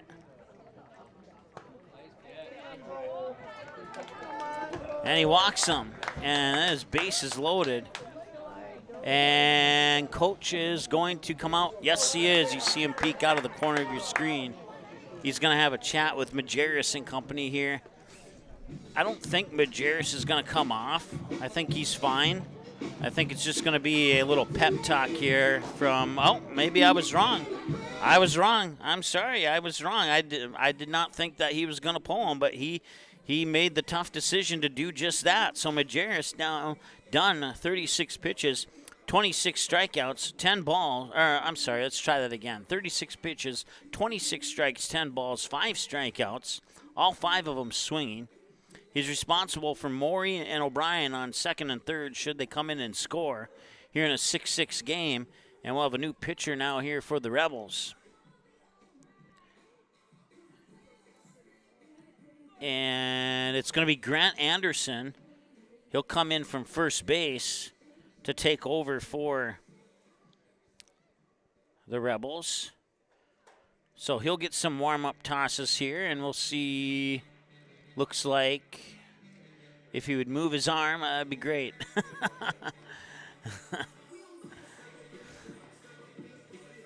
So Owen Hoover moves over to first base, maybe. I'm going to hold off on that for a moment here.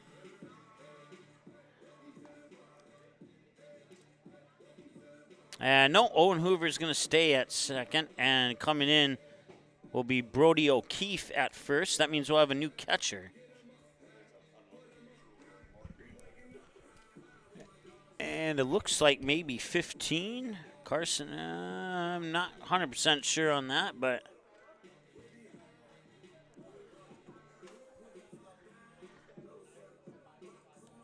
yeah, it is. It is Carson Barrett who's catching now.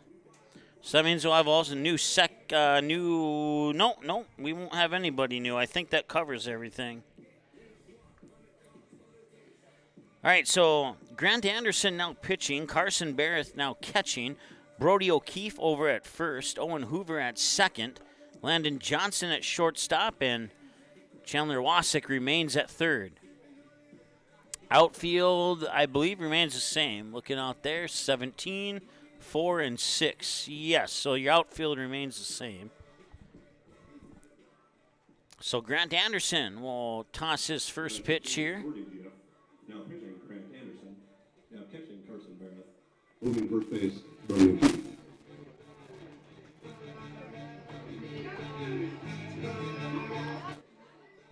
All right.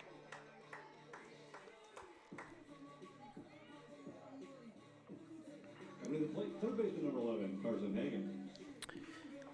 So Grant Anderson is first. Batter will be Carson Hagan with the bases loaded and 1 out here for Barnesville in the bottom of the 6th in a 6-6 tie ball game. See if Anderson can pitch his team out of this jam as we reach the 1 hour 54-minute mark of the ball game, and his first pitch is in for a ball. It's 1-0.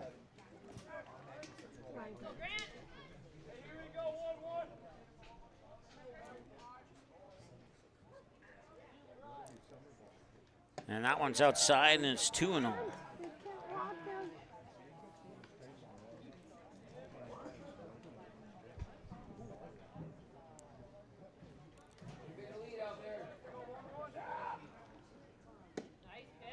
And he'll get a strike there.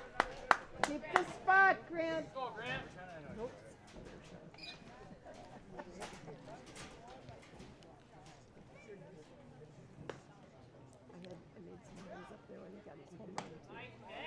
Another strike and 2-2 count. 2 balls, 2 strikes, 1 out. Quincy Morey on third. Asher O'Brien on second. Colin Morey on first. Jay Chumplin on deck. Here's the pitch. Swung on and popped up. Could be a chance there for Landon Johnson, the shortstop, and he will make the catch, and the runners will stay put. Out number 2, and that brings up Jay Chumplin. Center fielder number 10, Jay Shumperlin. So they're going to pop out to the shortstop. Runners stay put on their original bases. Chumperlin 0 for 3, ground out. Struck out looking and struck out swinging. And that pitch is low and out for ball 1 here to Chumperlin. Brady Nozzle is a scheduled batter on deck, and he is on deck with 2 away. If Chumperlin can reach base, we'd see him next. And if swing and a miss, and if that were to happen, if the only way Nozzle can come up to the plate is if Barnesville gets themselves a 7-6 lead or higher. And that's a good pitch there. Had Chumperlin guessing, and now it's 1-2. Can he get one more like that? That's the question. And it's tipped foul.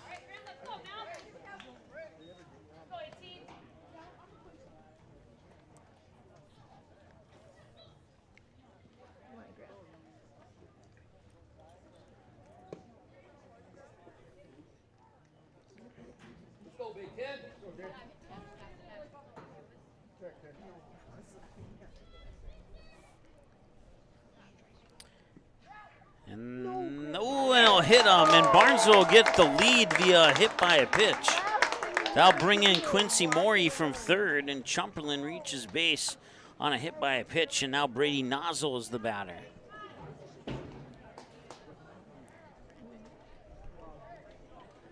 Grant Anderson wishes he would have that pitch back to try again. As we're sneaking up on the 2-hour mark of this game here.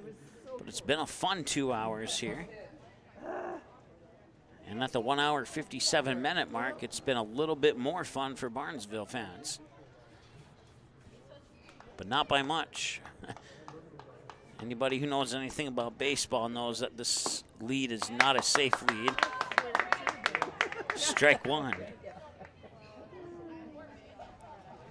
Who cares about the Lakers and Nuggets? We're tuned into a dandy right here. And there's going to be maybe, nope, all the runners will retreat. All right, get the batter now. Here we go. 1-1 the count.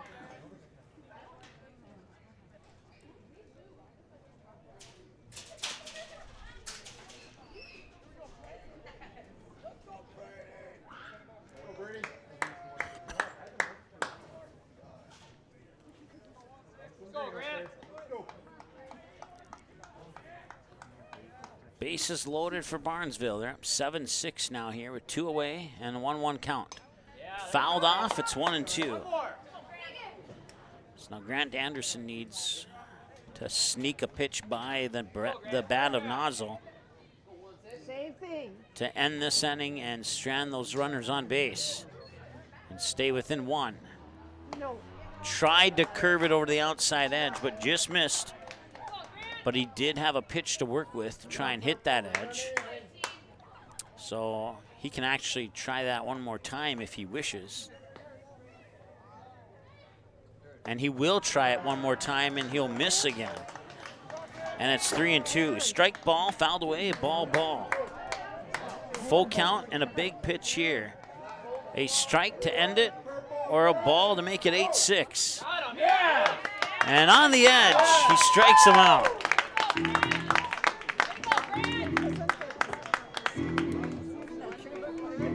They strand 3 on base, and we go to the 7th inning of play.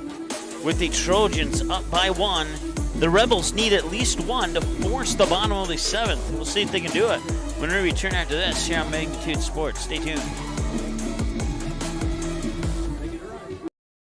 You have options when it comes to purchasing your crop inputs. At Maple River Grain and Agronomy, it's our goal to provide our member owners with the best possible customer service from people that you know and trust who grew up around here and know what it takes to run a successful farming business year-round. The team at Maple River Grain and Agronomy can anticipate our customers' needs. They now serve the DGF and Barnesville communities, as well as Rothsay and Sabin, plus many other locations across North Dakota and Minnesota. Visit mrga.com today to learn more about Maple River Grain and Agronomy.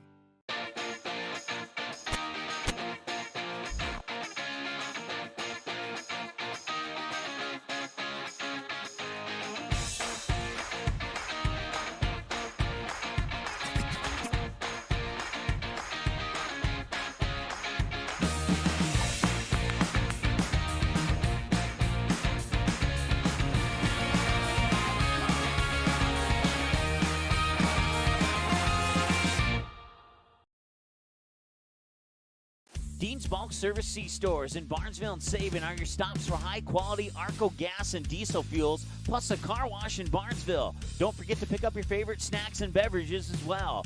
Dean's Bulk Service is your preferred choice for your propane, fuel, diesel, exhaust fluid, and ISO-Clean certified lubricants for your home, farm, and business. Call them 1-800-548-2799 or visit dbsoil.com to see what they can do for you. All right, we have a pitching change here for Barnesville as well as a couple other changes. We're going to hopefully get the answer. Yes, we will. Yes. Okay, so Carson Hagan now pitching. Colin Morey moves over to third, and coming into the game to play second base is number 14, Brody Gray. Everybody else remains in their same positions here. And Carson Barrett 0 for 2 with a pair of groundouts, and in the middle of those 2 groundouts, he was hit by a pitch. We've crossed the 2-hour mark of the game at 2 hours and 1 minute. And that pitch will miss low and out for a ball here to Carson Barrett.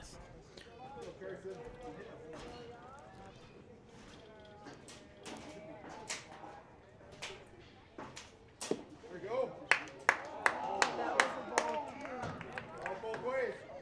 2 balls and no strikes. Brody Gray, 89 pitches, 36 balls, 53 strikes. Allowed 6 runs on 9 hits. And stranded 6 DGF runners on base.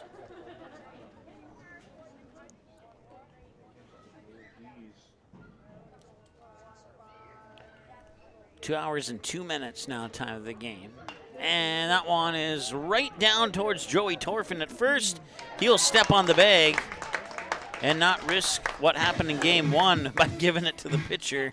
And now it's up to Brody O'Keefe. First baseman number 9, Brody O'Keefe. And for the first time in this doubleheader, the bases are not loaded for Brody O'Keefe when he steps up to the plate.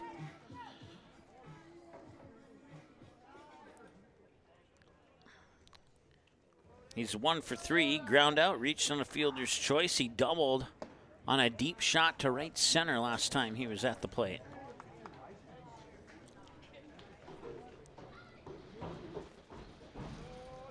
One and 0 here to O'Keefe.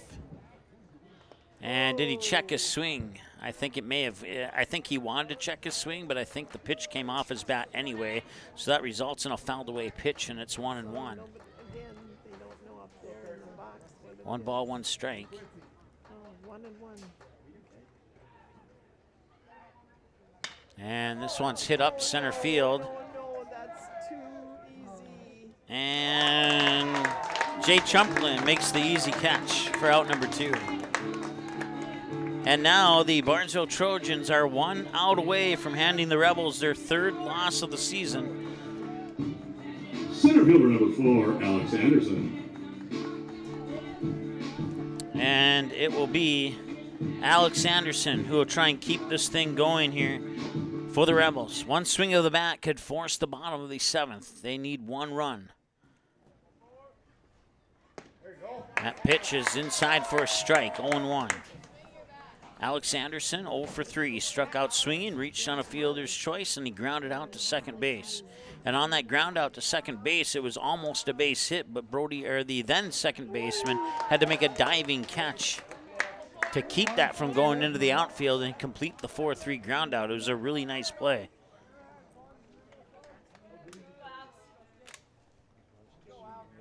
Oh, and 2.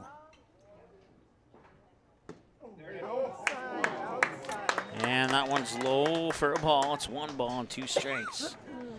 First game was an hour and 24 minutes. This one currently sitting at 2:05. 1 ball and 2 strikes and 2 outs. And the pitch swung on, and it is. It was foul. It's foul. That was very close to the base there. I couldn't quite tell from where I'm sitting, but the umpire has that line of sight right down the third base line. He can easily make that call. So I trust that call 100%.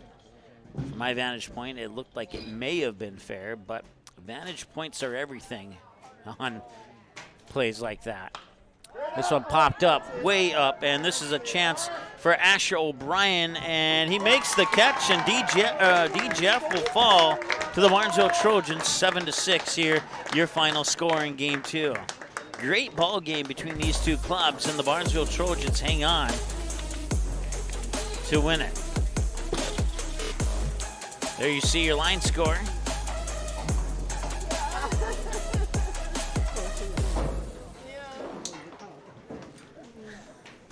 I want to say thanks to Jim for watching and making some awesome comments during the game. Carson Hagan finishes his trip on the hill with 11 pitches, 4 balls and 7 strikes. Time of the game, 2 hours, 7 minutes, as Anderson will fly out or pop out to the shortstop. And the DGF Rebels suffer their 3rd loss of the season. But a great game nonetheless. Nothing to hang their heads about. And let's take a look at the schedule here. So now that these 2 games are done, tomorrow we have Game 1 of the Blue versus White series. That was actually scheduled to start on May 22nd. Now it's scheduled to end on May 22nd because of weather.